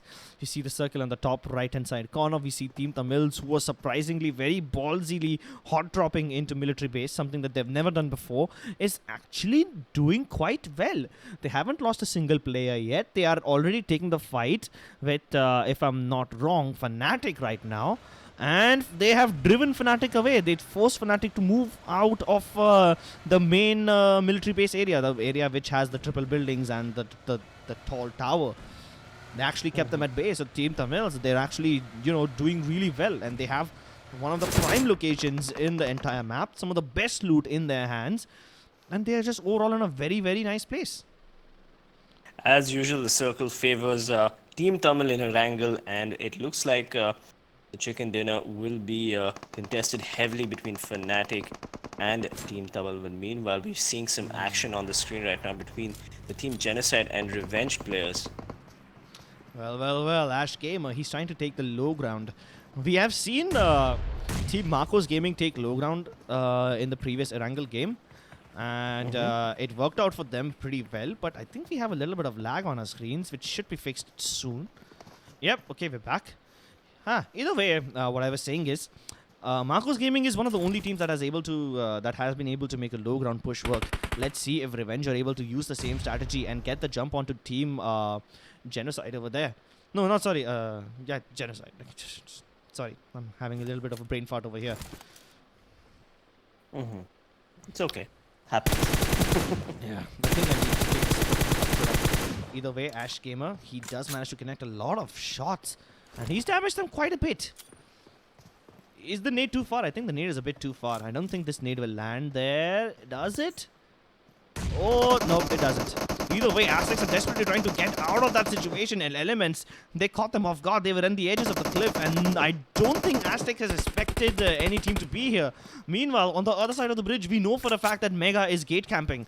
So, Aztecs and Elements, whatever they do over here, whatever battles they end up winning, they will have to deal with MegaStars later on eventually. And Aztecs desperately need points. Elements, can they possibly win this? They have the man advantage. RB not looking is very low. He doesn't have any med kits. And Satan's down. He has to fight this entire team on very low HP. His teammates have been thirsted already. Spidey. Oh no, he's getting caught out in the open. Prince, he gets the better of him. And even though Element have 3 players down, I think Aztec should be able to thirst most of them because their teammates are far away. Kills them. He's going in for the finishes. Yeah, sure, his team might get eliminated right at the start, but at least he's managed to take down plenty of players from Team Elements and get some points. Prince, he finally gets out of this button, but he barely has any cover. Kills him, luckily leaves him alive for at least 1 more second, but he's closing in dangerously well, and Elements are gonna be knocked out first. Their journey in the PMCO Spring Split has come to an end. Absolutely. Well, Aztec are finally back in, but they do have a long way to go, so I don't think they will. Even if they win the chicken dinner, they're not going to make it to the Pro League. But hey, we now have Revenge and Team Genocide on the screen right now. And it looks like Revenge has taken some heavy casualties and they need to disengage if they want to live to fight another day. Yeah, and keep in mind that both these teams are also at the edges of the circle, which means they need to make their way in either by a boat or by a bridge. Both those options look really bad at this point, but here we have water versus water battle. Bhishma's bloat has been blown up. Now all he has to do is stay underwater and somehow be stealthily, stealthily swim across VSG crawlers, but they are moving right towards him. And Bhishma can't fire back. If the boat was still active and Bhishma was able to sit on the boat, switch his seats and then fire, he might have been able to continue fighting. But it's ended for now. Well, we now have Team Tamil doing a interesting rotation, and I love the yellow color, of course, very Chennai Super Kings for them, and they do have a long rotation ahead of them. And if you look at the circle right now, even Marcos Gaming has managed to make it into the circle, and so has Orange Rock, at least half of Orange Rock. Team Tamil, of course, has the best position in my opinion, and even Mega taking the observatory have a good position, but it looks like they're going to rotate. I wonder where they're setting up shop right now. Yeah, Mega have a nice position, the tallest tower, not the tower, the tallest hill in Sosnovka. It's under their control. The only problem is getting downstairs is a bit difficult, because the hill isn't really that shallow. You have to go all the way around because there's a path over there. So Mega, after taking that hill, they just seem to be going back to the bridge because I think they wanna get some points and get some bridge camp kills. Either way, both the strategies are equally nice, so it's fine. And I think they left one of their players up on top of that hill just so that they can have control over it. And then the rest of the players continue, looking at the bridge camps. But the circle skews heavily towards the east. Oh my god, there's barely any room left. Look at it. Yep. Just that observatory. And no, that is all that is remaining in the play zone. Now, what I'm really excited to see is a 5-way battle inside the Novo dockyards. That would be really interesting to watch. But look at Fnatic. They're going in for the southern rotation. Orange Rock also moving in from the same path. And very close to them is Team Tamils. Mega, I don't think their position is relevant anymore. The southern parts of Sosnovka is about to turn into the whole new battleground. And Fnatic will definitely... Absolutely, and those are the safest places in the island right now. So we have all these teams going for the southmost flank, and it looks like we also have LCraft putting the final finishing bullets, the final nails in VSG Crawler's coffin. But now we can potentially see a 3-way battle between Fnatic, Orange Rock, and Team Tamil. And I'd like to see how Fnatic plays this out. Yeah, but keep in mind that if Orange Rock and Team Tamils lose this fight, nothing happens. Those teams are unaffected. But if Fnatic lose this fight, and if some other team ends up getting more points than them, let's say like VSG Crawlers overtakes them, then Fnatic is out of this tournament. So Fnatic Well, really I don't think they have to worry about VSG Crawlers because they're pretty much almost out of the game right now. But Fnatic has taken a very interesting position. They've taken the southmost ridge and they are going to start peeking Marcos Gaming and maybe get a couple of shots. And if they get a few knocks in, if Ronak does manage to get a few knocks in, then they can rack up those kill points, which we didn't see them get in the Vikendi map. Yep. But right in between Marcos Gaming and Fnatic is also another team, that's 7Cs. And now they've lost plenty of players. Scout just got a knock onto 420 OP. Even Final Boss is down for the count. It's all up to Viru and Zixon. Now, those two players are a bit far away from their teammates and getting to them is difficult. They're going to need plenty of smokes and now the smokes come in. So now there is a chance that 420 OP can be revived. And Fnatic can't move in to thirst them because Marcos Gaming are holding them down. Ronak just gets knocked, by the way, and now Fnatic have to go for the res. So they not only have to worry about Godlike on the north side, but they also have to worry about 7Cs. And Godlike is taking pot shots at literally every team that they can see, whether it's 7Cs or Fnatic. They're just trying to rack up some kills because even they have no pressure. But if 7Cs gets eliminated now, they are in hot water. Yeah, and they've already lost a player. One of their players was thirsted by Godlike. And that kill was stolen away from Fnatic. So Fnatic are in an even tougher situation now because they did the hard work of knocking them out. But now it's stolen by Godlike, who honestly don't need the points. On some other part of the map, Team Insane and Genocide are fighting. Now, where is that? Oh my god, look at the circle shift again. Fnatic, 7Cs, all these fights, they're going to have to wait because they need to rotate in the circle. Now, inside the circle, there's Team Tamils who's close by. Revenge gets knocked out, but Orange Rock have already disengaged from this fight and moved into the circle. That's amazing. Celtz, they are splitting up on the beaches inside this play zone. And Team Genocide, they are moving towards Novo, where Insane will find them really, really soon. So all these teams are moving away already. The fight has come to a standstill. It's a battle of rotations and a battle for getting better positions right now. Yep, and all these teams are going to want to take the southmost position because that circle is heavy to the coast. And yeah, there we go. We've got like rotating very dangerously across Orange Rock. Not taking too much damage, but whatever. They still managed to make it. Well, here comes Marcos Gaming. They get into the car and Gil has a very clear line of sight onto them. Does he start firing?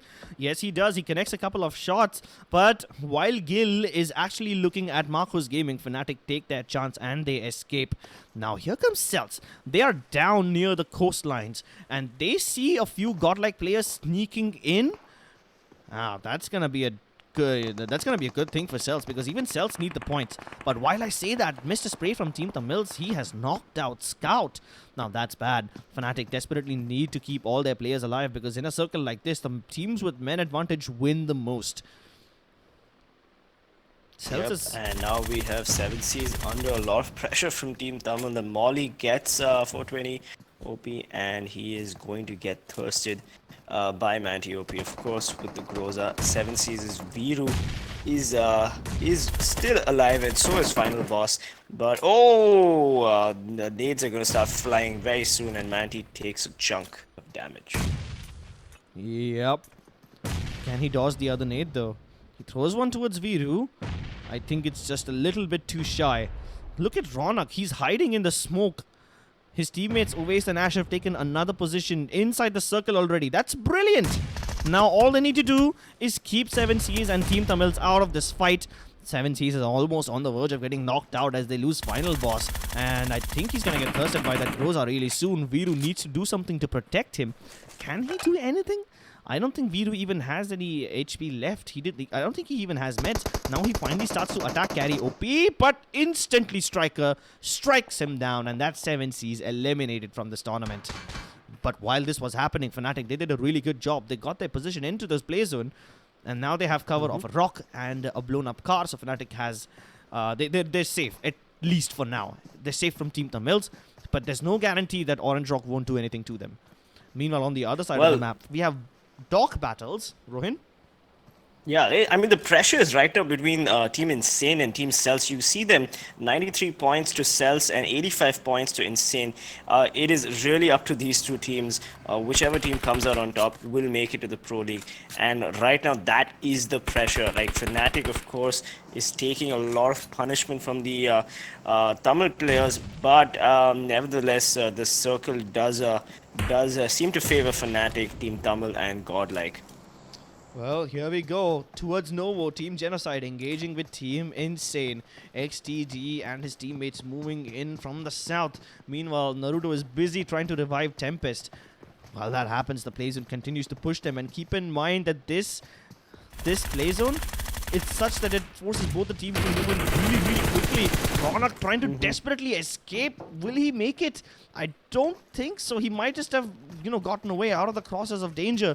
But while I say that, Ash Gamer, he's trying to flank around the left-hand side. XDD and Noob, they now move in. He does manage to knock out Tempest. Naruto, he returns fire. He keeps them at bay, at least for now. But Naruto's taking damage in the blue, and he heard him reload. No, he walks right past him. Ash Gamer, they are both gonna die in the zone. Is it gonna happen? Is it happening? No, both the teams get eliminated. Team Insane, after taking a lot of kills, they lose to the play zone, and Team Genocide are more than happy to take them down with them.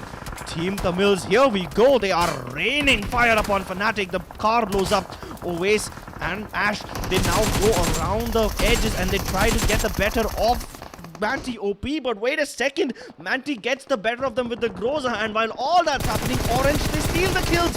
Jesus Christ, Orange, you don't need the points. You don't need to get Fnatic out this dirty. Oh my god, Orange Rock not willing to share their points. Absolutely greedy third-partying that Fnatic fight. But what was Team Tamil doing? That was such a ballsy push. Team Celtz, by the way, very much in the standings right now. But Godlike seems to have spotted Team Celtz. No, I stand corrected. Team VSG Crawlers. And it looks like Celtz is just going to want to sit this one out so that they make it to the top 9 situation. And they're dangerously close to getting relegated. Of course, Insane has been eliminated. And the VSG Crawlers somehow have crawled into 8th position overall. Nice. So let's see what happens here. I think we already have the teams who are going to make it to the Pro League, but still, the honor of winning the chicken dinner on the last game is something that Orange Rock do not want to let any other team enjoy. Look at Celtz, they are dangerously on the edges of the cliff. I don't think they can even climb up now. Can they climb up? No, they can't. No, not from here, no, not from this position. Godlike Gil taking a bunch of bullets from Daljit, and he finally gets blown up by Vampire. Gil is down for the count, but Godlike don't care, do they? It doesn't really matter. All they're doing is staying on top of the hill and getting a vantage point. And here we go. Look at the circle again. It once again favors Orange Rock. That's just unfair. Godlike are split up heavily. The one player was on the top of the hill, the other two near the southern coast. And Marcos Gaming, they are still alive with all 4 of their players. So there is a good chance that Marcos Gaming can also make it to the top 9. Yep, it looks like all top 9 teams have pretty much qualified. VSG Crawlers have just the man left, but Celtz is going to go for the heal off because that's all they can really do here. And it looks like Marcos Gaming wants to win that last chicken dinner before the end of the day, but will they be able to rotate into Orange Rock's beautiful compound? Right now, it's just unfair. Orange Rock has the best position, but we'll soon see the push from the Marcos Gaming players. Yeah, Marcos Gaming, they really need to get into this fight. And here we go. Orange Rock is busy dealing with Mega. And while they are doing that, Marcos, they take down Mavi. This is the perfect chance. Orange Rock is getting peppered by both these teams. It's a 3-way battle as Mega crash into the compound with their cars. Vampire lone with the Micro Uzi. He does manage to knock out Vexy. Can he get Encore from here? He's climbing in, and no, the nade is in the worst possible spot. Anto can't do much from here, and Encore, he survives to fight another day. Marcos Gaming, they take this time to move in, and they are coming in a bunch of 4 players, all of them in one single file. Meanwhile, Celtz, they are trying to take advantage of the distraction and hopefully make it into the circle. I think they're already in. They don't need to move any further. Godlike are in the best position now. They don't have to do anything. They can just stay there wherever they are, and they can just keep the eyes on the Team Celtz who are still downstairs. Imagine if Team Celtz actually wins this with all these other 5 teams just eliminating each other. Right now, Team That would be Celtz funny. is still healing up. But here we go. We've got Marcos Gaming still putting the pressure on Orange Rock, and the push is about to happen. Yeah. Here we go. Marcos Gaming once again enter the cars, and now Orange Rock has to fight a battle on both fronts. So for some time, Marcos Gaming, they will be having an advantage because MegaStars are disengaged. And wow, he finds Anto in the smoke. Brilliant sound since he definitely heard those footsteps and he's able to get it. But Mega, they start raining in nades now, and they're throwing in so many. Vexi, Encore, they get so many of them. 3 of the Marcos Gaming players have been knocked out. It's all down to Max Cash, and all of a sudden, even though Marcos Gaming had an advantage, the battle has now turned its tides as Mega, they are raining them with shrapnel and hellfire. It's up to Daljit and Mavi from Orange Rock versus Max Cash, and he's using this sweet time to get his teammates back up. Do MegaStars push in now? This is it. This is the perfect chance for Mega to push in. They are not gonna get a better opportunity. Meanwhile, VSG Crawlers don't care. They are just hiding and biding their time away at the edge of the cliff. Look at that. Same with Celtz. They're just hoping to get enough position points. And even Godlike is somehow still alive with 2 players. VSG Crawlers with 1. Celtz with all 3 players. They have no way back upstairs. And look at the play zone. The next one, it has screwed Celtz over. They will be stuck down there. Oh, now Celtz have only one option. They have to fight Godlike and hopefully get into a top 5 situation. And here we go, the fights have already started. Godlike, they are engaging with Team Celtz. Carry pushing in, and he should have rocks in his eyes anytime soon. Exist though, he's getting peppered. Can he make it to cover? Can he? It's gonna be a bit dicey, but Carry finishes off rocks. And now Celtz are down to just 1 player. Same as VSG Crawlers, it's a battle for survival. Absolutely, Carry now finishing off the Team Cells player, but oh my god, VSG Crawlers are now not going to let Godlike get away with this. They're also going to get a couple of shots at the Godlike players, and it's just pandemonium with Mega getting a much more nades on the Orange Rock players. Unbelievable. VSG Crawlers finally knocked out, but Mavi, look at the position he has. The fact that he's on the roof is brilliant because nobody will expect him to be there. But reviving on the roof in the open, that's just way too risky. Max Cash finally steps into the balcony and now he knows exactly where they are. Mavi jumps down. I think he should have an angle onto anyone else who walks into the balcony later on. This is a brilliant move. While the bullets were being fired, Mavi, his footsteps cannot be heard, and now he's in the balcony. So whenever Max Cash walks in again to the balcony, he's gonna check upstairs for Daljit. He will never expect Mavi to be in that balcony again. Marcos Gaming, they are down to 2 players. Orange Rock with 2. MegaStars are the only team that have 3 players alive, but all of them are inside that little corner house. A single nade should be enough to knock them both out. Now look at this, the zone, it's just barely pushing them out. There's a little bit of balcony left. That's what Mavi and Daljit are standing upon. Marcos Gaming, they are at the edge of the door. They're using the 3rd person to their advantage, and Mega are the only team that have a little bit of advantage. 9 players, 4 teams. The battle for 9 slots at the PUBG Mobile Pro League, and it is on. Pouncing, they're trying to take jump shots. Do they have nades? One single nade into the room, and that is going to be the end of Marcos Gaming right there.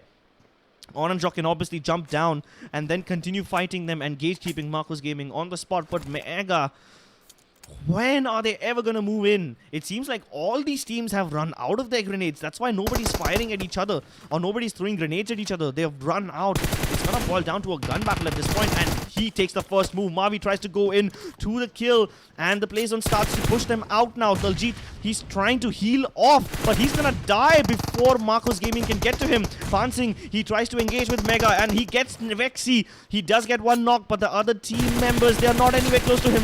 He should be able to thirst Vexi. 2 versus 2. Both the Marcos Gaming alive, but no, Max Cash takes the fall as Godlike tries to step into the fray. Mega, they're just hiding inside the smoke, going prone, hoping that they can get some position points, but no, they're found by Pansing, and Marcos Gaming, they do get traded away, but Paradox is down. It's all up to Encore. Ladies and gentlemen, you have your champions of the last game of the day. Godlike once again with the chicken dinner. Oh, what an intense game. Amazing. What a beautiful game. I mean, I did not expect Orange Rock to hold out that long, but the nades from MegaStars, I have to say, MegaStars, what amazing players. They shouldn't be playing PUBG Mobile, they should be playing basketball with the amount of nade knocks that they got in the last few seconds of that match. Yeah, but as soon as they did get the nade knocks, they didn't go in for the thirsts. That's something that I have a little bit of a problem with. Either way, it worked out for them in the end. They finished second, so it doesn't really matter because they would have finished second even if they pushed into the house. They had a chance of coming in first by knocking out Orange Rock as well, but that 3-way battle is just a bit too much to handle. Either way, this was one hell of a game, one hell of a tournament. And now it's finally come to an end. I think the top 9 teams will be shown in the overall standings really soon. So don't go out anywhere, as we will be crowning the champions that will be representing the country in the Pro League. Yes, absolutely. And now these 9 teams, all these 9 teams will be representing India. So we do request all the viewers, all the supporters of these PUBG Mobile teams to support each and every team, because they will be representing our flag in the Pro League, and that is a lot of pressure on these players, a lot of pressure on these organizations, and let's all be supportive. What do you think, Crips? Well, Carry BTC getting 3 kills is just overkill at this point. Godlike and Orange Rock never needed the points, but they still ended up finishing on top. I think Mega was also safe, so all the teams that really needed to get in, teams like VSG Crawlers, they managed to stay alive up until the end, and that's what matters, because I think VSG Crawlers was safe when we saw the standings like a few minutes ago, weren't they? I don't know, I mean, we'll see. We will have the overall standings on our screen soon again, but for now, let's focus on the fact that Celtz was also able to survive for long enough, and I think that might have just been enough to push them over the edge. Either way, what do you think about teams like Fnatic? They really struggled in the finals. Yeah, man, that Fnatic did not give us the best performance that they generally do, and I'm not really sure how they will approach the Pro League scene, because if they keep up this kind of gameplay, they're going to get knocked out very quickly in the international sphere. So Fnatic really needs to go back and do some homework, look at their VODs, understand where they've been making mistakes. You can't always say that, hey, we didn't have the circle and hence we didn't perform. Well, they never had the circle for that matter. But even then, their rotation game could improve a lot more. And the kind of aggression that we saw from Fnatic, it wasn't enough. Like teams like Godlike, teams like Marcos Gaming, they were on fire. They were really pushing. Even teams like TeamTamilas, they really turned it up to 150%, and they were completely aggressive. They went for the thirst, they went for the kill steals, and that's something that I did not see from Fnatic. And I do understand that Fnatic is a team that is overhyped, and a lot of people, expect a lot from them because they are an international org, but probably not the greatest gameplay from that team. Yeah, let's take a look at the standings now. Godlike with the winner chicken dinner, obviously, with a lot of points. MegaStars, they got 18 points out of this with only 4 kills. I think that should be enough for them. Marcos Gaming with 16. Now, do they qualify? Do they not qualify? I don't really know. We also saw VSG Crawlers come in with a few more points, and they didn't have a lot of kill points, okay? It was just Evo who got 3 kills, but Evo from VSG Crawlers had only 192 damage, which means the 3 kills that he did get were stolen kills. Either way, the journey for Team Genocide, Team Insane is pretty much over. I think even 7Cs will not be able to make it. Fnatic, I still think they are on the edge. Do they make it or not? It's going to be a bit of a suspense. Of course they make it. Of course they make it. All the top 9 teams have made it. We did see the live standing on the screen during the game. I think you missed but it looks like all the top 9 teams have comfortably made it into the PMPL. So yeah, it's going to be interesting to see how these teams perform in the coming days. And there we go, we have the overall standings on the screen right now. We've got Godlike, of course, topping the charts with 2 chicken dinners and 187 points. But let's not forget the highest number of kills from Godlike. 79 kills, just shy of 80. We've got Orange Rock coming in second. 3 chicken dinners, of course, the highest number of chicken dinners in the PMCO Spring Split.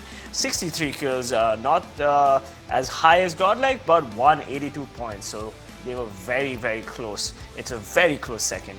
And then MegaStars moving up to third place with just a single chicken dinner, but look at the amazing amount of kills, 63 kills, decent number of placement points, almost as much as Godlike with 170 points. TeamTamilas, of course, the chicken dinner, 76 kills, making them the second highest kill leaders in the PMCO Spring Split with 167 points. Yeah, then we have Fnatic, and they have made it. Boys and girls, Fnatic have made it to the Pro League. That's all I wanted to see. UmexRxn have also made it to the Pro League, and so did VSG Crawlers. VSG Crawlers had such an amazing last game. All thanks to Evo and his brilliant patience. He was able to get enough placement points and enough kill points to just push his team over the edge. And Celtz was the team that they overtook in order to get there. Celtz also have a century, they have 100 points, but unfortunately in that last game, no, they were not able to survive, and they lose their spot to VSG Crawlers. But hold on, wait a second, I think the top 9 teams means that Celtz has also made it. Yep, Celtz have made it. Yep, they have. And Alright, unfortunately, the journey ends for Insane, 7 Seas, Genocide, Revenge, Elmnt, Aztecs, and LifeCraft. GG, well played. At least for us, you did entertain us, and the English desk does appreciate your talent. And it's not easy to always perform, but I think we should recognize and appreciate their skill and talent. Yeah, I really would like to appreciate Team Genocide and 7 Seas. They couldn't make it, but they entertained us really well. Genocide with some amazing team v team fights. Then 7 Seas with some really smart plays and really smart central positions. They know how to rotate overall. And I can't take anything away from these teams. It's a game. There has to be a winner. There has to be a loser. And you can't always win all the time. So no harm, no foul. We wish all the best of luck to the 9 teams that have qualified. And even more luck to the teams who did not make it, so that they can practice and show us what they're made of next time. But for now, we have the kill leaders of PMCO on our screens. Rohin? Yep. I think you need to take it away because I have desync comfortably. So okay. go for it. Alright then, we didn't even talk about the top 5 people on the kill leaders, but I'm pretty sure that all of Orange Rock is literally in the kill leading zones. At the same time, we have multiple people from Team Godlike over there as well, and TeamTamilas. So Orange Rock, TeamTamilas, Godlike, these teams are the ones who ended up taking a lot of kills. Look at Diljit, he wasn't really the top fragger. Oh, wait, he was the top fragger for the entire semifinals, and now he's dropped down to 6th place. That just really goes to show how much Team Godlike has stepped up, and they overtook literally every one of them. And even TeamTamilas, they really stepped up towards the later stages of this tournament, and I'm absolutely in love with their gameplay. So aggressive, so entertaining. We have Marcos Pansing, who also has 17 kills, along with Anto and Paradox, all of them tied at 17 each. But kudos to MegaStars, they performed really well, and even though they never had any breakout performances, they still were really consistent, and that's how they're able to make it to the next stage. The damn Pro League, son.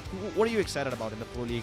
I mean, we'll discuss that once the damage dealers are Yeah, well, let's let's talk about the damage dealers. Manti OP, of course, the highest damage dealer, but I gotta say the man of the match, the man of the day is Diljit with that cheeky chicken dinner, where he just snatched it from which 2 teams again was it? It was Godlike versus.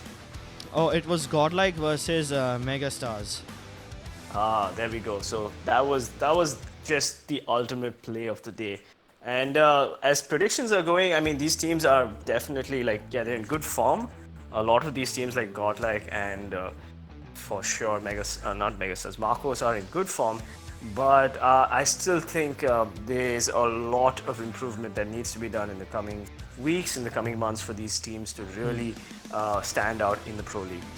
Yeah, and speaking of the Pro League, it will be starting on the 12th of March.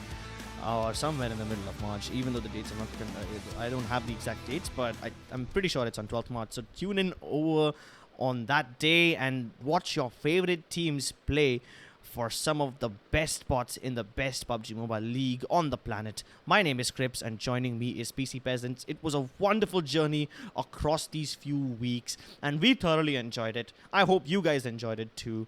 For now, this is us tuning out.